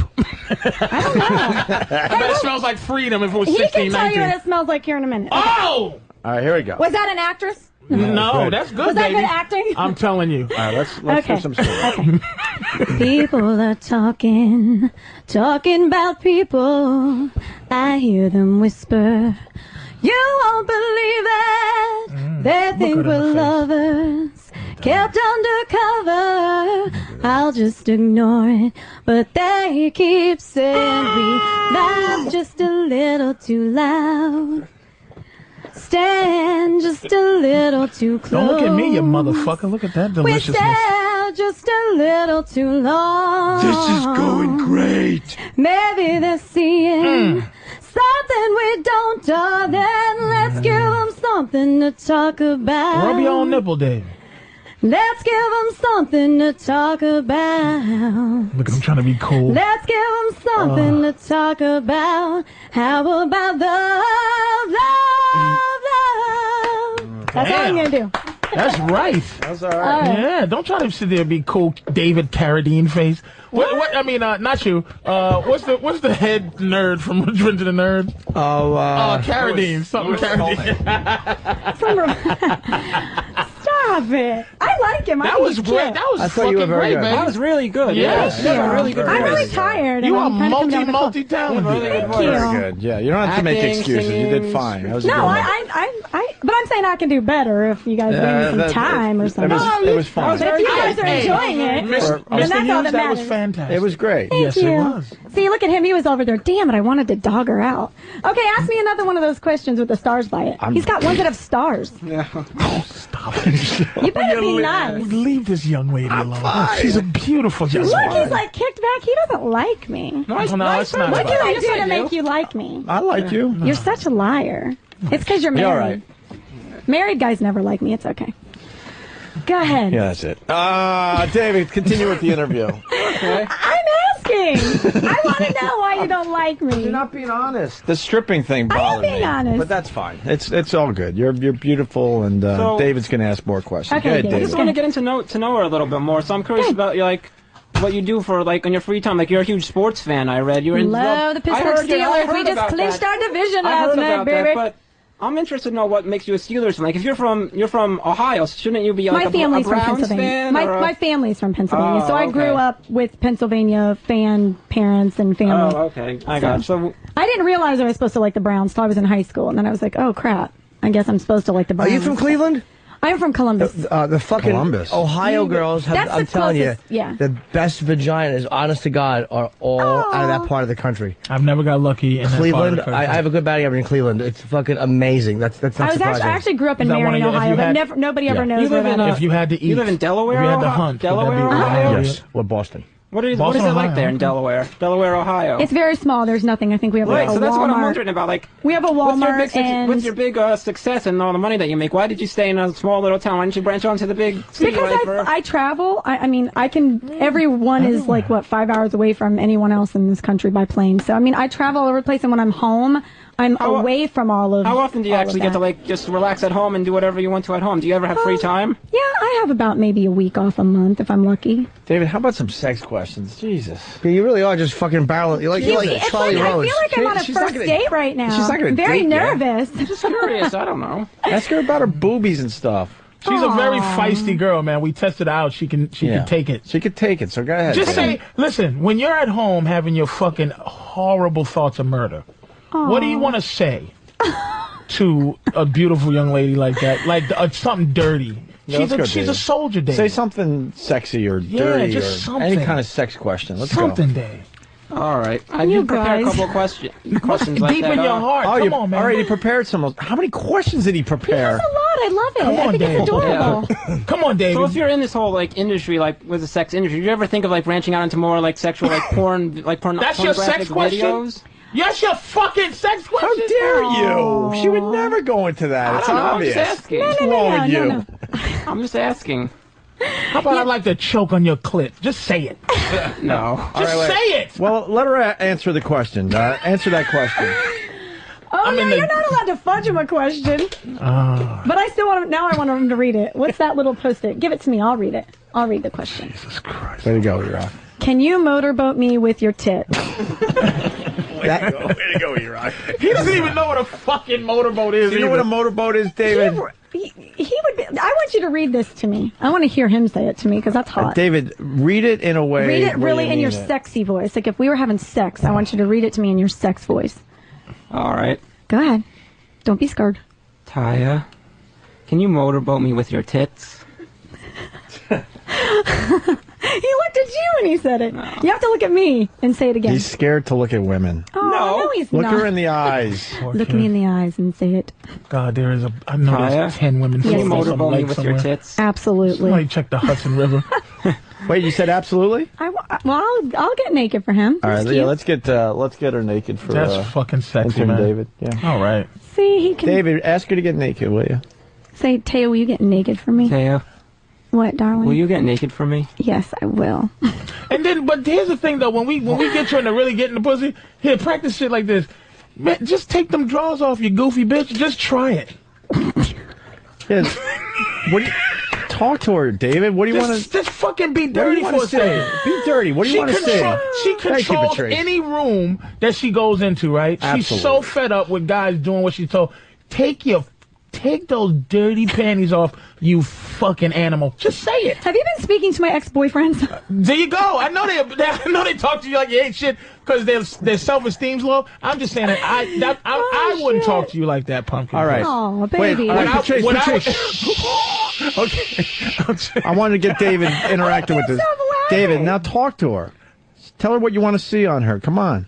Would you get naked? More Yes, than I that. will What do you get- want Look, he wants me to get naked. What do you Maybe if wanna I get see? naked, he'll be motivated to Well, say yeah, it. maybe he'll talk if you're naked Yeah, too. You let get me get naked. Let me get naked, naked. and Let me then get we'll naked. David, all right, you know what? You're onto something. He can talk to me while I'm getting naked. Maybe he can be like, ooh, I like it. Describe what you're seeing to everybody when she gets naked. Yeah, because okay? we are on the radio. They can't see me naked, just Right, you. of So you have course. to explain it. Taya Parker, right? Yes, Taya. Taya Parker. In some parts of the country, I'm known as Trailer Parker, but don't tell people. You like that, didn't you? No. Look, he's like, yeah, she won't call herself a stripper, but she's from the trailer park. And look at this little trailer. I mean, trailer. She doesn't Trader. I see you. I see you, you double agent. Is that what I think it is in the front? Oh no, sorry. All right. You know what I thought. What's that? I thought it was a bunny. Oh, hell no. Hell no. This was a very big mistake when I was 18. And once I reached the age of reason, I was... Yeah, but you can get that removed, can't you? What is it a tattoo of? Too many It's actually a hummingbird, and I drew it when I was like All right, so 16, what's and it's wrong with it? symbolic of my parents. So I'll leave it's it not a alone, mistake. but I wouldn't get into But it. it's not in the shoot though. I don't see it. They airbrush it off. They do. They take it out. And I ask them to because, you know... Jeez. How fucking... I wonder how can I... I'm sorry I'm not doing this sexy. There's nothing sexy about taking It's okay. That's the best way when you with dirt bags. She Just take took that her shit jeans off. Take it off like you're a fucking concentration camp. Just fucking. All right, David, you're supposed to be describing this, not us. Oh, sorry. Go ahead. Go ahead, David. Okay. Tell Sorry her- about that. We don't have video today, so tell Right, tell people for what the they're people saying. that can't see, she took her shoes off, she took her pants off, she took her shirt Oh, off, her ass is amazing. and now she is dancing around for us a little Look bit. at her ass, David. It's amazing. You Her really ass is painted amazing. a picture, David. She is putting her ass Spank in her, my David. face right Spank now. her. Spank her. May I spank you? Yes, you can. Oh my Listen, it's okay. Jesus he didn't have a Christ. good trajectory on David, maybe if I spank her like you mean it. Go ahead, Dave. She's a soldier. Wait, David. Jesus, David. Oh, she's just a fucking piece of garbage. I love her, man. He hit her all awkward and hard too. That was delicious. Here, Hold on. we gotta get the Wait, microphone. listen to me for a Trajectory second. in Jimmy will show you, David, how you spank a girl's ass. I don't know if she... Wait, who? Hey. Will you let Jimmy? Jimmy knows how to spank girls I don't know. properly. I thought you were talking about him, and he scares me. I don't think. Why does Patrice scare you? Because he's a big black Because guy? she knows I ain't fucking around with that fucking goofy little white ass. I'll get revenge for slavery. All the way across the room. I'll be flying into you here in a second. All right. She fucking knows the deal. You don't come here. All right. David's It's not just going about to me. learn from Jimmy. Again, I only spank how I like it. They may not like it. Girls like different things. You have to caress it first. You give it like a little caress like that because it feels really good. Then you just kind of swat it. You don't do it too hard. Not too hard. Just Can like you that. do my technique for me, Jim? What's that? Jim's is on the ass up from a right to left style. Sometimes. You do the back or hand? left to right. Mine's is a You come underneath. where the thigh and the ass and I'll come over and you can show you. All right, Patrice gets a somebody please. She agreed to this.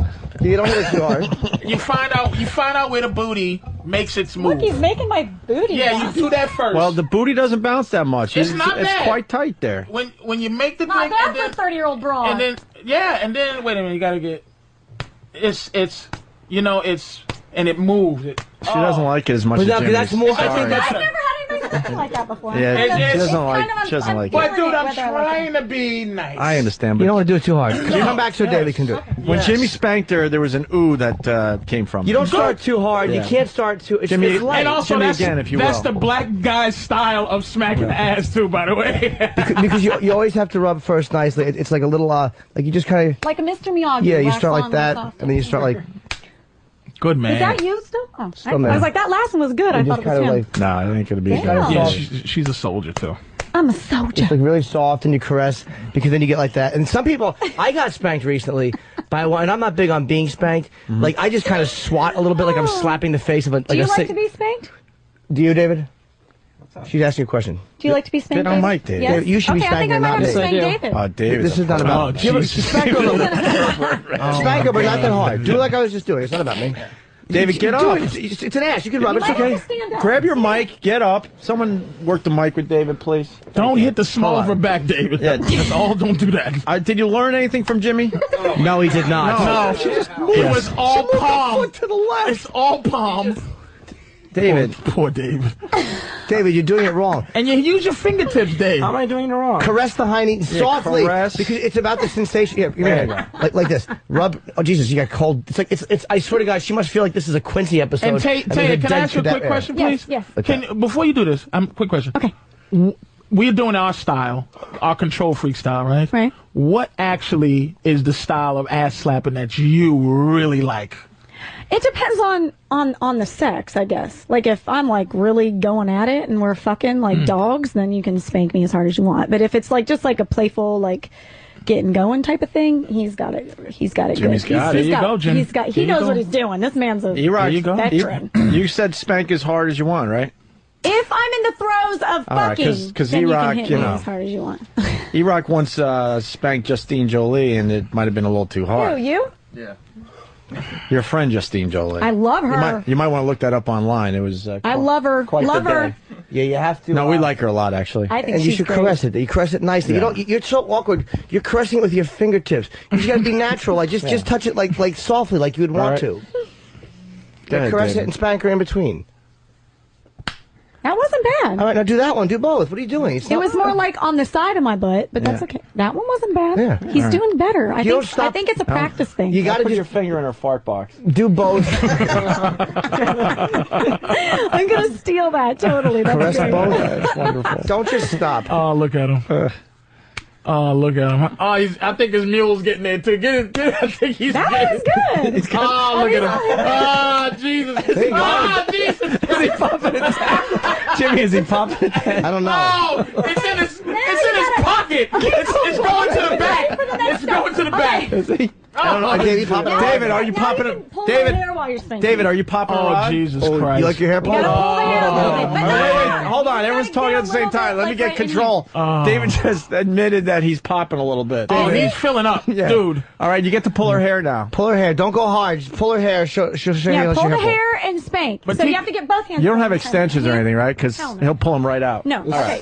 She'll pull her Grab hair. hair. Norton, show him how to No, try to No, I want to pull see him hair. do it first. Okay. And then He's see if gonna it's see right this or for him, wrong. and then he can correct All right. him. Okay, go ahead. Just pull do it her naturally. with Pull her one hair. hand. Grab the hair. No, not like. Hold on. No. He just pulled it. Serial killer. No. Is there are some murders that's going to happen? Nurses in retarded hospitals have been. Picnic basket. I think we are creating a monster No. here. I honestly Yeah. do. This might not be good. Grab the top of the head. You have a to little grab bit. it. Yeah. Can I do this? Go ahead. This is how I would do it. She may or may not like it. You always go close to the Skull, head, yes. like Good. that, There and you you kind of like you almost want to loop your fingers in and kind of grab it like that. There you go. So you can almost feel the top of your hands. Feel my hand. I'm not gonna feel my hand. Is touching her skull. This way you're not going to pull too much hair. And then you realize what that does. It just doesn't. It's like laying on a bed of nails. It's Yeah. like you lay on one, it's gonna hurt. So don't you pull them all together like it's her head. And don't yank it. Here, give me him. Give me him. Reach in, caress your scalp a little bit like that, and separate it so you're not being clumsy and sloppy. David, part her hair. It's her hair. It's okay. It's not a cancer wig. It's not a cancer wig. He's gonna end up with clumps of hair. What happened, E-Rock? He's trying to get her hair, and then he just kind of palms her ass and he just like shoves it. This poor You kid. guys are putting too much pressure No, on him. there's no pressure. You There's no guys are pressure. helping. I think He's gonna pull out clumps of her hair. Norton, I mean, David, just enjoy the fact that this is happening. I'm enjoying. Yeah. Yeah, I'm not even making you pay me. Yeah, exactly. Most guys have to spend some cash to get this. Yeah, this costs bucks, brother. Like that. He's Let me see. massaging my Hold on. head. No, you put your hand up like this. You kind of go up the back of the head like that. You can palm the head very lightly, and then you just pull away. And as you're pulling away, you grab a little bit of hair. Now, if that's what she likes, it's not too hard, but you can control her that way. Okay. Yeah, control me. Dave's like, when can I punch her in the temple? Yeah. And start to saw her fingers off. You're doing it towards the side. Like, get up under in the middle. He's grabbing her hair like he's a subway door closing, and she's gonna be dragged to death by the tracks. Look at Opie's like, Jesus, fuck, he's just awful. This is so He's real. uncomfortable in his skin, this kid. And are you a lefty or a righty? Righty. Really? So grab you her hair grab with your lefty. left hand, you fucking asshole. Well, you can smack Are lefty. you an ambidextrous ass slapper? I Fucking Jim Abbott would be better at this. Okay, just grab. Like, put your hand up and grab. Yep. Oh, like, all right. don't do this, or you're gonna just. There you go. Is that good? What's he doing wrong? That's good. He's like Otto and George right now, the way he's working her head. Oh, God damn it. Is that good? Is that good? Jesus. Grab it and then spank. Don't keep with the head. Get it, grab, spank. Grab it, hold it's it, like spank. 3 motions. Wow. Grab, spank. Oh, Okay. wait, Not did you her see hip his grit? bone, Did you Jesus. see his grit There his you teeth? go, He that gritted his teeth. wasn't bad. Oh, that's Did he? right. That you grit your teeth. It has Do to it be a again. little anger. I gotcha. Yeah, a little bit of anger involved Wait, that's in the that. side. You gotta get the back. You don't do that There you happy. Hey. Oh, no. He's His face. Did you improving. see that face? Yeah. Do it, David. I Come on. can't see his face. Jesus Christ. How about less anger in the face? Yeah, Jesus. You're creeping us all out. Oh, my God. Less anger in Yeah. the face. Oh, boy. Okay. There you go. All right. You're not holding the This is hair good right. You stuff. just keep letting the hair. David, you want to see her boobies? I wouldn't. All right, then ask her. Wow, your ass is really red. Is it? She's all right, though. Taya apologize. Parker, It's Penthouse okay. Pet of the Year in studio. Look at Bianchi. I have to say her ass feels And for me, at a really nice. At a safe court distance, I got to see that giant twat before you get out of here. Oh, Just a come peek. on. You're gonna make fun of it? I have No. fun with it. We said I love you, Can we look at fucking it? Now you goddamn guys it. are making me all embarrassed. No, we're not. It's Why? beautiful. Stop playing. All right, Dave, ask her. Ask her to see the I need him to boobies. sit over here, actually. This chair is not stable. Come over here. All right, David, ask to see the boobies, You please. have to ask. David's balls are too heavy for him to get out the chair. Don't sit over here. By the way, I got to admit, I was wrong. She's totally proven that she's not a stripper. Sit. What? Get over it! He's so worried about the stripper thing. It's killing him. It's cracking me up. Norton, would you? I am a stripper, okay? All right, Yes, good. All right, now we can all get along. Really good. She's got a very.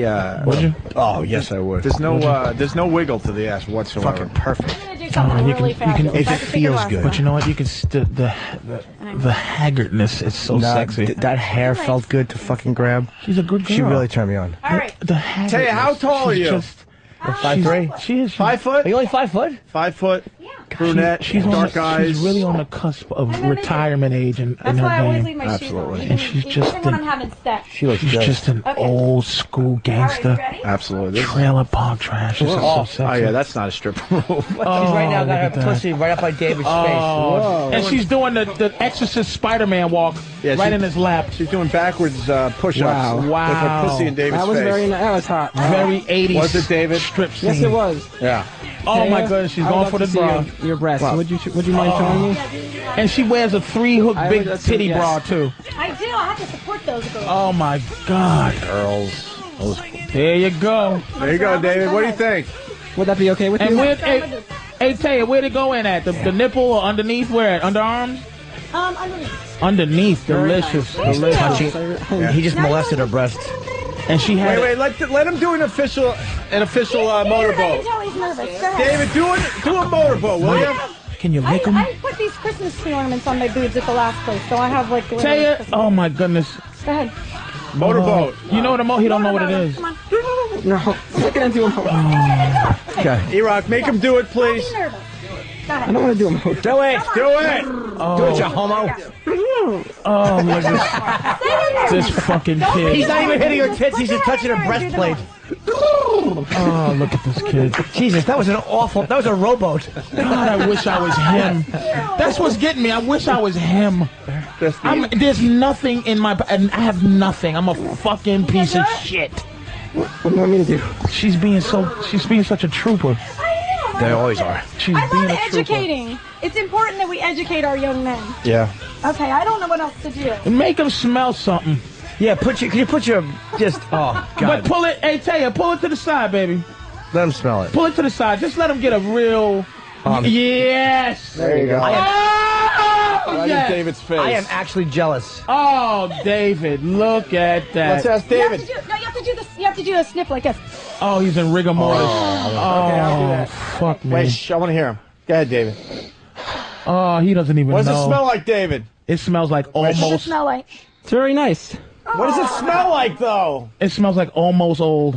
It doesn't. What does No, it does not. No. Oh, what's it smell like, David? It does not. It smells good. I know. Describe it. Very good. Grandma's closet. Smells very good.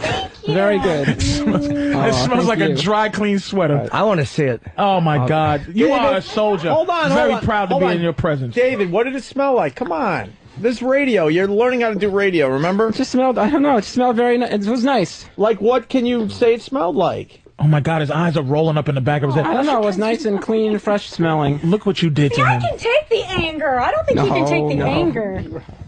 Look at that. We need to have like a psychologist in here to find out what your anger issues against strippers are. Will you stop focusing on this angry man? I don't like that he doesn't like me, and I want to know what I can do to make him like me. You want everyone to like, and this is the Not great thing. everyone's going to like you. You know that. Man, you got to It's all go good. But most of the We people liked that you enough don't to like me have have you a in. reason not to like me. I don't know. I think Like it's I took 'cause- their job or something. let me I ask you a didn't take question. your job. I think I'll tell you why. I think because you're like just playing a role and it bothers me. You're not like just talking. Yes, I am. What do you want to talk about? I don't know. You're talking about your girls and me and she. But that's how I talk. No, I don't think so. But let's be fair. I think you're playing a role. Let me ask you this, Ope. Let's be fair. Am I right or wrong? If I'm I don't wrong, know. Let me ask you. No, you're not wrong because you Okay. feel how you feel. You feel how you feel. It's not wrong. Let me ask you though. Is the fact is okay in our game, the comedy game. Right. If I know you very well doing the show, Norton, everybody. If I go to 40 stations, I got a thing that I do. And I think ultimately she may have been in here doing what she's doing, but I think ultimately she's turning into who she is. But she came in with the thing that she has to do because she's on the road. She's the pet of the year. She's gonna be here. Not everybody's like Well, the you thing, on the you want to radio. know what I think it is? I Real. think that he's asked me a lot of questions that I've been asked before, so maybe my answers just seem like they're rehearsed. Oh, shit! Because I ask the same questions as other radio guys. No, not the radio guys. I get All a right, lot you of want the the real same questions? No, I'm saying I get a lot of the same questions like, what does Pet of the Year mean? What do you do? What else do you do? I mean, those are very typical But do you think introductory type questions. that people, because everybody might have your attitude. All right, I'll ask that you. you're just asking these How kind about of questions. How about this? Have you ever hooked, or would you Never. hook in the future? No, I would not. What if someone was going to offer you ridiculous money? I've been offered because we ridiculous know a money. lot of I just girls. won't. We've had a lot of girls come in here and they do that on the side. We say this. You don't do privates. Like No, I don't. There you go. And I'll Would tell you consider that though? No, I wouldn't. And I'll tell you why. And this is- She's 5 more years from retirement, though. Ask her in 5 more years when. No, I won't. When life is over. It's the same reason why I've never crossed over into porn. I mean, the thing Is that you that guys your have to line? understand. No, I just don't. I mean, the thing you guys have to understand about me. I mean, my parents have been married for like 38 years. See, you're talking more real now, by the way. Right, but I'm saying I ahead. come from a family that's not typical for girls that do what I do. Like, I love being naked. I have no problem taking naked pictures. I'm very confident in myself and in my body, but there are a lot of things I will not do because of the way I was raised. You know what I mean? Like, And I don't let's be honest too. I don't mind that I've given my dad 200 heart attacks. I just don't want to kill him. Does that make sense? Let's be honest too. And the things you're trying to protect. You used that line you was before. growing up a little. You was growing up a little racist. Ain't when you tell the truth. Grown up what? Little racist. Absolutely not. Be No, honest. I swear. Never No, I been haven't. with a black guy. I haven't, but that's not. Black guys come aren't on now. attracted That's to not me. racist. She's just a good Christian girl. Let's be honest. Honestly, even though I'm not saying you didn't grow up saying nigga or nothing, but I bet you grew up with your father to some degree. You broke his heart, but to some degree to hold on to a little bit of daddy like loves me shit. You ain't fucking with no nigga. Tell the truth. no black man's ever tried to have sex with You me. lying bitch. I would love to stick my thumb in your booty hole. But you would never let me, you motherfucker. I've never had a black man approach me in a sexual way. Never, not Because even you know once. what? Because He doesn't small believe it. and I have a little butt, and I just don't think black guys are attracted Come to on, me. stop. I swear to God. Stop I what you're swear. saying. I There's swear gotta to be- God. Stop There's what got to you're be some saying. black guys out there that like just a small ass. But I'm saying I don't So know. None of ultimately, ever- if that never happened, here's what No you should have man- been no- doing. Here's what you should have been doing. What? Even though these hands should have been on those tiny butt cheeks just for you to know what it felt like. But Okay, you fair enough. fucking... I can tell. I'm not calling you racist. I'm joking with you. But you don't fuck with niggas. I know that. I've never had one Patrice, ask me. I swear And to you God. said that you've I've never had one ask me you've out. heard all the questions, and we were asking the same questions. So the listeners, you know, they're coming up with their own questions. There's Stephen S. from Bayshore. You'll answer anything, right? He writes, after all the anal you've had, when you fart, is there a lot of corn spatter? Jesus. I've actually never had anal sex. All right, there you Never. go. Why not? I guess I've just never been with a guy that I had And wanted to Penthouse- have anal sex with. Penthouse doesn't show... Wait. Penetration. No, it doesn't show the asshole. Yeah, they do. I don't think they do. Oh, really? Yeah. I don't think so. I've never You had don't anybody have any try to take asshole a picture. pictures. You of my you don't asshole. have no asshole pictures. No. Like no complete. Oh, okay. You know. Why not anal sex? I just never Scared of have. it? No, I'm not scared of it. I just never have. It's just never been something that I've done. Finger. Oh, I think I've probably had a finger or something in there. Two? No, one maybe. And even that You I don't don't even really remember? It's been a while. Oh, you Sorry. haven't had like sex in a while. No, I haven't. Why? What's that about? Because I usually am in relationships when I have sex. I don't just I'm a good girl. I'm sorry. And you ever mess with a girl? I don't try to be something I'm not. I'm not. You ever mess with a girl? Yeah, you ever mess with a girl? I've made out with a couple girls, but I've never had sex with a girl. And do you have kids? No, I don't. No, I have kids. So you like being spanked, you like your hair pulled a little bit. Is there anything really dirty you like, or are you pretty traditional, just kind of, you're thinking about being hardcore, just be kind of getting spanked and having your hair pulled and being dominated a little No, bit? she does some things. I do. I mean, in my private, personal Oh, life. yeah, she's a piece of garbage. I love her. I like to, yeah. Oh, What do you she's like a that's really- I like it fucking rough piece of sometimes. filth. I love her. I do. You can feel it in her energy. She is a small town girl made good. I'm telling you, she is a fucking soldier, dude.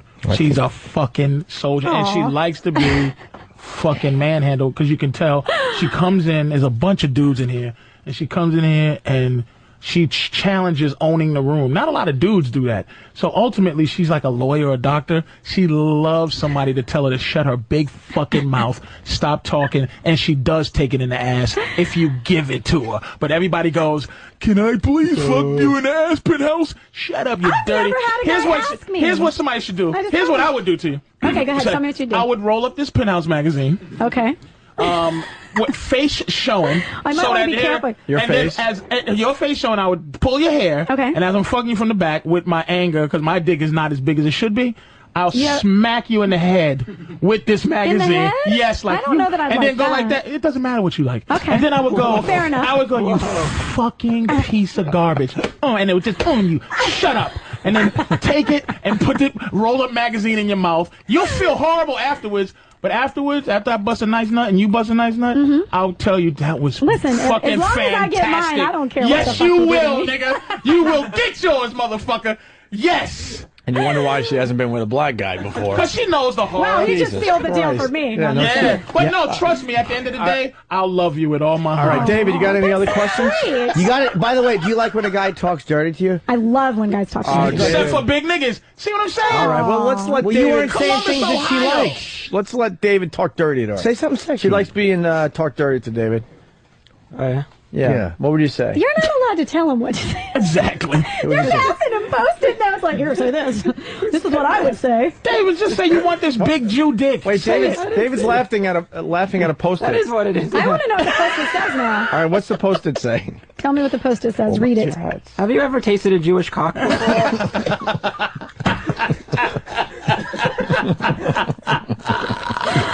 Wow.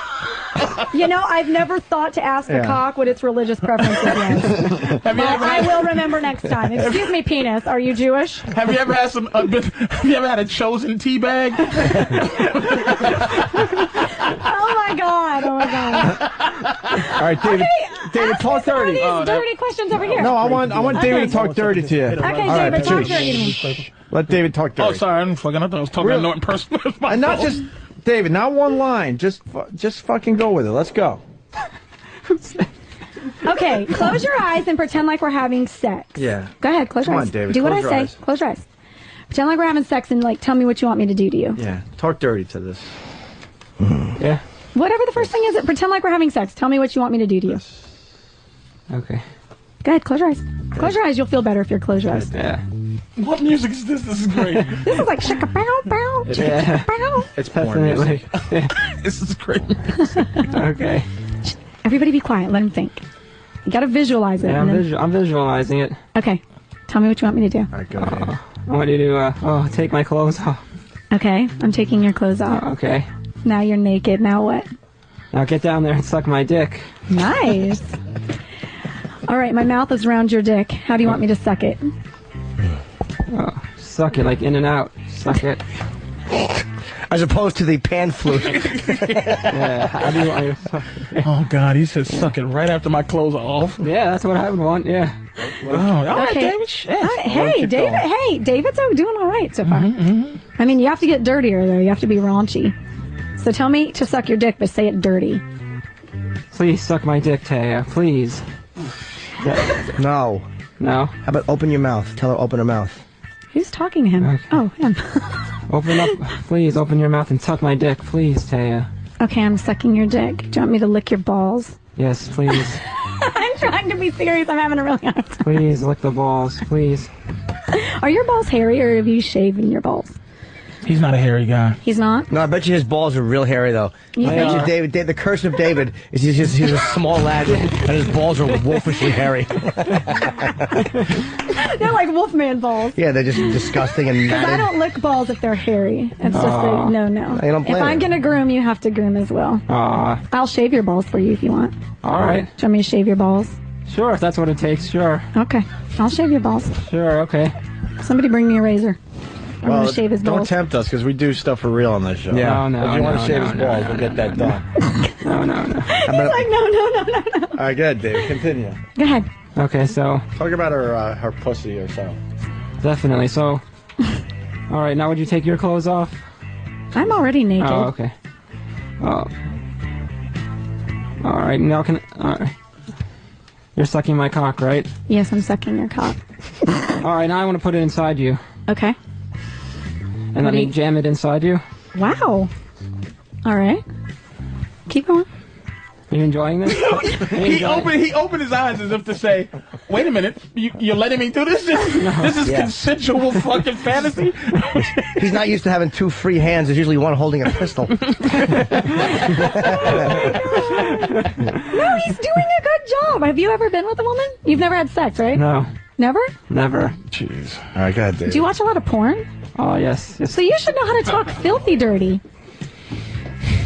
All right. Please let me stick it inside you. Please.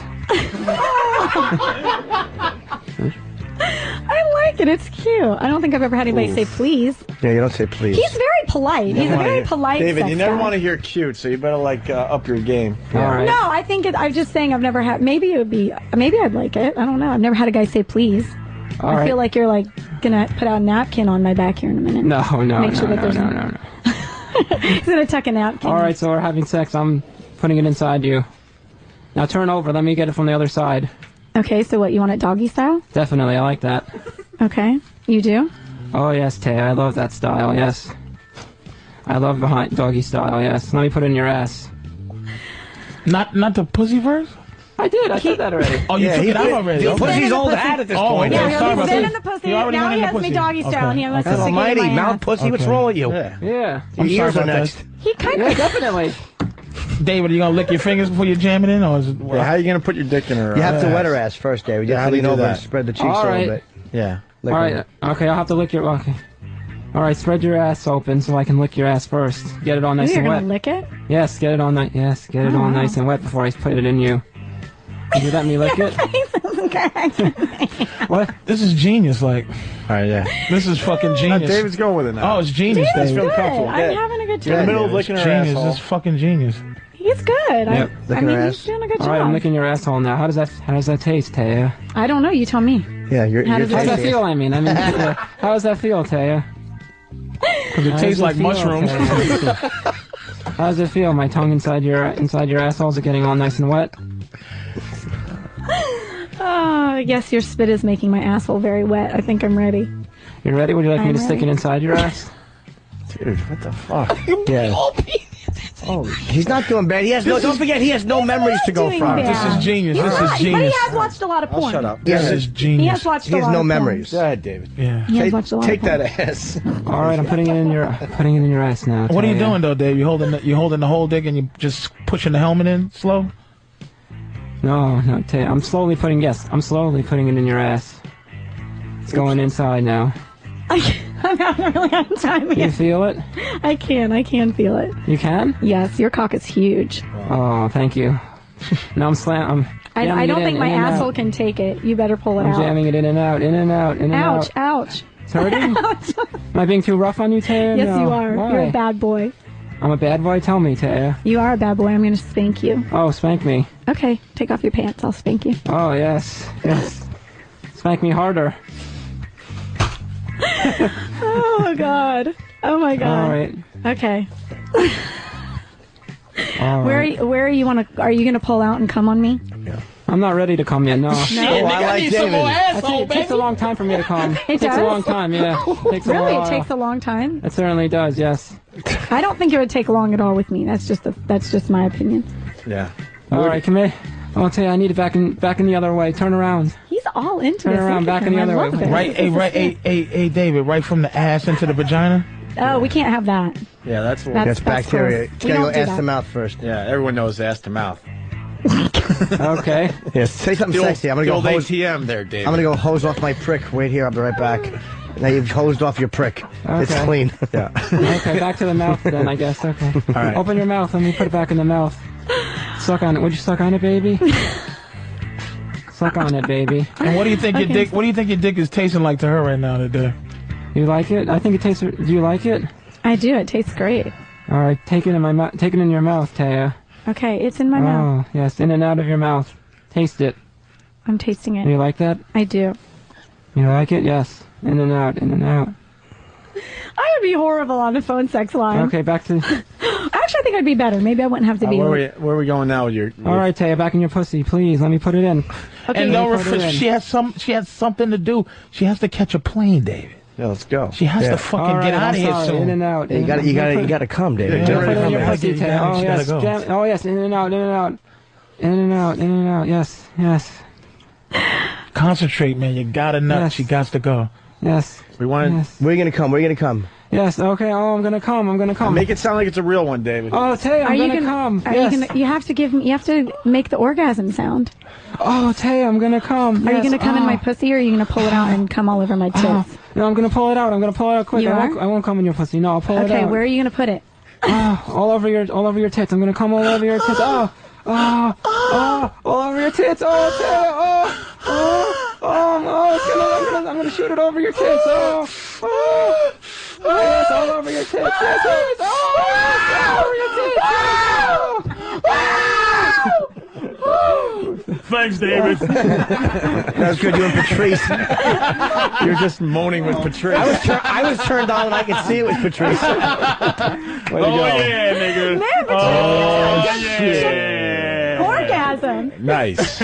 Wow. Now go on down to the mess hall and get me another bowl or something, nigga. The mess hall. Are you on? to the cafeteria, motherfucker. All right. Well, David, that's wonderful. Yeah, what Is it good for you, baby? Yes, take the calm now. Look it all up. All right, dude. He'll be following her down the street. Really? Look, there's cum in your shoes. Better get it. Just barking dirty shit at her. People outside are going to be like, what the hell is going on? I didn't come yet. I want to come. Give me your ears. And tell you, can I from here possibly get an unracist view of that delicious vagina? We really want to see it. Yeah. Yeah, could you show Jimmy and Patrice your vagina? Whatever. And the back, whatever you want to do. And the back, too. Like the whole part of the thing. We ask respectfully. We love it. Yes, I do. It is beautiful. You guys, if you make fun of it, I'm No.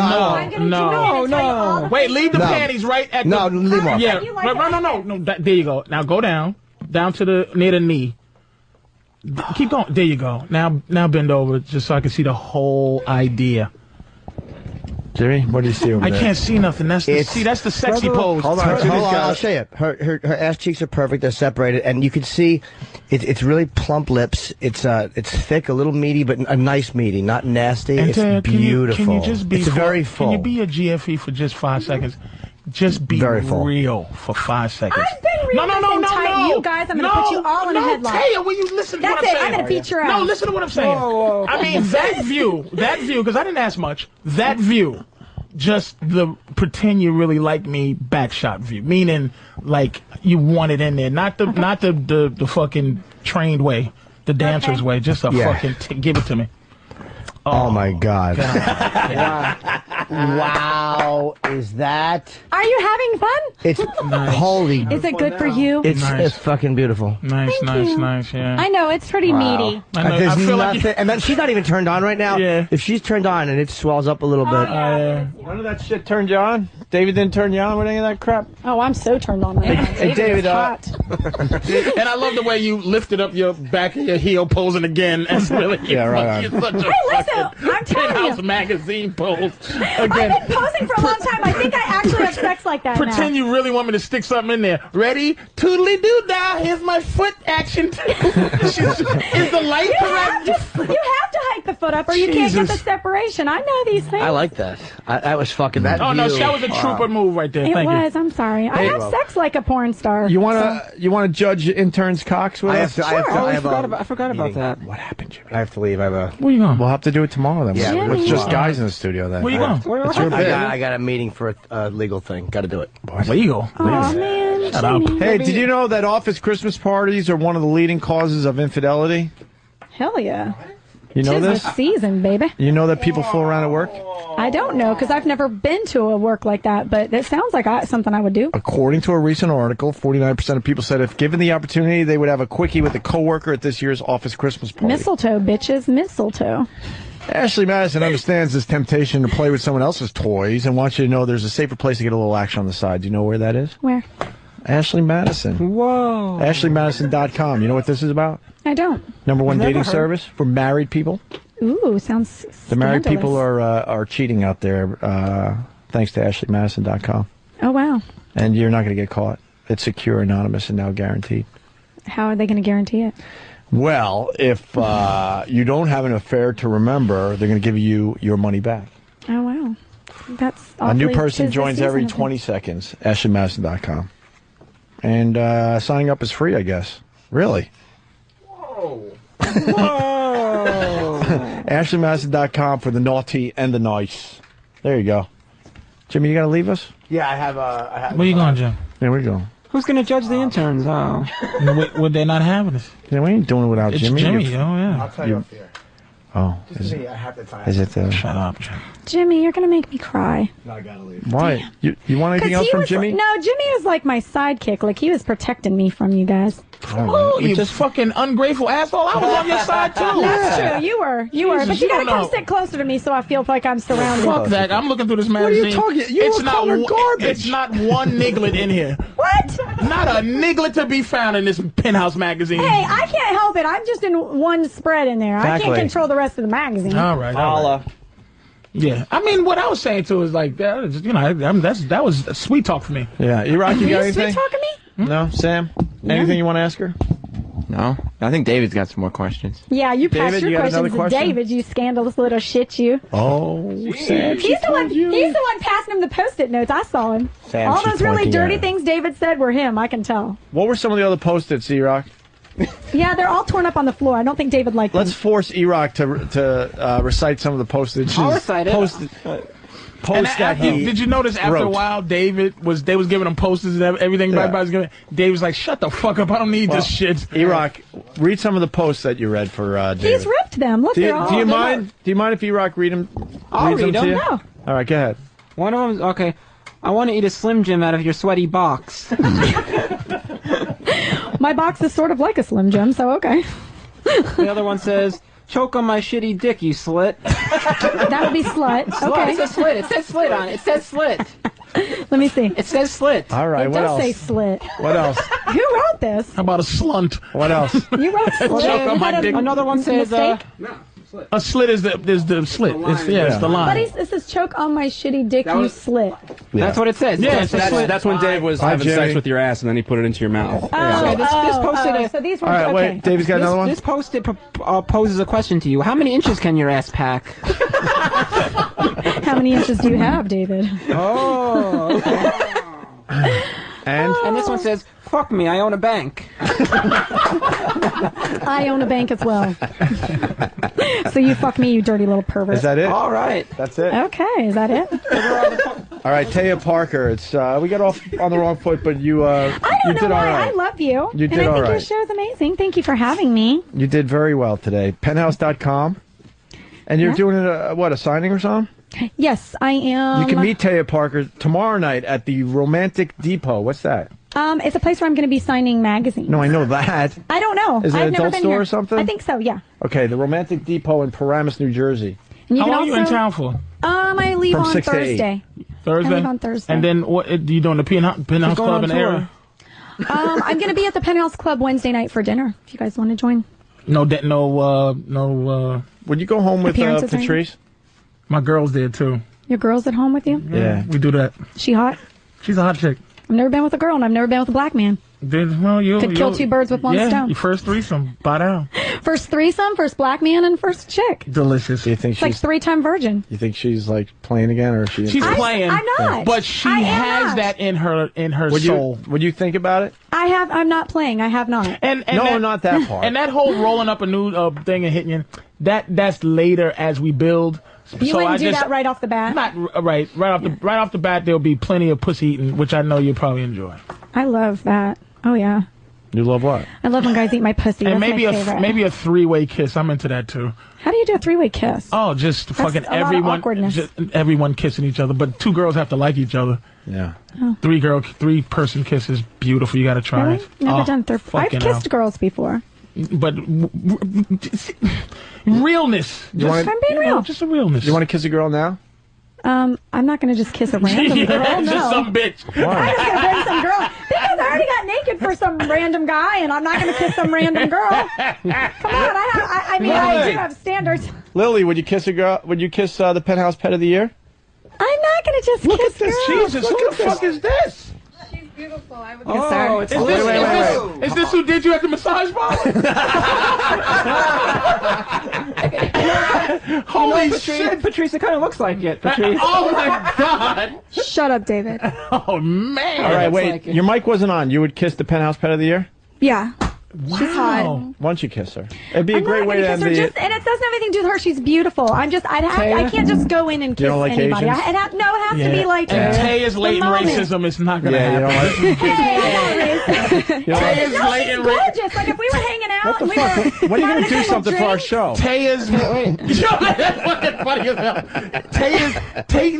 Taya's Midwestern passive aggressive racism will not allow her to Yeah. kiss an Asian girl. No, it has nothing to do. She's beautiful. All right. She kind of has like a tequila wouldn't thing do it. about her. She's hot. Lily from Ron and Fez. What do you know? Ron and Fez noon to 3. Yeah, very good. Now, you should be disappointed that the Penthouse Pet of the Year Taya. doesn't want It's to not kiss you. to her. It's not her. I am kind of just- hurt, yeah. Oh, stop it. Taya. How She's about no gonna give me the tongue? sad girl How about eyes. no tongue? Yeah, just a peck. Taya, what'd All you right, do? get I'll up just and- peck her. Yeah, all I'm right. just saying, like, to Patrice, make out with a girl, Patrice, I have work- to be like, work this a little oh bit. She knows what I'm talking Let me about. tell you Girls something. are different than guys. Let me tell you something about this. I didn't know she existed. Let me say something, man. She is. I mean, how sexy she is.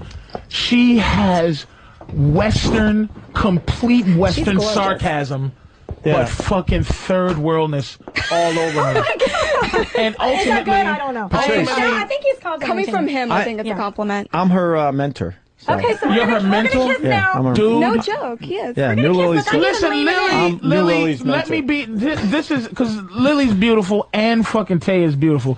But here's what's sexy about what's getting ready to happen. Wow, New Lily fucking Lily's for real. Lily is for real. Lily is not bullshitting. That's right. You're gonna lose if you don't match her energy. Her fucking energy. I'm talking to you, Taya. She fucking is down for this. Like, that's why I don't want to just like taking your energy right now. If we were out and we were All right, do me a favor. Hold on. All right, let's go. Wait a minute, Taya. Stop talking for a second. Just do it the way men like it for a second. Okay. I do a lot of things the way men like it. Just get close to her face. Don't kiss her. Might not be the best looking girl in the room anymore. Whoa. There's an energy thing happening right now. Yes, and let me say something to you, and I say this my whole life. A fucking ugly, and not saying you're ugly, but an ugly 19-year-old is sexier than a beautiful 40-year-old, Jack, and that's real. So Lily's youngness, she's gorgeous, is delicious, and her downness, wait a minute, and her downness is real. Her downness is real. Yours is because you're just experienced and you're a soldier, but she is twiddling her fucking fingers, and she got that dirty, quiet Asian thing about Patrice. her. My dick is filling up. It hasn't filled up this whole time. It's filling up now. Hold on, Patrice. New Lily was playing with her hair too. Oh my God, play with her hair again a little bit. Oh my God. Yeah, she likes the hair. Fucking Lily's a soldier. Really soft. So Lily. So you too, Taya, but Lily's delicious. New Lily, have you kissed girls before? I've kissed girls. Yes. Wait a minute. And she still does, Opie. She still does. Oh my God, Lord have mercy. Taya, put your clothes on. Get her out of here. Lily, I need to talk to you for 5 minutes. Wait, kiss her for this Lily girl. Yeah, we gotta I'm just bullshitting with you, baby. I'm bullshitting with you. Not you don't put your clothes on. Yeah, no, I'm playing with you, baby. Yeah. Don't get offended like that. I'm playing with you. But do you gotta understand, God? Look, you definitely beat her in the boob department. I Thanks, I appreciate that. My surgeon would be happy to hear you say that. Taya. Lily. Lily, do you like those boobs? Can you, hey Taya, just get close. Don't even kiss. Don't even kiss. Just get close to her face. If your prejudice could stand it. Get close to her face without kissing and just feel her energy for a second. Yeah, let's feel the energy here. Oh God! They're like literally centimeters away. Are they kissing? Fucking Lily! No, not kissing yet. Lily wants to kiss. They're kissing now. Taya for me. They're kissing now. Oh my Taya God, for me. Lily. Kiss. That's beautiful. Fuck up, Dave. That is beautiful. Fucking unbelievable. All right. E-Rock, starting tomorrow, you work for Ron and Fez. New Lily, welcome to the...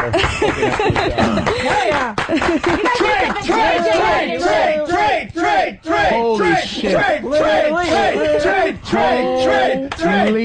Trade! Shit. Was it good for you? Wow. Holy shit. That was really solid. beautiful. Patrice, what'd you say? You're like speechless for one. Fucking this girl Lily.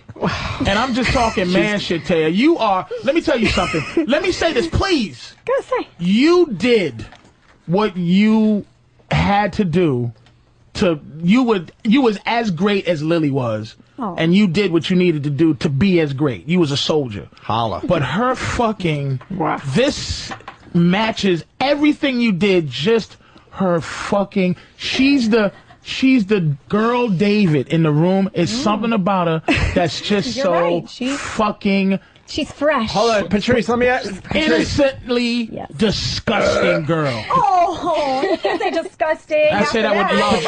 I say that with love. Patrice. Wow. Lily also likes black guys. Is that true? Yes. Girls and black guys? Trade!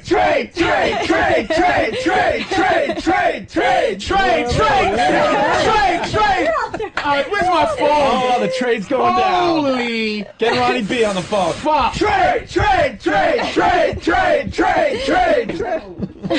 you later, E-Rock. So long. Wow. Fatso. Jesus. Wow. And she has, I know she has that Asian submissive filth thing where they just lay there and take whatever you give them. And then she'll make you food afterwards, Oh, too, my all day. God. She's the perfect woman. And she see that racism got out. I love you, Taya. You're just you a love her. racist hunk of shit, and I love you with all my heart. Listen to this She'll make you food. All right, Patrice. She'll make you some food. Lily, Lily, how was? Listen, if I can have a girlfriend, I'd have a girlfriend like her. Lily, how was the kiss? It was her lips are so soft. Yeah. It's probably better than any guy I've kissed so Lily's far. sweating. She's fucking sweating. You want to feel her boobies? She's sweating. She's not gonna. Don't pressure. I mean, if this she girl. doesn't want me to, I won't. But if she wants to, I will. I mean, you guys have to let natural chick love just progress. She wants to feel your boobies. I know, but it's just like it's. Lily, do you want to feel those boobies? If we were out, I think she wants we to. would be good. If she wants to come out with me, Opie, can I ask you? Can I Lily, say you're something? You know what? invited to my You know what would penthouse dinner happen? at the Penthouse Club on Wednesday. You know what would night. happen? oh, I would love to come. Taya would do the. You know, ever see the girls do the play lesbians? Oh yeah. Lily's so real. That's probably true. Like I said, I've never been with a woman, so it's just never Lily. been something that. Well, there's always a. You want to tune in, Lily? You want to tune in Tokyo?